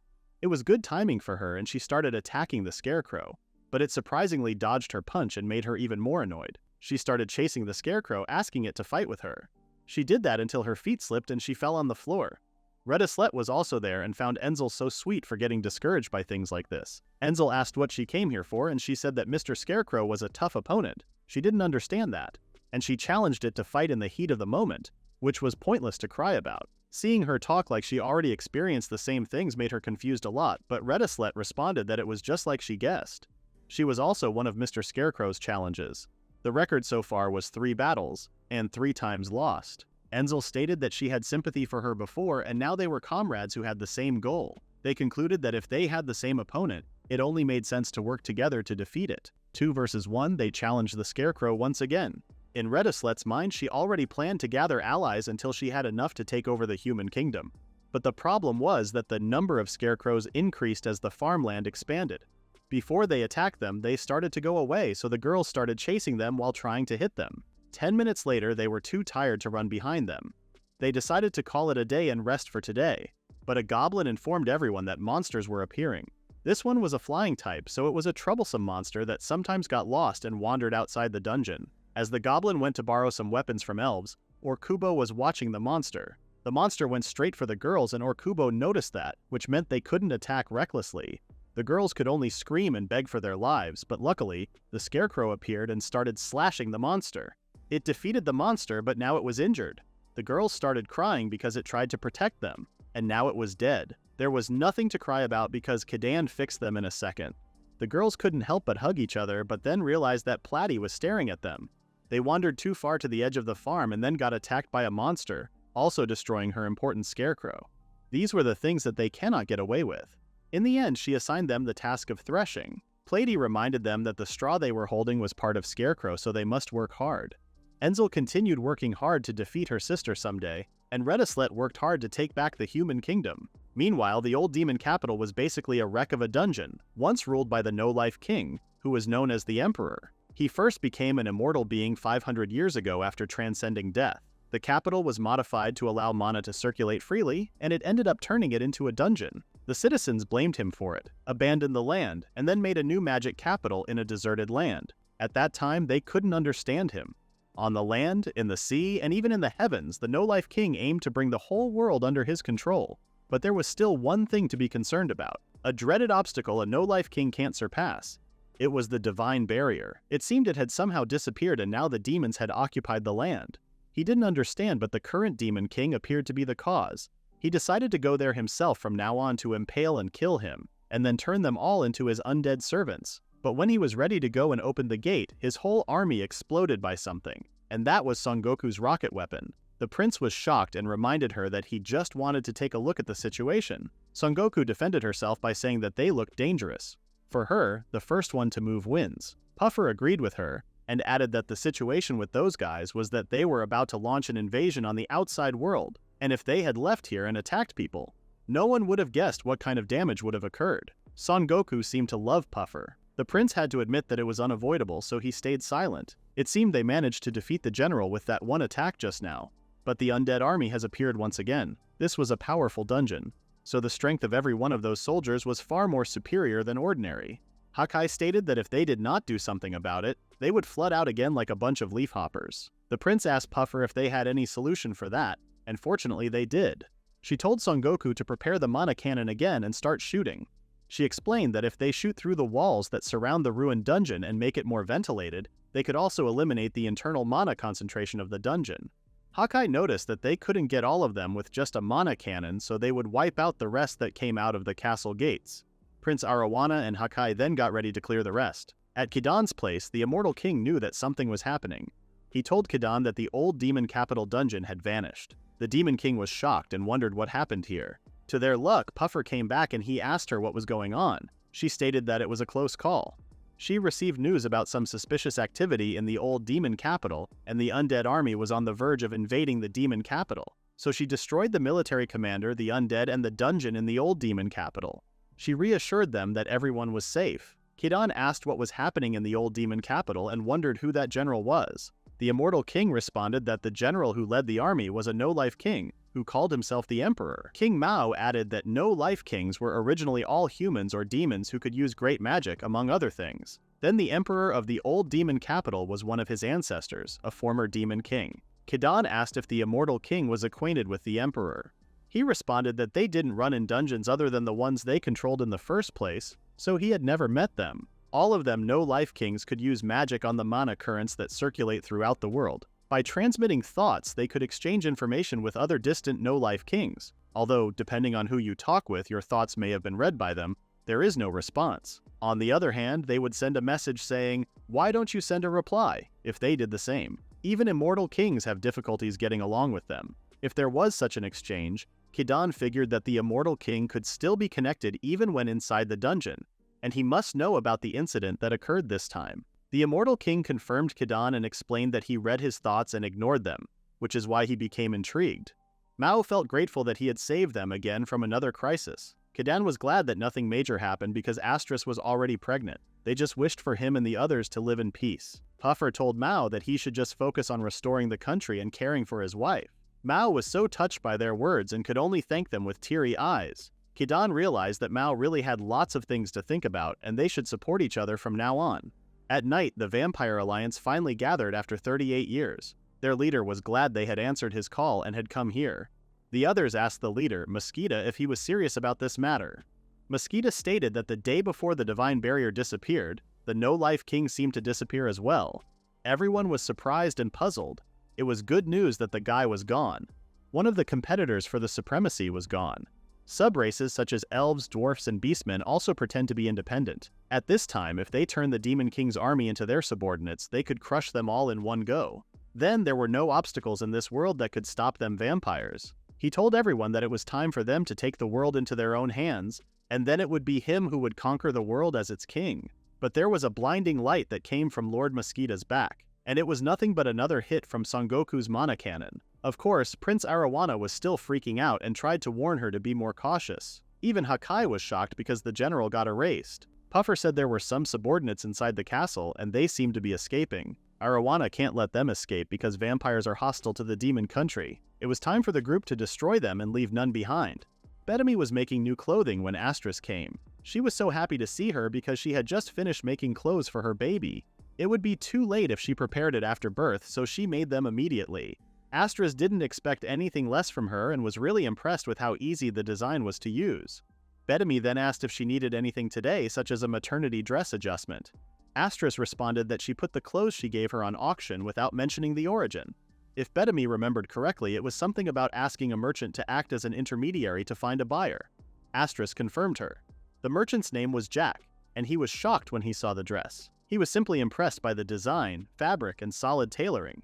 It was going to be a shock for the Demon Kingdom's fashion world, as expected from the Demon Queen's designer. Astris told him that the profit would be split between him and the designer and asked if he would take it. He said he prided himself as the best merchant in the Demon Kingdom, and if she only let specific customers buy such items, it would be inevitable that other customers would complain. That's why he suggested auctioning this one, while simultaneously advertising to the royal customers if they were to be gathered in one venue, there wouldn't be any sense of unfairness. If they don't do this, it would incur the customer's resentment, which could result in huge losses.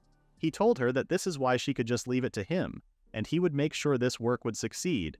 And with this, all of her clothes were sold at the highest price ever. The number was out of the roof, and the merchant was delighted. Bethany was shocked because it didn't feel real at all. She didn't even know what was going on, but if it continued like this, she noticed that Astris wouldn't get anything from it even though she had such a valuable opportunity. Astris told her not to worry about it because she was satisfied just by her talent being recognized by the world. Bethany was so grateful that she was doing something like this for her. Astris then mentioned that the other one she asked her to do for her appears to have been sold successfully through that merchant. As she requested, they were sold to the buyer undercover so that the sales route could not be tracked. She said her precious clothes should have arrived by now in the place of her dearest person. Bethany knew exactly what she was talking about, so she was embarrassed, but Astris told her that there was no reason to hide.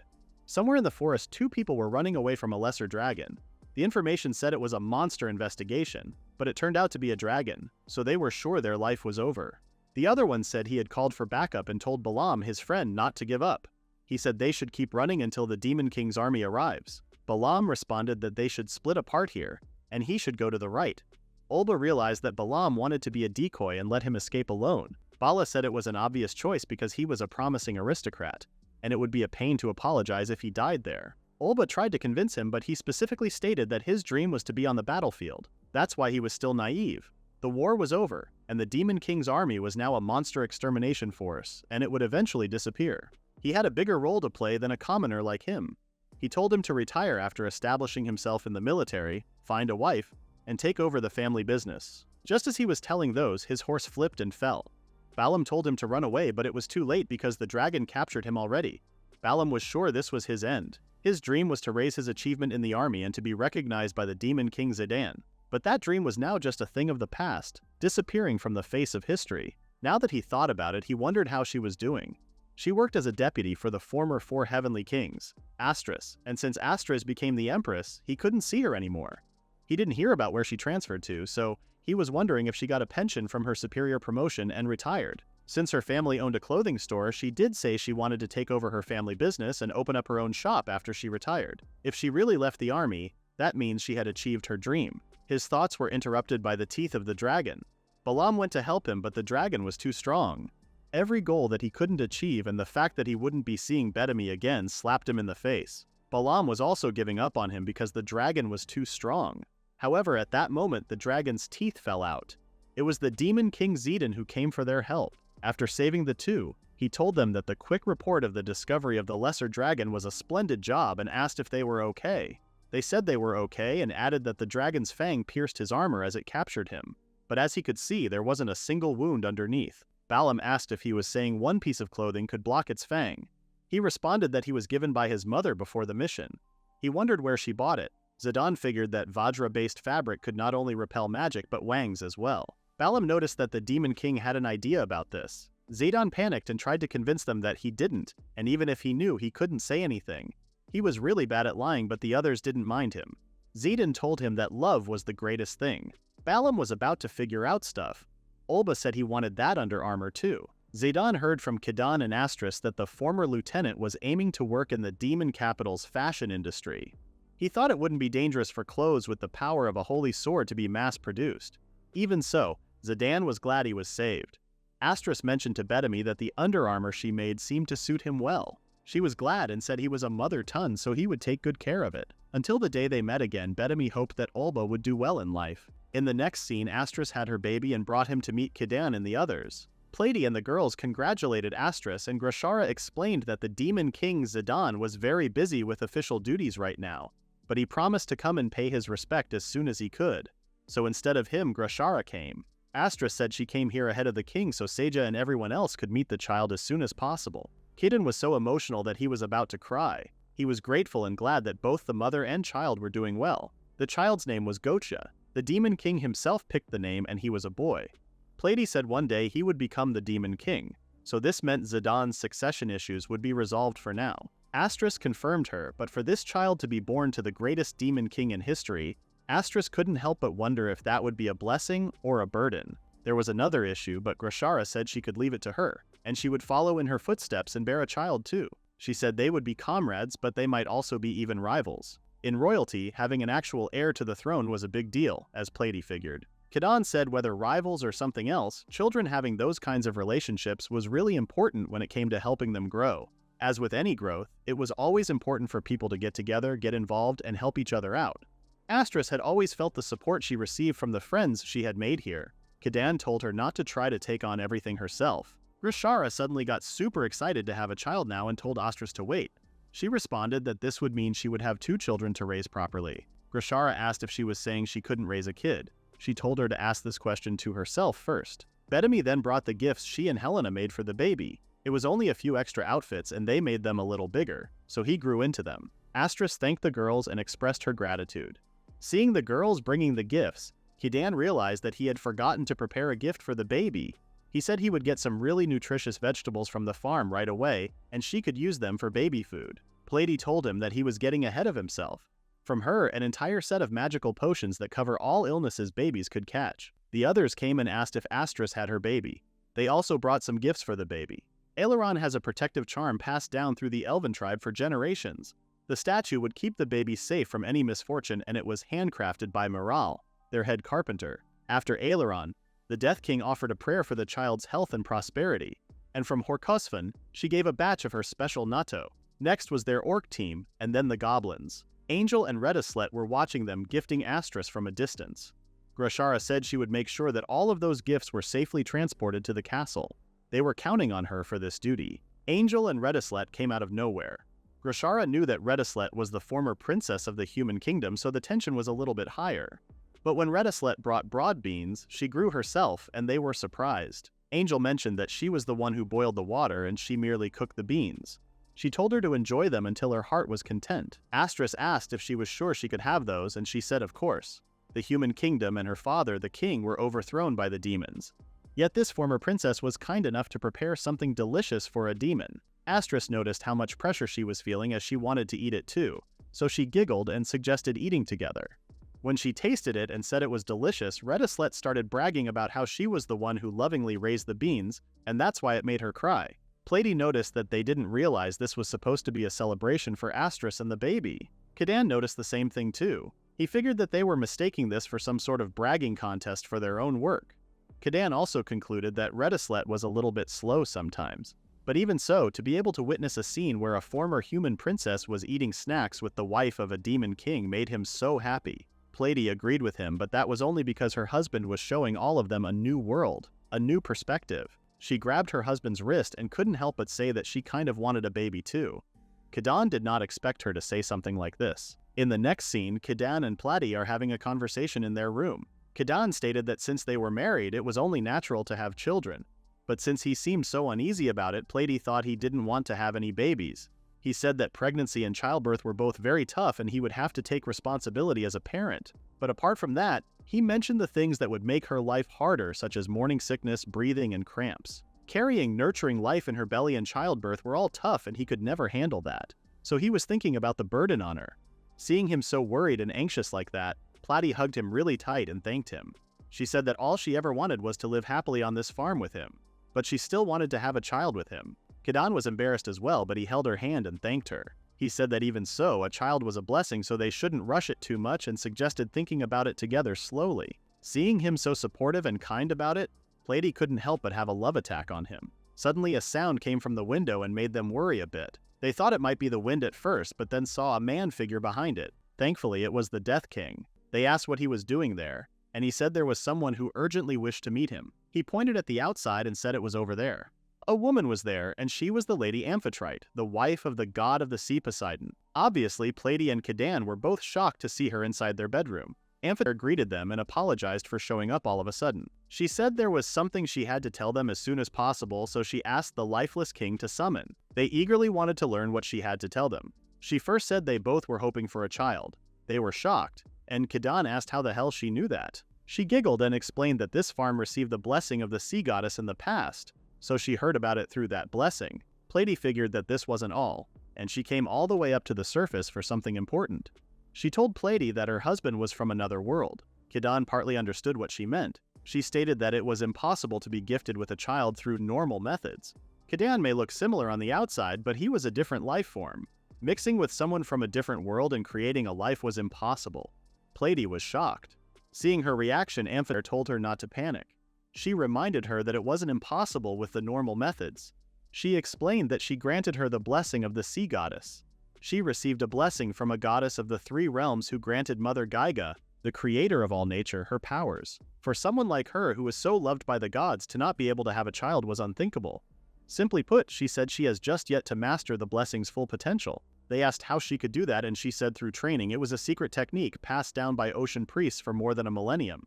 It was known as the Lamaze technique. In the Lamaze technique, she explained that she aligned her chi, prayed and breathed in, and breathed out 10,000 times a day.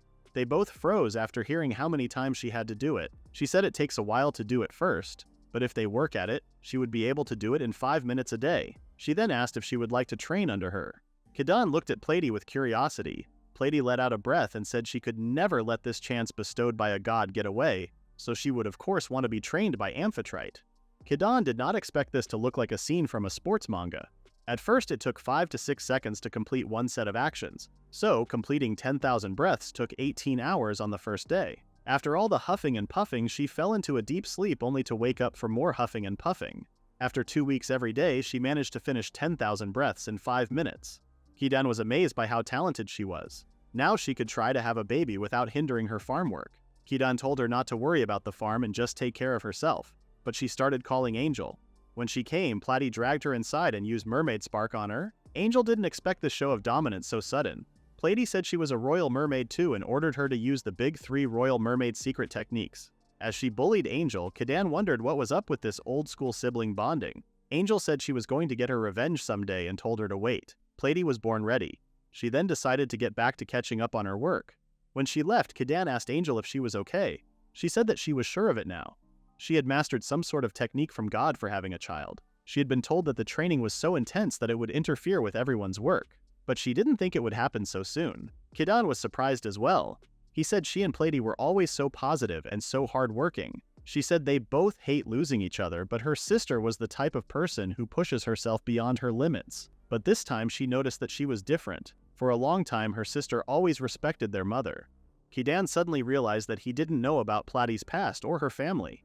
He asked if it would be okay for her to tell him more about Platy. Angel started telling him about their family. Their dad's name was Nagus and their mother's name was Sheila Khan. Her father and mother were super in love and had a lot of children. He asked if they had other siblings, and she responded that they had 9 of them. Kidan could understand many kids because it was the royal family after all. She then said she nailed that part as a queen, but before that, her mother actually had a fatal flaw. Her past was a complete mystery. How she met their father or how they got together was a big secret that even their children didn't know. That's why she got all kinds of accusations thrown at her, like she was born super underclass or that she might be a criminal. She was the queen, so quite a few people were trying to drag her out and take her place too. But even while facing such slander and outside pressure, her mother gave birth to her and raised her. That's why Platy respected her so much. Since her mother had achieved such a great feat, Platy admired her deeply and decided to follow in her footsteps. Angel mentioned that her feelings toward their mother caused a major incident. Ever since she was young, she had a natural talent for potion making that amazed even adults. Even though she didn't need school, she became a student anyway. The school was where the nobility and upper class gathered, forming a sort of high society circle within the Mermaid Kingdom. By earning herself some recognition there, she wanted to protect her beloved mother from criticism. But shortly after she enrolled, the seniors, all high and mighty, set their sights on her. What they said to her was so offensive that she couldn't say it. But her sister got really angry and gave them a good beating. Kidan was sure those seniors had their own problems. She said he wasn't the only one who was worried about that. In the end, they all got expelled and that was it. This was the incident that made her feared as a witch. Kidan said the fact that they all got expelled in the end was pretty harsh. Angel said both parties were in the wrong, or rather, they insulted the royal family. It was treason no matter if they were nobility. Kidan asked if she had to deal with that too, as she was a student right now. Angel said she never let it bother her at all. Kidan couldn't help but compliment Platy and Angel for being good in their own way. He then thanked her for telling him that important story and treating him as her family. Angel suddenly felt jealous. She told him that even if they were family, her sister was her rival, so she must return to her studies. When she left, Kidan started to think about the first time they met each other. The reason Platy and she met was because of the mess in the Mermaid Kingdom.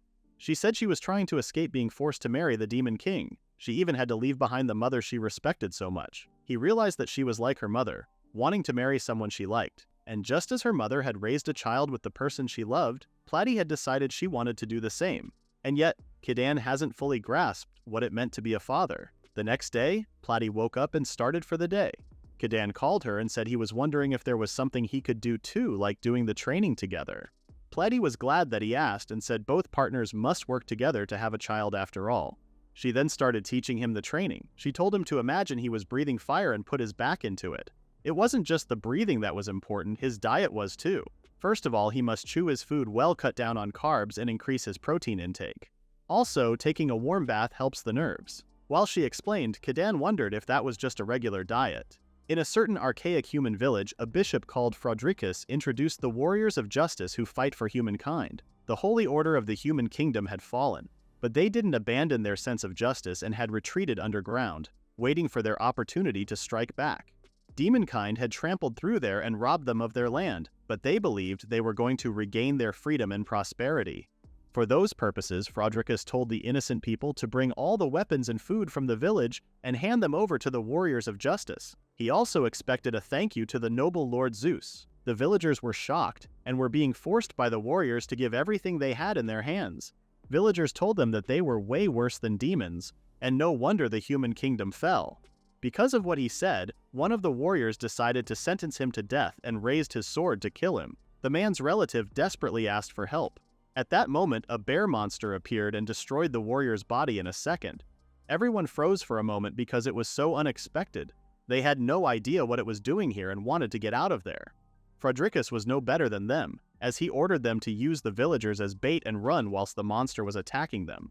One of them threw a villager in front of the bear and was about to run while it was distracted, but the bear didn't even sniff the villager and started chasing after the warriors. Confused and terrified, everyone started running away from the bear without knowing why it was only coming after them. At the Demon King's castle, people were talking about how that bear got out again. One of the soldiers heard from others that they had gone to the area. They lost count of how many times that bear monster had escaped. One asked what happened, and the other responded that it was the same thing as the other times. The village was saved from the remnants of the human kingdom by the monster bear. Even the villagers themselves testified so. He heard from the Demon King that the bear was born under the care of a saint, and they say it was a special monster. That's why they leave it to its own devices. The bear challenged the saint and lost, but the saint showed mercy. They said they would go on a training journey to gain recognition from the saint. It sounded like another fairy tale. The other man said there was no way something that fantastically strange really happened. Speaking of which, he also thought his clothes were pretty strange and fantastic. Not only that, but there were also lots of strange things happening there. The sudden disappearance of the Holy Barrier, and the lifeless King Emperor's demise after this land became the Demon Kingdom. It was also reported that the Vampire Alliance had fallen, and now the bear monster was carrying out justice. He believes that there might be a saint somewhere in this world, a godlike being. A woman was listening to them talking and realized that people started to notice. The saint's farm was a paradise somewhere in this world. It was said that a mountain of treasure, greater than all the treasures in the world, lies within that utopia. She investigated herself after hearing the rumors and was sure he really existed. She decided to invade the saint's farm. She was a new member of the Heavenly Four Eshma. Leviosa came and asked if she was planning on dispatching troops to search for the saint's farm. Eshma didn't know that Leviosa knew about the saint's farm. She said she was thinking about the same thing. They both seek achievements to secure their future in the Demon King's army. At the saint's farm, Vale seemed upset about something. She went to Kidan and Platy and showed them a pill bug. She found it cool because when she touched it, it curled up. However, while playing, she dropped the bug and a chicken caught it. As she started chasing the chicken, Kidan said it was Yoshimo's job to get rid of the pill bugs. Platy asked how many more chicken monsters they should get. He started considering visiting Vale's place again soon. That reminded him of the bear that time. It said it was going on a training journey, so he wondered how it was doing. Suddenly, coordinates appeared, and Asterisk came with her baby. He asked what the matter was and thought she was struggling with the many challenges of childcare. She said she was a little worried about the Demon Kingdom. Worried, they asked what happened. She wanted to report that Glacia was pregnant first. They were shocked. Platy asked if that wasn't good news. She said it was and added that Glacia and she were going on maternity leave, which meant new heavenly ones were being selected. Kidan and Plady thought about Bedami and Belina. She said they were excellent aides, but they already had their own duties to attend to. What she was concerned about was the other aides. Eshma came to her and asked if she was aware of the Saint's farm. She heard about the rumors and was sure it was definitely somewhere in this world, so she wanted to find and capture it and take it as the treasure for demonkind. Astra said this was a foolish thing to do, but she said that it all started with the dragon that appeared on the battlefield with Lady Astris, and at that time the dragon said she served the Saint Kidan, so she would destroy anyone who got in the way. That cryptic message, along with all the strange things that had been happening, Eshma couldn't help but feel that the utopia known as the Saint's Farm really did exist in this world. Astris acted like she didn't believe her, but she said even if the respected Lady Astris rejects this plan, she was going through with it. She also mentioned that she wasn't the only one who thought about that. Aide of Lady Glacia took the wrath position of the Heavenly Four, and Leviasa had been thinking the same way. She said there was no way she, who succeeded as Astris's madness, would be left behind. For the sake of the Demon Kingdom and Lady Astris, she wanted her allowance. Lady Astris had no other choice, so she asked to go take a look at the Saint's farm. With that, Astris asked for a little cooperation from the Saint and his allies. Eshma came to the farm, and Astris told her to try fighting with Orcubo. Eshma was shocked and asked what this place was and who those people were. Astris introduced the Saint Kidan and said this was the Saint's farm. Eshma was quite confused and said she was suddenly getting brought here and getting bombarded with information, so she wanted to slow down a bit, but Astris told her to try fighting. She said this was the place she was planning to invade. Kidan had no idea how it came to this. Plady couldn't really put into words how strange this all was. She said she had got nerve trying to invade this place, so she asked Orcubo to destroy her spirit. Eshma seemed angry and confused as to what Astris was thinking, and she decided to fight with the orc. As she rushed him to make an attack, Orcubo threw her to the sky with one fist. Kidan asked if it wasn't the real problem that this place was becoming more well-known. Astris agreed with him.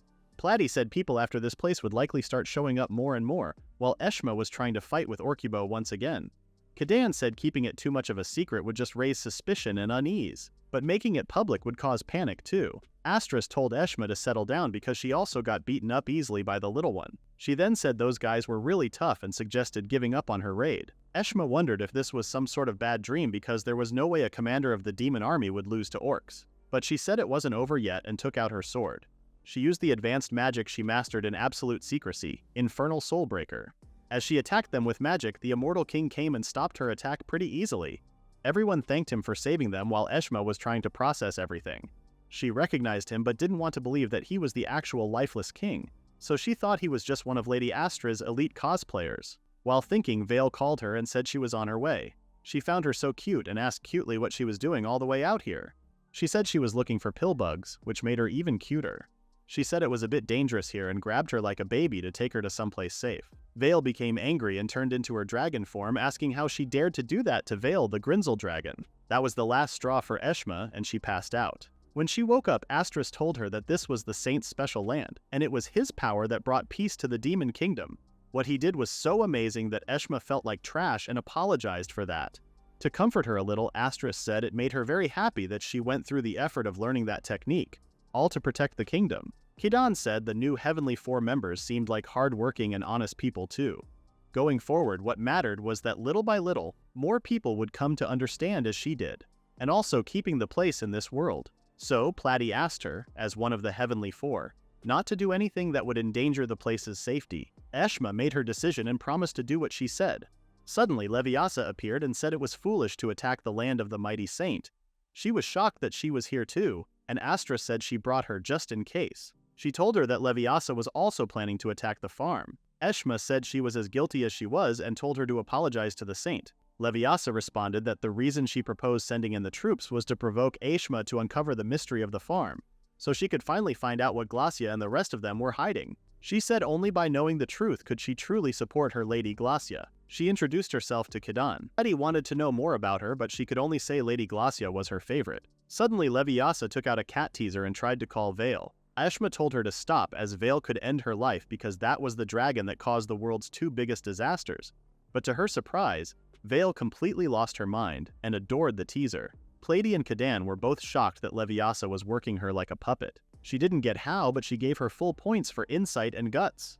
Kidan said she was getting a tactician vibe, which made her another reliable friend. Speaking of which, Platy asked Astras about the other two Heavenly Four. She concluded that they were going to have to repeat everything for them too. She asked her to just bring them all here. In the next scene, Orcubo came and wanted to discuss something with Kidan. Kidan predicted that it was about his habit of building random stuff. He asked what he was trying to make this time, and he said he wanted to build a castle. Kidan was shocked. He asked if he really was itching to build something crazy again, and she said yes. He asked where he was planning on building the castle. Orcubo told him not to worry because the elves kindly introduced him to some good land outside this area. Even though the world was becoming more peaceful, they couldn't say anything would go wrong. So he thought it would be good to have a large storage warehouse that also serves as a shelter. He was really trying to make it sound like a good point. Vale agreed that it sounded pretty guild, and told him to go build a magnificent castle. She was also planning to become the lady of the castle, though. Orcubo asked for her help, and she said okay. He informed Kidan that the shipping of materials had already been arranged. Kidan said he did have a good point, and he did understand his ambitions as a creator. So he said okay. Several months later, the castle was almost done, and it looked great. Orcubo welcomed Kidan and asked if he would like to take a look around. Kidan commented that with those huge castle walls and many watchtowers, this place wouldn't be easy to bring down. Orcubo added that he was planning to set up a catapult here later. He started showing the things he had done to make it so battle-ready. The question was that when this was completed, what was going to be used for? An orc came and said they had a problem. Apparently there was a human village near here that they didn't notice until now. Considering the size of this castle, the villagers had likely already noticed it. At the village, villagers were talking about investigating, but there were monsters on that hill. They knew the orcs were building a castle, and what's more, it was very strange looking and ominous. Some of them didn't seem to believe that an orc would build a castle. The one who saw it begged them to believe him because if they noticed them and attacked, it would be over for them. The old one said all conflict had ceased in this world, and they had just begun to enjoy a peaceful life. The man said he was going to notify the feudal lord about this. If the lord sends them some soldiers, then they could probably drive the monsters out. That being said, they wondered how long it would take for words to reach him and for him to rally some soldiers, and no one could predict what could happen in the meantime. Worst case scenario, they may have to abandon the village and have to start everything over from scratch. Some of them had sick people in their houses and they couldn't handle a long journey. Suddenly their door was knocked and it was Orcubo and Kidan. They obviously started panicking after seeing an orc, but Kidan told them not to worry because this orc wasn't there to attack them. Orcubo said it was his responsibility this time and wanted to take care of it from here. He took out the ingredients he brought and asked them to accept their deepest apologies. He said he was the one in charge of building that castle in the mountains, and he never would have thought there were people living so close by. He gave them a little gift and some vegetables grown in their fields. The old man asked if they really didn't have any plan to attack this village. Orcubo said they had no hostility toward them and they held peace above all else. They were confused because castles were meant for fighting. Orcubo explained that it was his hobby, but they couldn't trust that, as a talking orc was suspicious enough as it was. They asked who they were and what they were up to. He said he was barely holding it together with his sick daughter, and this was just icing on the cake. Kidan asked about his daughter and if they had gone to a doctor, but there wasn't any doctor in a place like this. Orcubo wanted to take a look because he had trained under a renowned merfolk doctor. They were shocked again, but the father had no choice, so he accepted. He said it looked like a common cold, but it was worsening into pneumonia, so they could not leave it be. He gave him medicine and told him to make her some nutritious soup with the vegetables he had given him. Orcubo wet some cloth and put it on the girl's forehead. A few days later, Kidan wondered if Orcubo and the villagers were getting along. Platy was still surprised that they had neighbors. Aileron was still apologizing, but Kidan was okay because he knew they didn't know about it. Kidan didn't want to let this opportunity go to waste. He had learned a lot from the four heavenly ones, and there were people around them working for the sake of peace in this world. So they need to work hard and make this farm and him known to the world little by little. Orcubo came and informed him that the daughter quickly recovered afterwards, but the villagers who didn't like them seemed like they had notified the feudal lord about their farm. In 5 days, the feudal lord was going to gather soldiers and send them to their castle. Platy and Kidan were both shocked. Platy said this meant a whole bunch of people were going to come flooding in. Orcubo said if they explain everything to them, they might understand. Platy told him that this wasn't that easy. Unusual as it looked, it was a castle no matter how they slice it. Castles were inherently military structures. Even if it's true, there was no way they would believe that it was just a hobby. Vale said they would let them have it, and one fiery blast should do the trick. Orcubo felt so bad and said it was all his fault. He decided to take down the castle right away, but Kidan stopped him. Vale told him that he couldn't tear it down without her permission, as she was the lady of that castle. She said she had no choice but to set up a barrier around the castle. Kidan told her that this would disturb the villagers, and isolating themselves would only invite more distrust. Plady asked what they should do, and he started thinking. They needed to protect the castle and make the approaching army understand. First of all, they needed to buy some time. He had an idea. He didn't know it would work, but he decided to confront the feudal lord and his men. The feudal lord and his soldiers had already found Orcubo's castle, but he couldn't believe an orc built that. Soldiers warned the lord that it was in front of them. Orcubo slowly walks towards them and introduces himself as the one who built this castle. They were taken aback by how Orcubo was talking because that should be impossible. Orcubo told them that he knew why they were here. They came to take them down. He accepted their challenge and told them to let those confident in their skills step forth and challenge his castle. They were going to attack his castle, and Orcubo would defend it from within. The choice fell upon them. After finishing his words, he used teleportation magic and disappeared. The Lord's servant said this wasn't something an orc could ever use. The Lord said they couldn't leave this be and told the troops to besiege the castle in front of them. The woman, on the other hand, tried to stop him because it was too dangerous. She suggested withdrawing at once and requesting reinforcements from the Demon King's army and other areas. The Lord told Varlina that those were his lands and any problem that arises here was his responsibility. It was his obligation as the feudal lord to protect those who resided in his fiefdom. The soldiers backed him up on this, saying they were going to challenge this castle and claim their victory.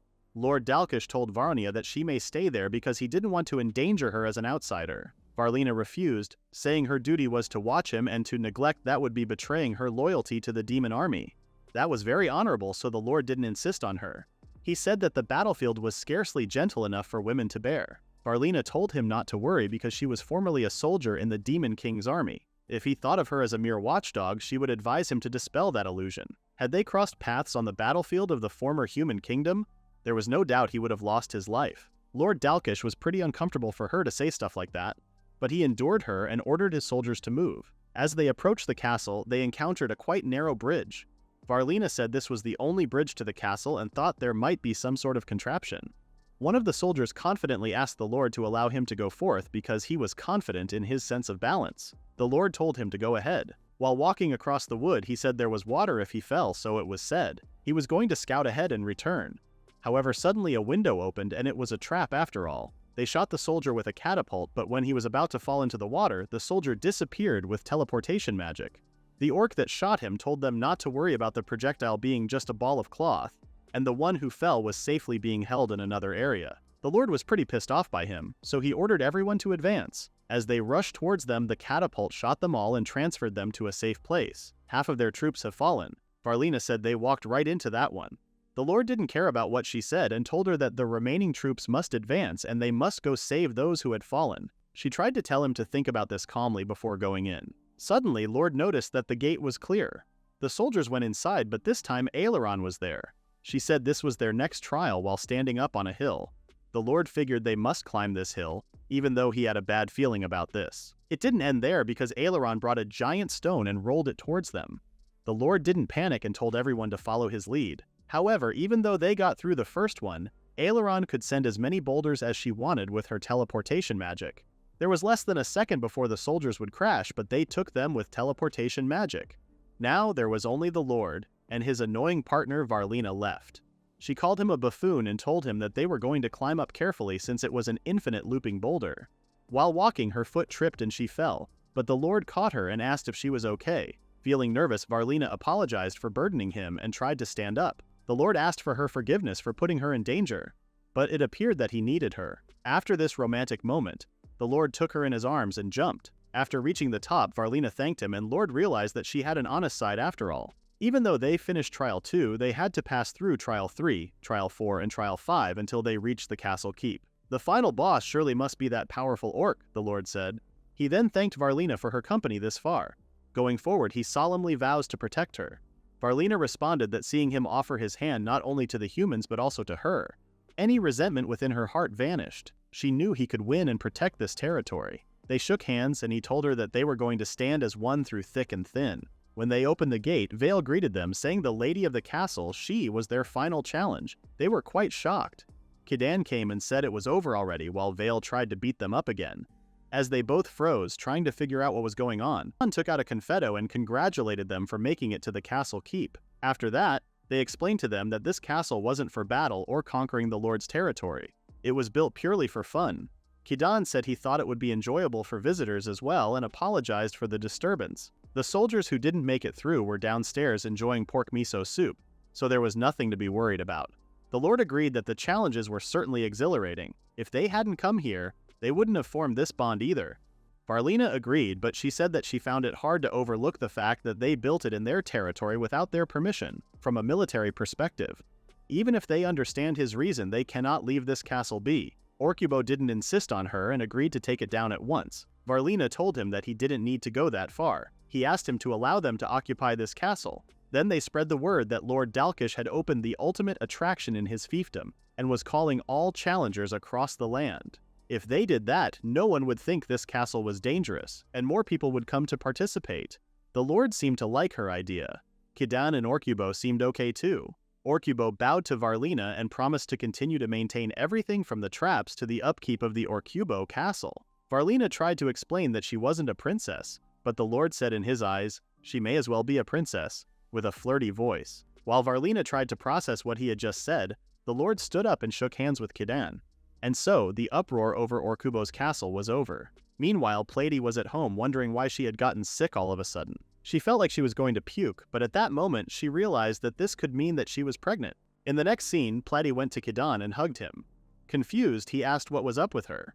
She said she was having a baby and gave him the big news. Kidan was shocked and started crying his eyes out from happiness. Enzel asked if she was kidding, and she said she confirmed that she was pregnant with the sea goddess Amphitrite. Puffer said she had worked super hard at that Lamaze technique the sea goddess taught her, and received the highest blessing because of it. Gararufa was unable to hold her tears too and said she knew she could do it. Plady said she just wanted to report this as it would affect her work. She apologized to them because they would have to take care of things. Gararufa said they would protect her and her child with all their power. Bedami and Belena were eager to help out as well, and she started by giving her the new dress that they had prepared just for this occasion.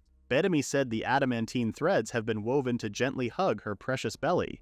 Plady found it wonderful because it fits her like a glove, and Bedami told her that she could count on them for nursing clothing for when her body changes, and the others said they would take over her tasks. Gararufa asked Puffer if she could deliver the news to Prince Arawana, and she told her to leave it to her. Puffer said he would be so surprised. She told her to send him her regards. They suggested meeting with him, but she said she was only at the beginning of her pregnancy journey, and he could always come visit after things had settled down a little. Until then, she asked Puffer to send him her regards. Puffer said she would be right over if she needed anything. Plady was grateful for everyone's help. Kidan suddenly realized something. He said he couldn't use teleportation magic, so he would need another way to get around.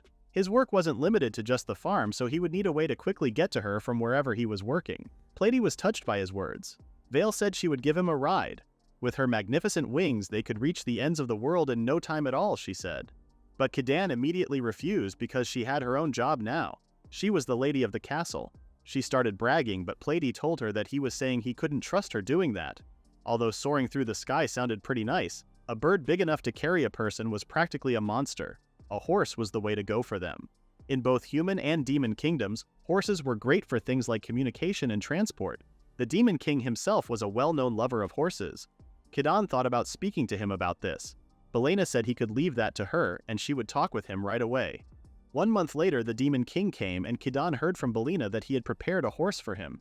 Excited, he said he was asked to breed a powerful horse worthy of the saint, so he offered his own horse, Black Flame, as the sire. Kidan was confused, so he started explaining to him that Black Flame was sired by his father, Tornado, and his mother, Cardinal Lessa, both from a strong bloodline. He inherited the toughness of his father and the belligerence of his mother. In other words, his horse was the perfect candidate for siring the mightiest steeds. Kidan stopped him and said he knew he had asked him to provide him with a horse, but he didn't expect breeding. The Demon King said he came here today to tell him that his horse was ready. Zoth Sira came and apologized for keeping them waiting. She then brought the masterpiece created using her magic and genetic modification, a dragon horse. The demon kind was shocked, but Kidan just wanted to know what the heck this was. Apparently, when he requested a horse, Vale got a word in and said a steed worthy of her lord must possess a touch of her uniqueness. By request of her request, Zoth crossbred the king's horse with a dragon. Kidan couldn't believe she did this, but she said that it had to be a bit of the Demon King's horse and a bit of her. The Demon King was amazed. They thanked Vale for helping with the research. After that, the Demon King said he heard the news about Platy being pregnant. He said the horse was a celebration gift from them and wanted him to accept it. Kidan was surprised, but he was even more surprised when the horse started leaning toward him. It was so cute. The horse started moving its head, telling him to get on. The moment he sat, they started flying. Kidan was shocked at how amazing this was. He would have been okay with a more normal horse too, but this horse was so considerate. It had such a smooth ride and was so gentle. It was almost as if everyone's blessings were coming through. But a dragon horse made him realize that this was still an isekai world. Come to think of it, their child would be born into an isekai world. He wondered who they would take after more, a mermaid or a human. But it didn't really matter to him as long as they were healthy. Kidan was really happy to have this horse. With that, a new friend was added to the farm. Platy seemed to like this horse. Vale warned Kidan that this horse was his personal horse, and no one should be allowed to ride it but him. Zoth suggested creating a horse for the Demon King too. The Demon King was shocked and said he wasn't worthy of such a thing, and wasn't even sure if he was allowed to pet it a little. Platy asked what he would name it. Kidan started thinking about it and said he was going to call him Sakamoto. They didn't really get it, but it sounded powerful. Platy said Kidan had secured a splendid way to get around. But speaking of getting around, the side effects of that botched land transformation potion had worn off already. Platy told Angel that it was about time she returned to the Mermaid Kingdom. Angel refused to go home because the whole reason she came here was to surpass her sister, and there was no way she was going back to the Mermaid Kingdom without achieving her goal. Platy told her to reveal the real reason, and she said the food here was too good to leave behind. She wanted to live here forever with her while eating pork shogayaki and miso soup. Platy scolded her, but even the Demon King could relate to her. Kidan told them to calm down and talk it through. The three of them sat together and Kidan asked who was going first. Angel wanted to go first, so he allowed her. She said that, adding to her other reasons and goals, she had a duty to be here because she had to help Lady Puffer and Lady Gararufa. Also, she was pregnant now, and the mermaid team would be short-handed on the farm. Platy told her that even if she was telling the truth, that was up to them to figure out. And she was a student. Her field trip here was over, and she needed to go back to the Academy of Magical Potions and study hard. Angel said she had been learning way more here than in school. But Platy was not budging. Although Hendra had already explained the situation to her, she had been staying here without permission for a while now. Granted, due to unavoidable circumstances, she asked if she knew how worried their parents were. She could say the same to herself. With this new life inside of her, she was beginning to understand how it feels to worry about her child as a parent. Kidan agreed with her on that, but Angel wasn't convinced at all. Platy asked her to kindly head home and get permission to live here herself from their parents and her school. Angel didn't know she had to get permission from her school too.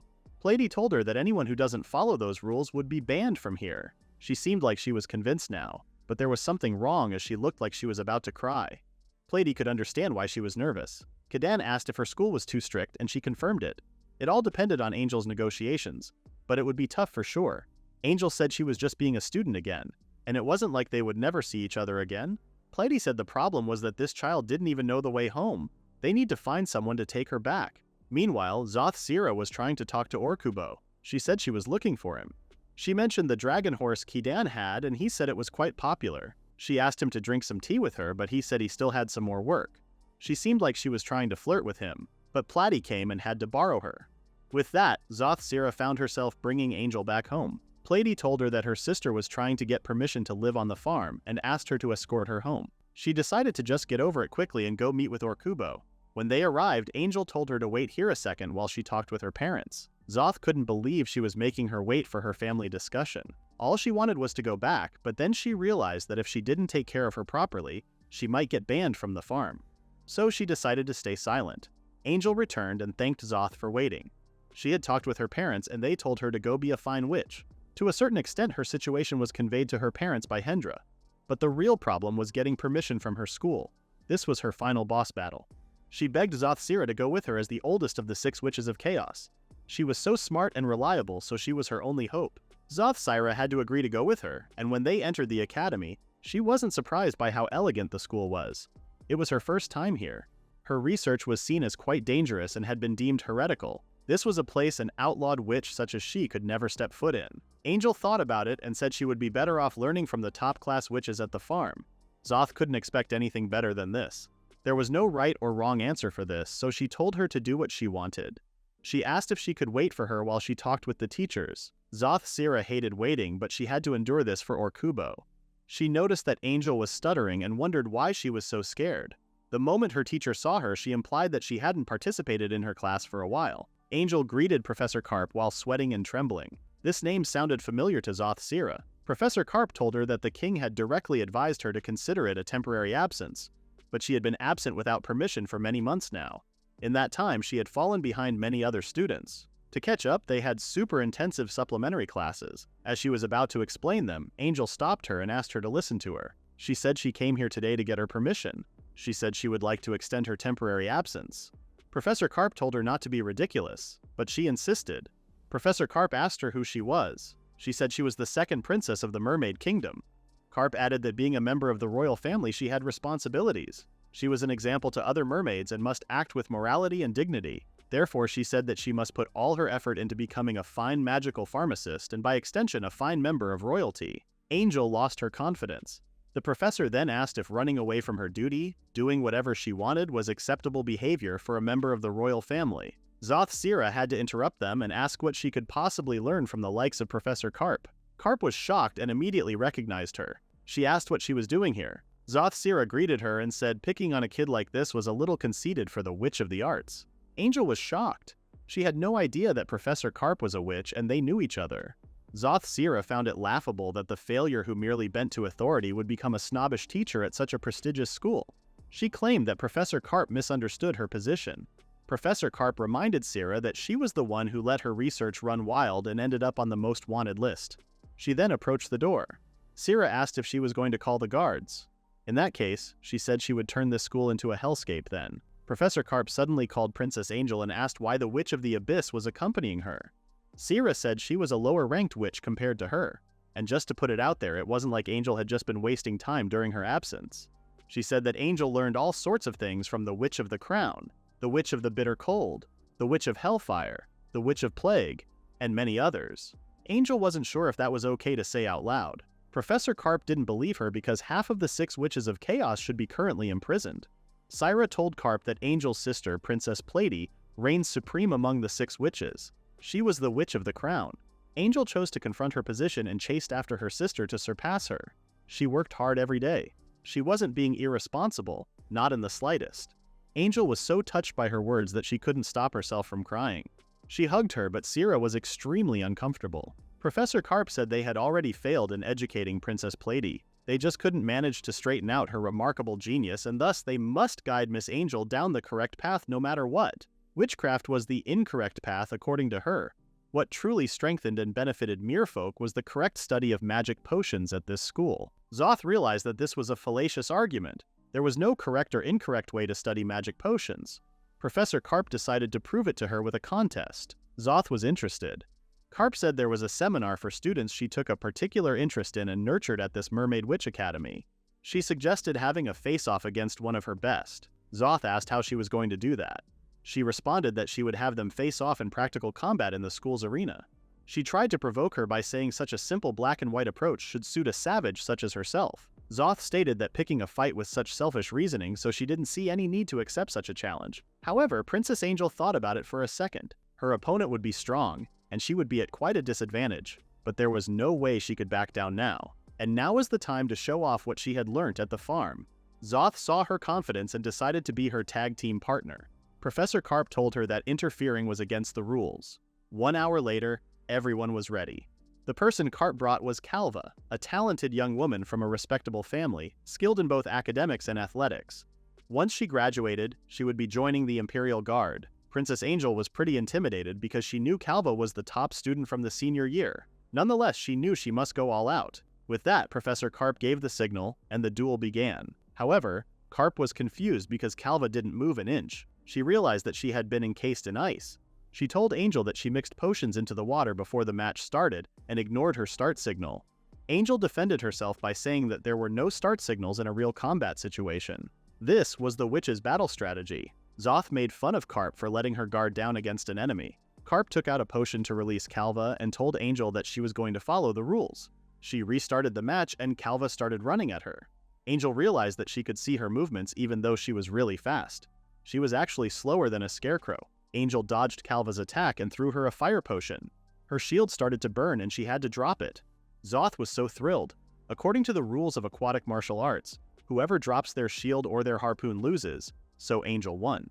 Calva didn't accept losing her and attacked Angel again for the pride of her school. Angel yelled at her if all of her efforts here were just for the sake of the school. Calva didn't stop, so Angel had to make a finishing move by using Mermaid Spark. Professor Carp was shocked because that was one of the 3 great secret techniques passed down in the Royal Mermaid family. Zoth said she learned that one from the Witch of the Crown, her sister Platy. Calva finally accepted the result and told Carp that it was over. Zoth then suggested extending her leave of absence from school. The professor explained that if she extended her absence any longer, she wouldn't be able to graduate. They would be 2 royal family members, one after another, who couldn't graduate from the most prestigious school in the Mermaid Kingdom. Zoth didn't understand why she was so worked up about this. Professor Carp responded that as their instructor, she must avenge her students, so she challenged Zoth to a match. Zoth figured they couldn't blame the students now and accepted her challenge. However, she reminded her that when she was acting all tough and mighty and she challenged her, she didn't win a single time. When she called her the Witch of Arts, she got mad and told her that she was the professor of the Honorable Mermaid Witch Academy. With this match, she was going to make her capabilities as a mentor crystal clear. Zoth was ready to see how much this great teacher had grown. Angel started to panic because the school might get wrecked because of their fight. Suddenly, Princess Angel's mother was so worried and came to school. Both Zoth and Carp were shocked to see her. Queen Shelia thought they used to get along way back then and told them not to fight. The king was also there, King Nagus. Angel asked her parents what they were doing here. She said she told them to wait at the castle. Queen Shelia responded that her father was just too worried about her. It looked like they were right to come and check up on her. She then told Zoth that she was still a fugitive and that she shouldn't be causing such a ruckus in the kingdom. And to Carp, she said that she had a position that carries great responsibility.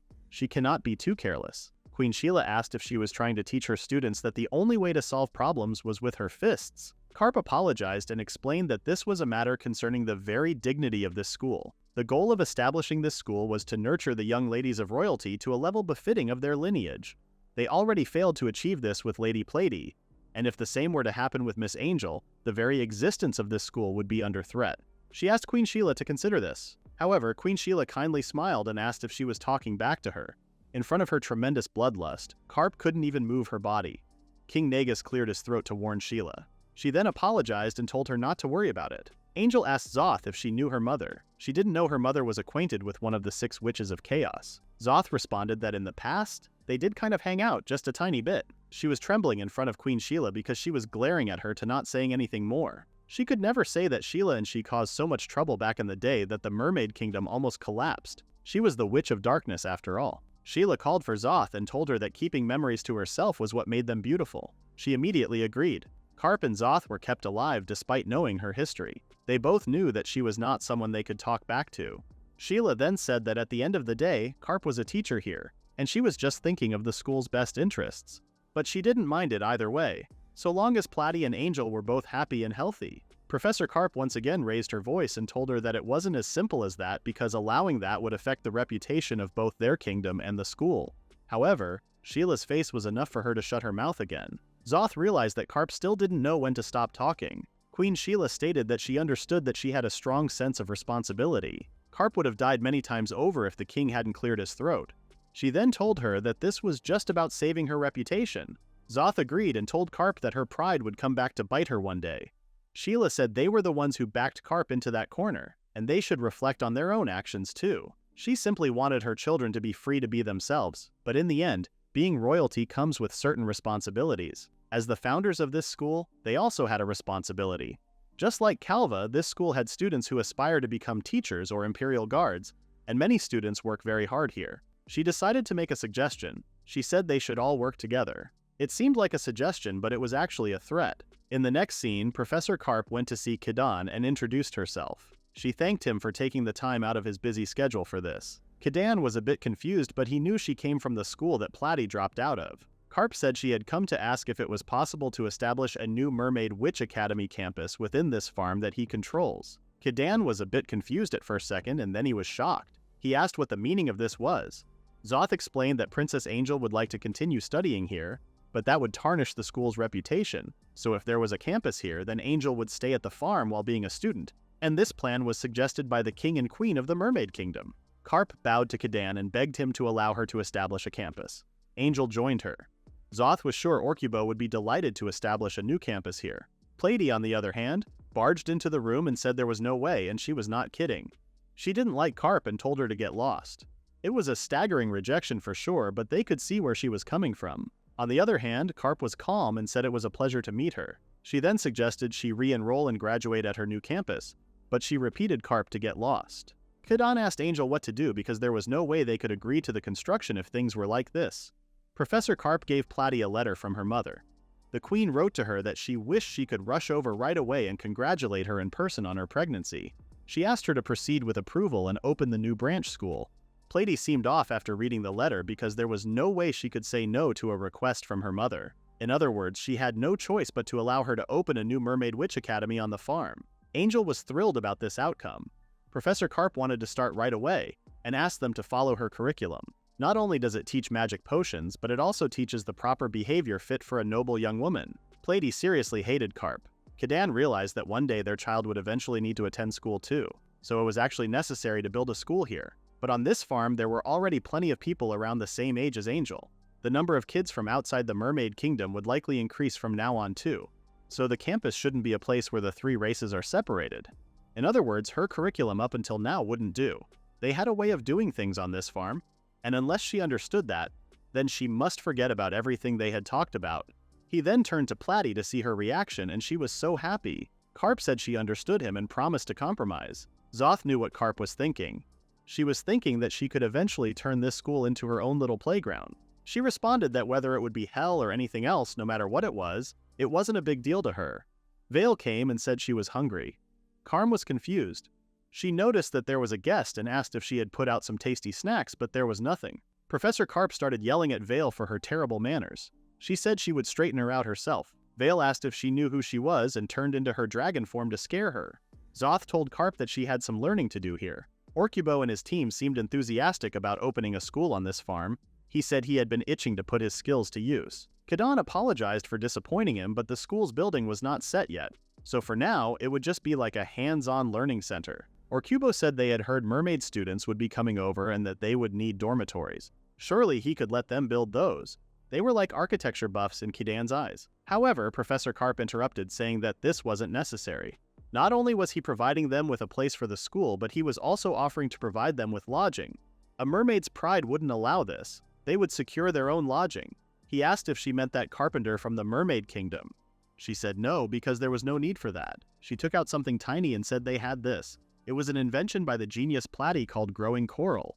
It grows when you add a special potion to it, and morphs into the shape you imagine. As long as they had this, mermaids could build houses in any waters and quickly immerse themselves in their culture. Even so, since they were prefabricated, they weren't permanent, but only through treasuring their culture could they nurture their mermaid pride. Which is why they lived in the ocean. As not to burden him anymore, they were also thinking of arranging their own meals. She knew it was short notice, but she asked him to allow them to begin construction today. Kidan told her to do as they fit. They didn't really know how things were done in the ocean, so it was best to leave it up to Miss Carp. There was a lot to worry about Miss Carp, though. The land was like a prison for mermaids to begin with. And on top of that, they gotta live with others and a dragon too. Given that, he wasn't sure if students would even come. But in the next scene, 4 students arrived, and they all had different magic abilities. Veiltail was the Witch of Fire, Discus was the Ice, Hecale was the Wind, and Batricus was the Witch of Earth. And last but not least, their leader was Angel, the Witch of Light. They were the Holy 5 Witches. Kidan was puzzled about this confusing introduction. Angel told him that this was their intro. They were the successors of the 6 Witches of Chaos, and the honorable first of the new campus. They came today to introduce themselves. Kidan welcomed them and asked what the heck that introduction was. Discus said they heard a lot of witches lived there, so they came to practice. Kidan wondered where they got the idea for it. Angel said she gave it 6 Witches of Chaos vibe. Platy was going to get mad at her again. But in any case, meeting everyone directly would be the best. The students were shocked and amazed to see Platy and the other witches living there.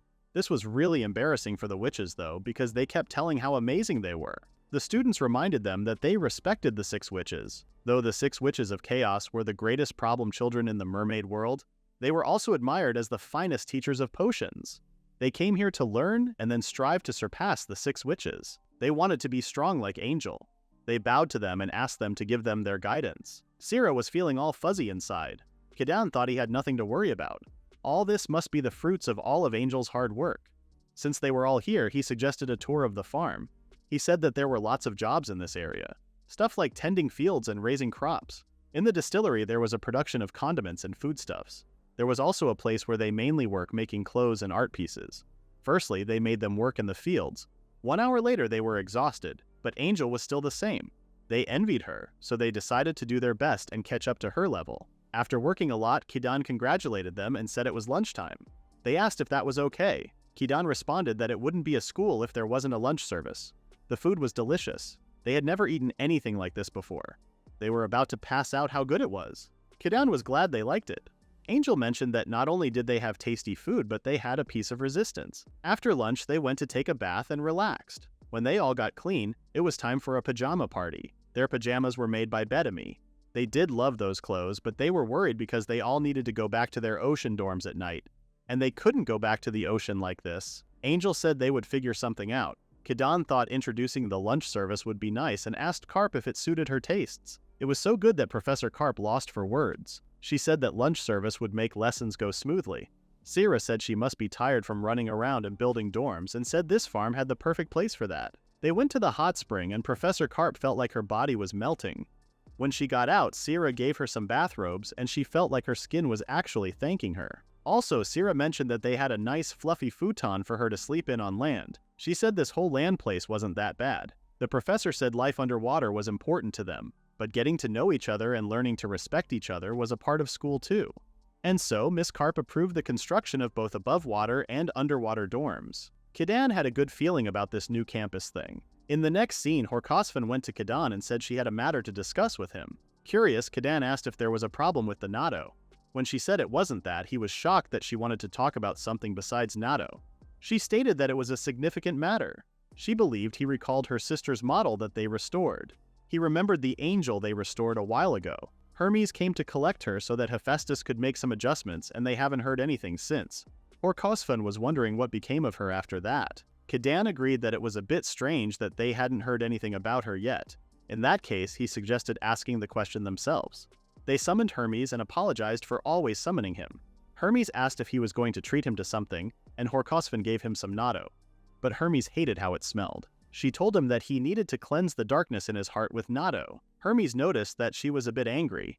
She said that he took her sister's model away and said he was having her adjudicated, yet despite promising to return her promptly, they haven't heard a single word for months now. Hermes said her adjustments were completed a while ago and he did send her back, but Horkosvan was sure that he was lying. Hermes swore that he was telling the truth. He said that Songokofan was with the prince of the mermaids. She joined Arowana on his travels and they were both on a journey of training. Kidan was shocked, but it was true, that's why Puffer said at least. Horkosvan, located where Puffer was, immediately went to ask her. Puffer brought her sister's model back here with teleportation magic. Kidan was glad to see she was doing okay. Puffer asked the sister model to introduce herself, and she said she was Songoku Fun. Kidan was surprised that she actually introduced herself. Puffer said it had been a lot of work to train her this far. Teaching others was a way of growing yourself, so learning together had really taught her a lot. It wasn't just her, either Prince Arowana or Hakai too. They had all been overcoming the hardships of the journey together and were quickly becoming stronger. Hermes said that was what he was going for when he left Songoku Fun in their care, but he did kind of regret not telling them sooner. But it wasn't that simple for Horkosvan, and she blew off his head as an answer. Hermes yelled at her, but she said he was playing dumb, so she taught him a lesson. She then told Songoku Fan that they had had their ups and downs, but she was truly happy she had returned to this world. She hugged her and said she was no longer a lonely angel now. However, Songoku Fan seemed uncomfortable about something, and she pushed away Horkosvan. She then went to Puffer and hugged her instead and even called her big sister. Horkosvan was devastated. Since ancient times, it had been said that for two people to truly understand one another, they must first trade hands, so she decided to demonstrate that. But Songoku Fan told her that God gave her the latest upgrades, and an outdated model like her couldn't take her. She even called her arrogant. Horkosvan said there was only one way to find out, but Kidan told them that it was enough. Hermes told them that Songoku Fan stands no chance against Horkosvan. Leaving the unstable Songoku Fan with enough power to destroy the world would be pretty dangerous. So that's why he asked Hephaestus to apply a seal to some of her abilities. So unlike Horkosvan, her powers had been dialed back. But once she showed that she had matured and that she was able to control her powers properly, there was a mechanism that would unlock her powers, and she would take on a new form. Hermes assumed Kidan could feel this excitement, and he said he did. He was so curious about that transformation thing and kept asking questions about whether she would adapt depending on the environment. like underwater or underground, or if she would use transformation items like cards, metals, or something. Hermes told him not to put too much pressure on her. He apologized for getting carried away. Hermes told her that Son Goku's growth would go hand in hand with Prince Arowana's training. From now on, Puffer should continue to take good care of Son Goku. Horkosfun was upset that she was still too inexperienced for this. Even though she researches natto this much every single day, she still cannot recreate the natto she tasted when she first came to this land. That was because it was Kidan's special edition natto, infused with undying love for natto. She said that once she perfects her natto and attains her new form, they were going to battle, fair and square. Kidan didn't think this was necessary, but the undead god said it was wonderful. They would both learn lessons and experience the joy of growing up together. Puffer said she learned teleportation magic from the undead god and that he was an excellent teacher, and it was obvious that he loved teaching. Kidan realized that he could become a teacher at the school. It should be established soon, the Mermaid Witch Academy. The god asked if he really thought one of the two great calamities of the world could be a school teacher. Kidan said it wouldn't be a problem at all. Even with power-hungry Carp could never turn down the lifeless king. He never thought in old age that he would ever experience the joys of life once more. Hermes agreed that this was a great idea. That was another puzzle piece in place for the school's opening. It was so reassuring that everyone around him was learning and growing together. He also got seniors with their talents and abilities around him to help. He had to learn and grow along with them to become a new version of himself as a father. Suddenly, Hermer and Lifeless King felt a presence. Kidan asked what was wrong, and he said that heading towards Prince Arowana, he sensed the presence of a dragon. Kidan started panicking and asked if this brother-in-law and the others were in danger. Puffer and Son Goku said they would head back to where her husband was. Kidan wanted to send them some backup and thought about Horkosfun or Vale, but then he realized that Puffer called Prince Arowana her husband. Hermes told him not to worry, especially not after their growth and the bonds they had formed. Meanwhile, they really were facing a dragon, and it said it could feel the sensation of exceptional talent that it had been looking for. He wanted to see what Prince Arowana was truly made of. In the next scene, Puffer helped Prince to heal. She admitted that he gave her quite the shock. They were only away for a short while. She would never have thought that he would have been locked in a life-or-death battle with a dragon of all things. He apologized for worrying her, but Puffer told him that she was serious. She said that he was far too precious and important. The prince seemed a bit surprised, so she panicked and corrected herself that he was treasured by the nation. She then asked if he was hurt anywhere else. He said he was fine and he could handle the rest. Watching them, Haka thought they were already like a married couple. Son Goku wondered if Puffer and Arowana would have a baby soon. Puffer was shocked and she scolded her for saying such a thing. The thought of doing something with the prince made her face red. Prince Arowana stated that if such a talented woman as Puffer were to ascend the throne as queen, the merfolk kingdom would be in safe hands. Nothing in this world would make him happier. However, the most important thing in marriage was the feelings of the people involved. The discussion cannot proceed further without first finding out her feelings on the matter. Son Goku told him to just ask Puffer. He started staring at her, so she was embarrassed. She wanted to shelve this conversation for now, because they were making the new guy feel uncomfortable. That man was Mr. Ardheg, and he was a bit odd. He showed them 2 king points after making a drumroll effect. Hakai asked what the hell that was. He said that he would be awarding points for Prince Arowana's actions. He assumed it was because of the matter from before. Lord Ardheg of the Grinzel Dragons was given a trial by his father, Geyser Dragon, in order to become his successor. His trial was to find a king who had no business being a hero, or a hero who had no business being a king. In the midst of the deadly battle, he fought with them both, and he caught glimpses of that potential within Prince Arowana. So for that reason, until he could make a full assessment, he was going to accompany them on their journey. Son Goku found him a pain in the ass, but Prince Arowana said they could consider him as a part of their training. They must not forget the true purpose of this journey, though. He was traveling in order to temper and forge himself to become the next king of the merfolk.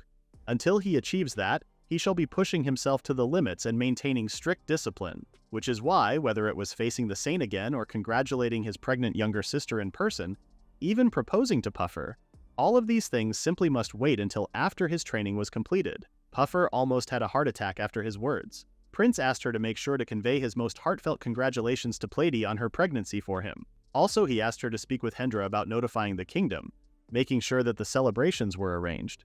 He felt bad for asking so many favors of her. It seemed that he was wrong in thinking that he could beat the burden of everything himself. Complacency was a very unbefitting mindset for a king. After this talk, Mr. Ardheg gave them 3 points. After that, they decided to sleep. They had a lot of walking to do tomorrow after all. In the next scene, a man was enjoying his food and realized that it always tasted better when it was paid for using the taxes squeezed from peasants. They taxed their homes, livestock, and business, obviously, but that wasn't all. Births, deaths, and even marriages. Inheritance tax was also 100%. All of their wealth belonged to that one man and him only. He was informed that he had visitors. It was Prince Arowana and his team. Compared to other places in this territory, his tax rates were far too high, and he asked if there was a way to lighten the burden on the people a little. The man was confused as to who they were, so his attendant said they were travelers. He responded to them that idiots like them would have normally parted ways with their heads already. However, before that, he wanted to have some fun. He said that if they managed to smash that huge boulder over there, then he may actually consider their request. Prince Arowana told Hakai to do it, and he smashed the boulder with one hit. Prince then asked if he was going to hear what he would say. The man was shocked and said that using a monster to do it was cheating. He demanded a redo. There was a mountain on the edge of his territory. A little over a year ago, a monster built its nest there, and it became a real problem. He asked them to go exterminate the damn thing. Puffer asked if this wasn't his job as the local lord. It was, but hiring soldiers cost money, so he didn't. At most, only a few of the nearby villagers would be devoured alive. If they did feel any sort of pity for them, then they could just go exterminate it for him. Before he could finish his sentence, Songokufan brought that monster and asked if it was him. Shocked, he immediately assumed this was a trick. Prince Arowana asked if he would listen to their request now. During their journey, after entering his territory and seeing the sheer number of toll points and rampant poverty in his lands, they were shocked. Impoverished or not, the villagers still welcomed them regardless. They even shared with them some of the food they had set aside for themselves. Moved by their kindness, they wanted to try to make their lives a little easier, which is why they were here, to negotiate with him directly. He asked if he would give him his word that he would at least lower the rate of taxes to a reasonable level. The Lord was angry after his words. He said that he was nothing but a bunch of scumbag con artists. He said that, seeing as tough as these were all just tricks. He told him to bring him a dragon, and if he showed that, he would listen to absolutely anything he had to say. Prince Arowana turned to Lord Ardheg and asked if he would mind. He said he would assist, but only to measure the true extent of his character. With that, the village lord saw the real dragon, and Lord Ardheg didn't stop there. He grabbed him and told him that this trash was neither king nor hero. A being this repulsive deserved to be turned into cinders immediately. Prince asked him to restrain himself. Before that, they simply must allow this man the chance to reflect on his actions. Lord Ardheg let him go after his words. Prince really didn't want to play with this hand, but he had left him no choice. He showed a travel permit issued by their demon kingdom itself.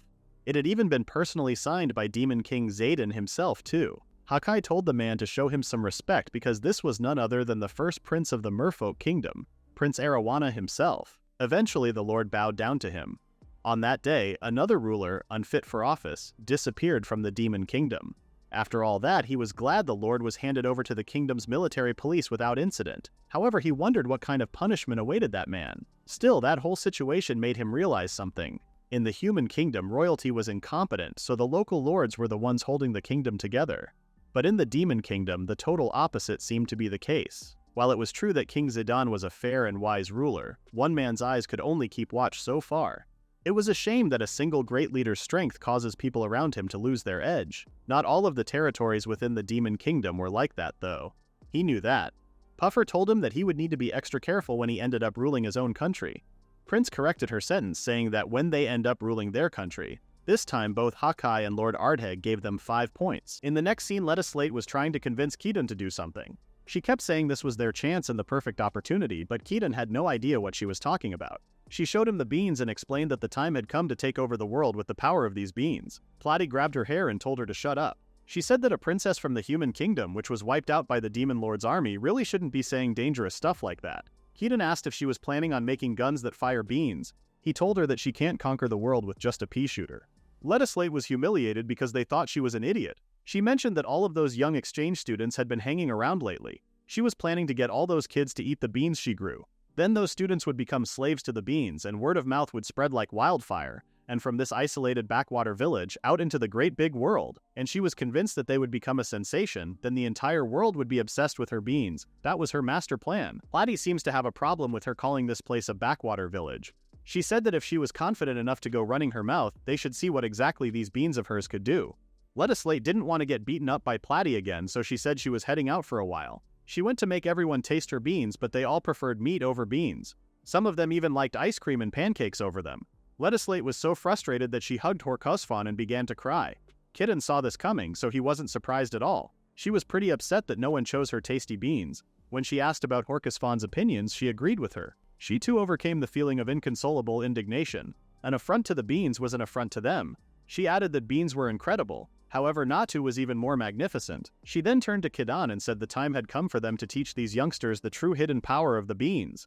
Lettucelate agreed and asked for his help. He said okay and said he was pretty sure there was a side to beans that even the two of them didn't know about yet. He decided to show them the dizzying heights of the true potential that was the bean. First, he introduced them to the humble soybean, the one they used in miso and soy sauce. Depending on how they cook them, soybeans could even be used to make hamburgers, stews and salads, or even sweet things like donuts. Not only that, but they could also be used in the food that they give to Pochi and the others.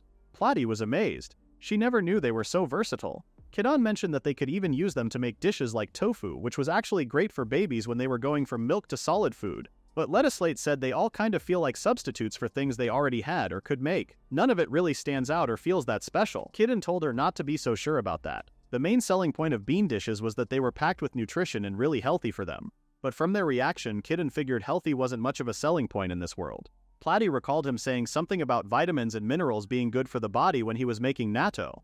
Kidan confirmed this and explained that components found in beans were known to have anti-aging properties and help skin look more radiant. The most famous compound is isoflavones, which is said to help women develop a more feminine figure. They also help strengthen bones, reduce stress while improving brain function, and they help with weight loss by reducing fat production within the body, even alleviating constipation and so much more. Plotty realized what he said and stopped him. Back then she was so shocked by the natto itself, she didn't have the mental capacity to take in what he was actually saying. But those beans sounded amazing now. That level of potential was actually insane. Horcusfon asked what he meant when he said a more feminine figure. Kidan started blushing and explained that they were supposed to increase their bust size. Everyone got in line after they heard that.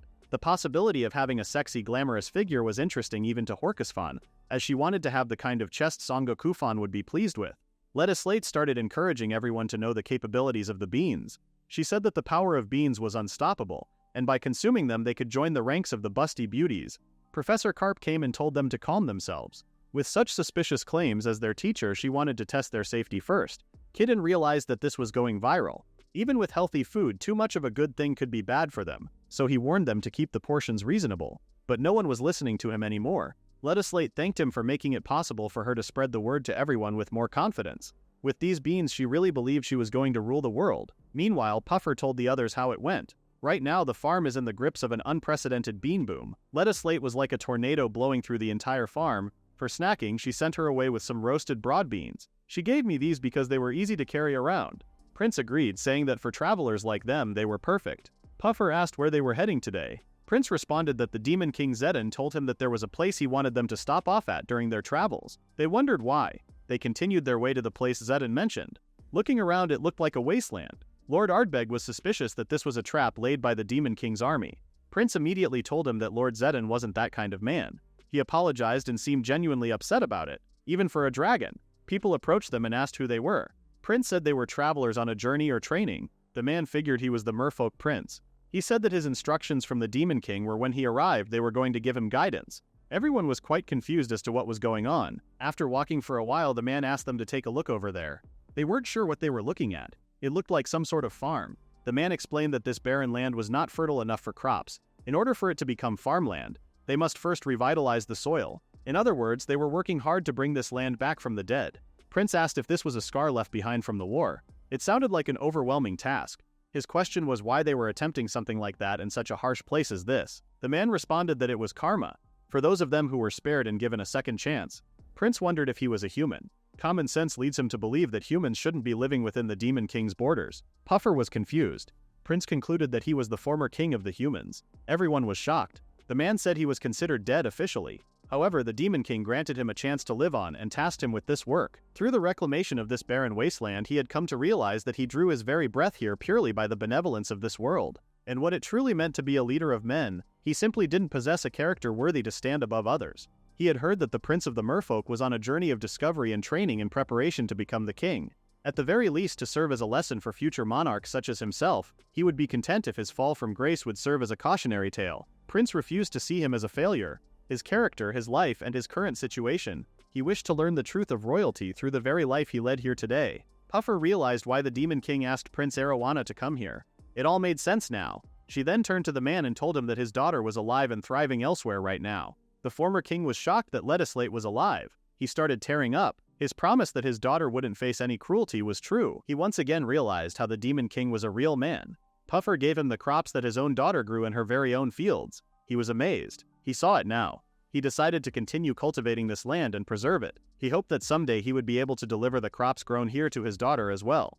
Puffer mentioned that his daughter had it in her head that one day she would rule the world with her crops. He was confused, but Puffer understood where she got it from. But her plans for world domination still involve making everyone happy. Lettucelate's father tried the crops she grew and was amazed by how tasty they were. Surely this was a taste that could actually bring happiness to the world, he said. Regarding the situation, Prince Arowana assumed that since this could throw the entire world into disarray, it must remain a secret, even from Lady Lettucelate. His father confirmed him. They assumed the former king intended to live out the rest of his life here and never again appear on the world stage. Prince saw another form of kingship. Puffer decided to go back to the farm and get some more beans because they were out of them. She wondered if the world would someday reach that former member of the 8 kings. In the next scene, Kidan decided to check on the orchard, but then he noticed a dragon in a pot. He was shocked and puzzled as to what was going on. He assumed the dragon was Vale, so he scolded her for sitting in a pot like this. However, Vale was right beside him in her human form. She seemed to have an idea about what was going on, so Kidan asked her who that dragon was. She said it was a Grinzel dragon just like herself, and right now she was sitting in this pot, soaking in alcohol. Kidan asked why. She said that it all began on an afternoon when she was bored to tears and didn't know what to do with herself. She thought it would be fun to interfere with another dragon's trial. Kidan knew that the dragons were each given some kind of rest. Indeed, those dragons were in a fierce battle to succeed her father, the Geyser Dragon, so she was basically trying to think down the competition. It was around that time she ended up running into her. Then she started crying. When Vale asked what was going on, she said she had to help her, and the trial she had been given was totally unreasonable. Even for a dragon, achieving it was absolutely impossible. Vale asked what kind of trial it was. She needed to seek out and bring back the fruit of ambrosia. Vale was shocked because asking her to find a fruit that went extinct a long time ago was impossible. It would be fine if there were a way to grow it, but being tasked with searching for something that didn't even exist in the world anymore was unbearable. Vale told her to stop crying and said her master could help them with this, which led her to why she brought her here. Seidel asked if this was the human master she was talking about. Vale confirmed her and said he was amazing. He could create crops the likes of which they had never seen before. Kidan stated that he understood the reason why there was another dragon here other than Vale, but he was confused as to why he was in a pot. Vale said she was having her soak in alcohol inside this pot. Her goal was to make dragon's sake. Being a dragon of noble descent, she simply cannot afford to be indebted to a mere human. Therefore, she was preparing a reward for him as a token of her gratitude. She was polite enough, but saying things like that, he could definitely tell she was a dragon. Kidan asked if the sake would taste good. Vale confirmed that it would. Not only was it delicious, but it also grants immortality. Kidan was shocked and said there was no way he was drinking something so terrifying. He said he didn't need any kind of reward or anything. He asked them to tell him about this fruit of ambrosia. He then realized that there might even be some sort of clue if they took a look around his orchard. Vale told Seidel that they were leaving, and told her to come out of there and take on her human. Seidel said okay and called her older sister, which surprised Kidan because she looked a lot older than Vale. They went to the orchard and she was amazed by all those colorful fruits she had never seen before. Vale said her master took the dungeon she ruled over and remodeled it, which means there were an incredible number of crops here that didn't exist in the outside world. Suddenly, Seidel started screaming. Panicked, they asked what was wrong.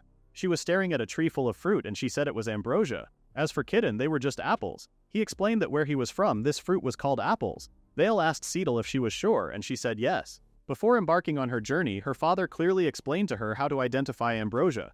Vale started eating one and even offered one for Seidel. She couldn't believe what was going on. Kidan told her that there was plenty more growing here so she could help herself. She tasted the apple with a little hesitation, but she was amazed by how delicious it was. She understood why her father chose these for her trial. Kidan was glad she liked them. Seidel was so happy. Not only was he able to grow ambrosia, but he had already done so. She expected nothing less from her sister's master. Kidan told her to take as many homes with her as she liked. She thanked him and promised to repay this debt to him one day. As long as he was able to help, that was more than enough for Kidan. Seidel said she should be departing ahead of her, but Vale stopped her. Kidan asked if she was worried about a rival beating her to the punch. Vale said it wasn't like that. These were really just apples. So she wondered if her father would accept this as being ambrosia when she showed it to him. But it was their father who gave them this trial, and he was familiar with ambrosia. It would be okay if he just tasted it. Vale asked what she would do if he said it looked like ambrosia, but it was a different fruit entirely, and that was the end of it. She would fail her trial, and her magic and intelligence would be stripped away on the spot, and she would be turned into a lesser dragon. Returning to father with only being sure it would work out attitude could prove to be fatal in this case. Kidon didn't expect that this would happen. Vale stayed silent for a moment and then said this whole incident in general had only made a certain suspicion of hers grow even stronger. Kidon and Seedle were confused and asked her to explain it. She said that their father had no intention of choosing a successor at all.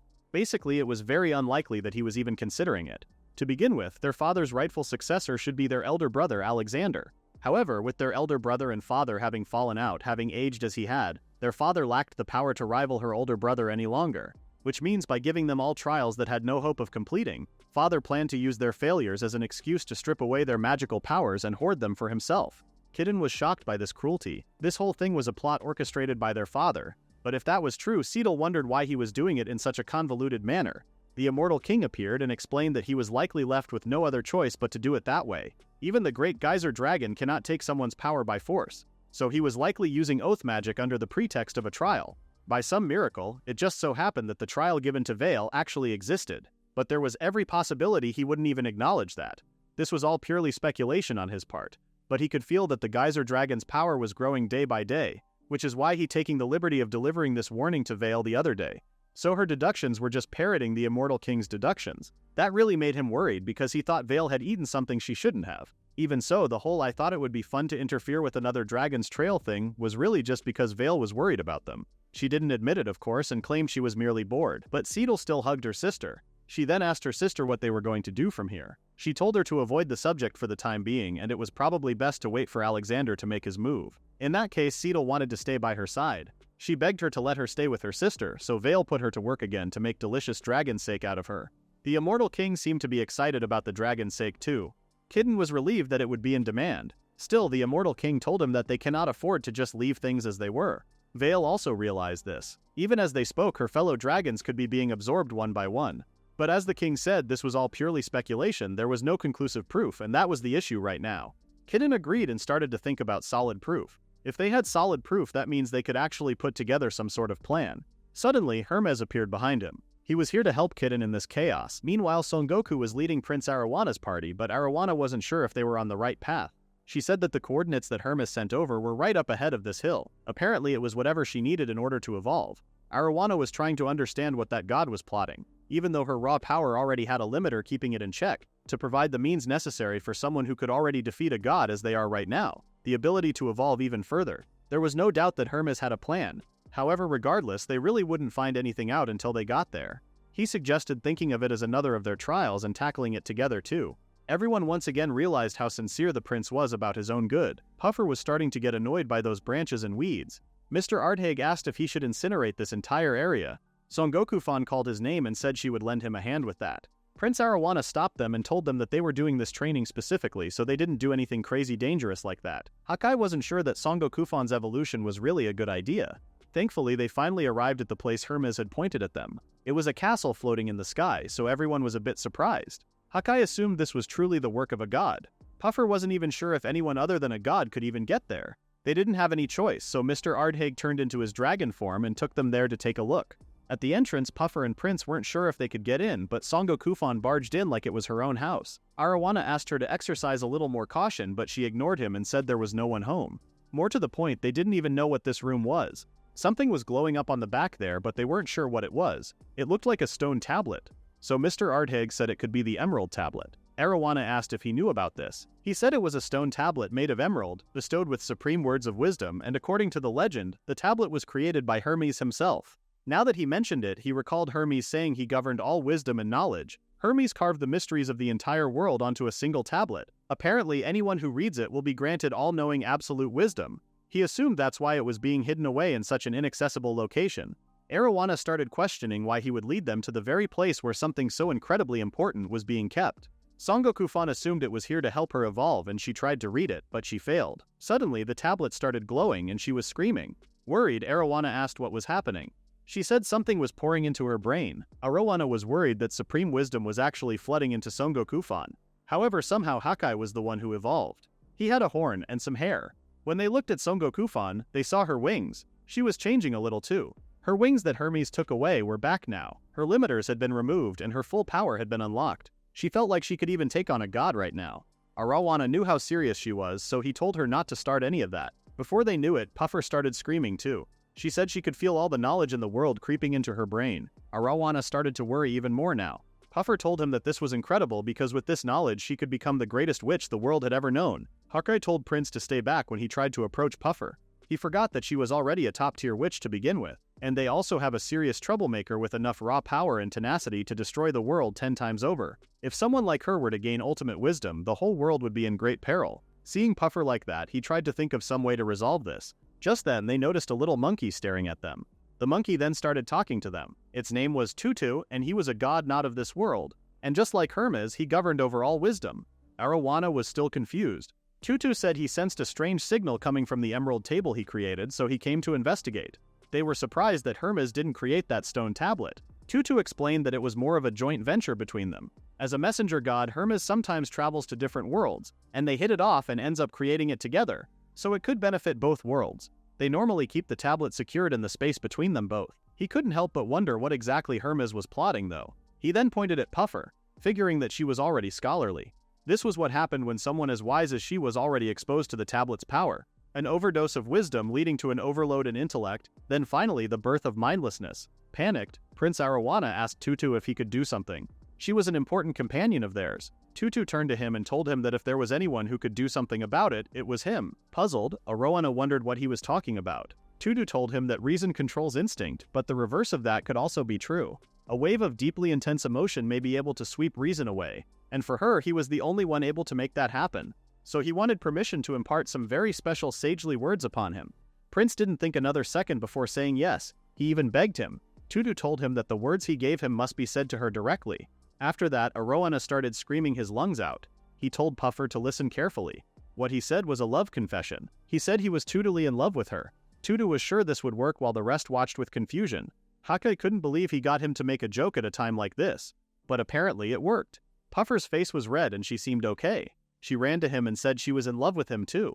Son Goku-fan couldn't believe that it really worked. Well, it was still the single most adorable phrase in the world that one could say to someone else. It seemed that the crisis had been averted, so Tutu decided to go and he just floated away. Hakai waited for something to happen, but it didn't. He was glad that Puffer was safe and said the power of love was surely something. Arowana started to feel embarrassed too now that the moment was over. Son Goku-fan suddenly hugged Puffer and said she was glad she was okay. Puffer didn't expect her to hug her like that. She called her sweetest, but the others didn't rule out that she was only doing it so she could nuzzle her boobs. Now that it was over, it seemed that everyone managed to evolve after all of that. But in the end, they never found out what Hermes was planning. Puffer thought it might be just his way of rewarding them for looking after Son Goku-fan. Come to think of it, Hakai noticed that Mr. Ardhaig didn't seem to have been affected by the tablet at all. He agreed with him. Hakai then assumed that granting a dragon supreme wisdom would be pretty pointless. But since they were already here, he asked him to touch it. Mr. Ardhaig agreed because this was a rare opportunity. He approached the tablet and put his hand on it. He seemed quite shocked for a moment, so Hakai figured he had learned something useful. However, he dropped his scorecards. He said that the tablet of wisdom revealed something interesting to him. He was in disbelief. He never would have thought that choosing the Geyser Dragon's heir would involve such underhanded motives. He cursed his father and hoped that he would face swift retribution for deceiving every single dragon out there. He said he couldn't stand by idly in the face of his father's blatant cruelty, and he was going to put an end to his father's aspirations with his own hands. Geyser Dragon was no longer his father nor his king, which means that their journey with Prince Arowana ended here.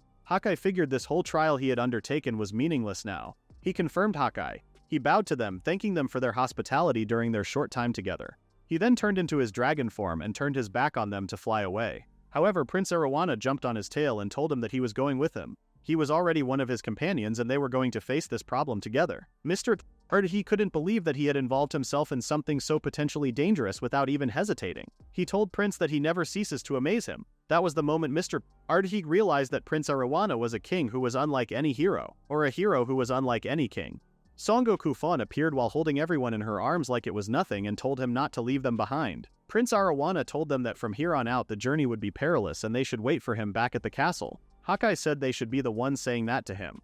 Puffer said Hermes might have foreseen this happening, and they were guided here so they could all stand together against the geyser dragon. Seeing their determination, Arowana had no words to object to, so everyone got on board, and it was time to overcome this together. In the next scene, they arrived at the geyser dragon's nest, the Dragon Emperor's castle, and that thing coiled around the spire of the castle was the Emperor of Dragons himself, Geyser Dragon.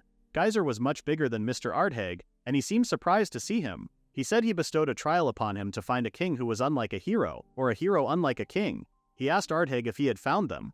Ardheg didn't answer his question and punched him in the face, saying he would never forgive him. Everything he told them until now was a lie. Geyser didn't deny that and didn't even care about it. He grabbed Ardheg's neck and started squeezing it. He pitied him for thinking he could ever be any match for him. Geyser was totally blinded by his own power as the king. As he kept choking Ardheg, he said his treason shall invoke the oath magic, and he too shall become his nourishment. Ardheg was not going to let him have this too. His scales started shining and Geyser didn't seem to expect that, but he was still sure that a countermeasure for his curse held no power over him. Ardheg then burst into flames right on his face. Now that there was an opening, it was time for the prince and everyone. Hakai attacked one of his legs while Songo Kufan made her final angel attack on his wings. They had got the geyser dragon pinned down after that simultaneous attack, but that made him even angrier now. He was regenerating too quickly. They need to hurry up and finish him off right now. Arowana should be the one who did that, because after all, it had to be him who settled things in the grand final.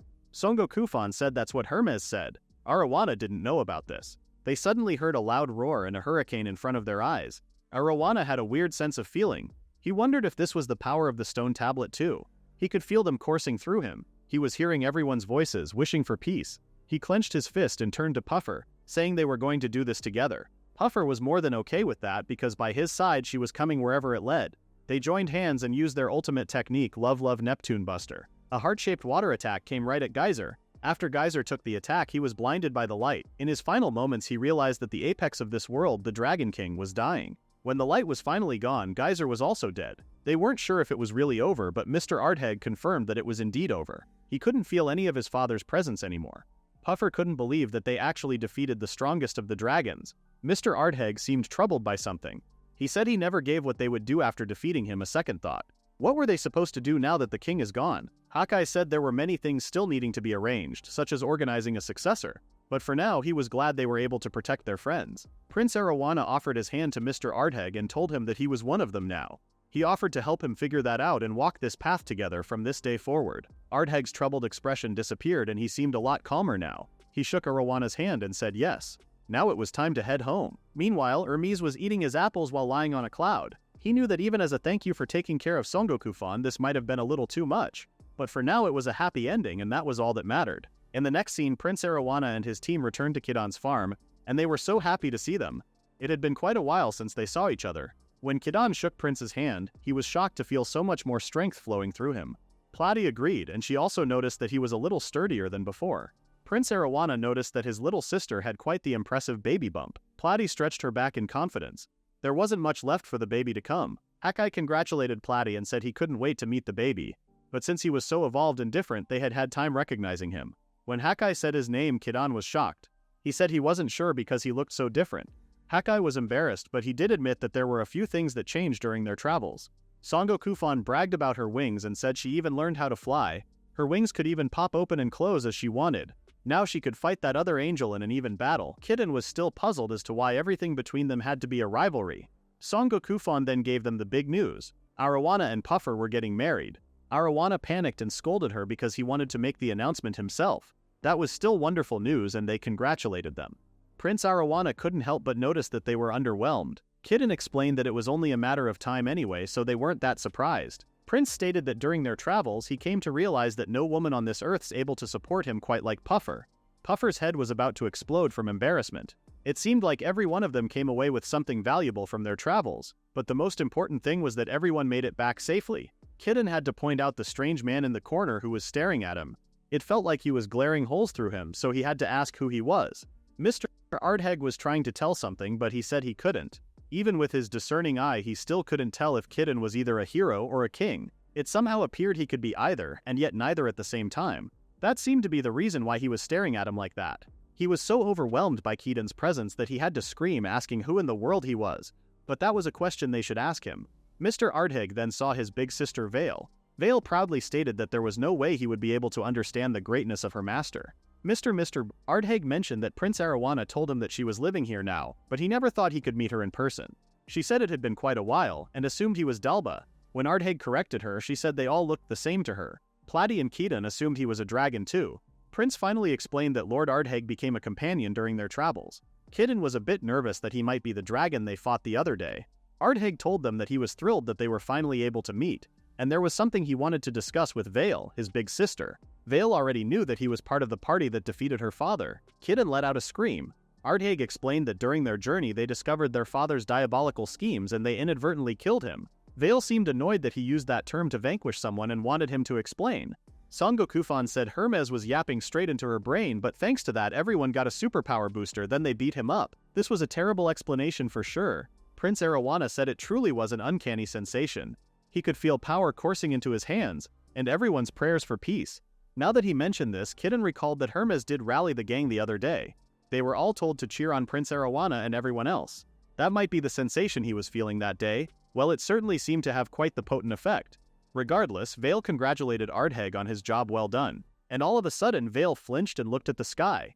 Keaton asked what it was, but she didn't need to explain it to him since a white dragon came. This one was a little too gigantic, so they were pretty nervous. Keaton kindly asked who they were. Vale said the Great Oaf managed to pick up on their presence. This one was Vale's elder brother Alexander. Keaton realized that her older brother was the legitimate heir, and coming here shortly after his father was killed might mean that he was here to avenge their father.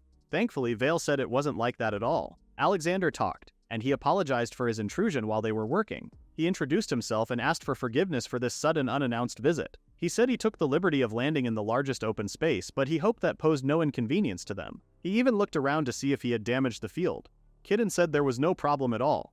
Alexander then explained that he saw his fields from the sky and they were magnificent. His crops looked so vibrant and full of life. It was plain to see that they were being nurtured with loving care. Keaton didn't expect him to compliment like that. Vale scolded his brother and said he didn't come all the way here to talk about plants. Alexander then turned into his human form, and he was an old man with long hair and a beard. He greeted Vale and Ardhaig that there was actually one more dragon here, but that wasn't the case. Ardhaig assumed he realized that their father was dead. Alexander said he felt his entire presence vanish. Vale immediately told on her brother and pointed at Ardhaig, saying he did it. Alexander was shocked and asked if this was true. Ardhaig confirmed it and stated that it was only possible by fighting alongside his companions here. It was a victory they all earned together. If even a single person had been missing, there was no way they would have prevailed against his father.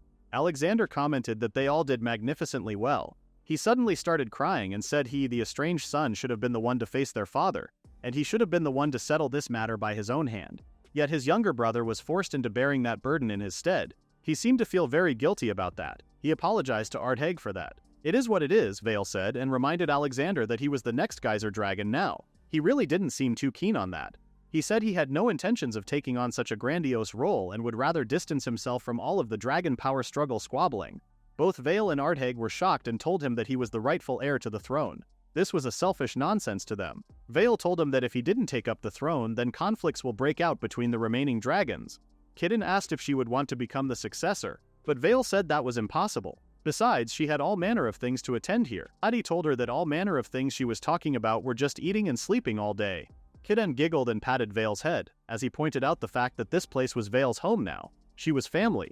Vale seemed so happy, but Keaton could see that Alexander had his own circumstances to deal with, and he had his own life and responsibilities. Vale agreed to Keaton and then started staring at Ardhaig because he was the only one left available. She told him that he could become the next geyser dragon.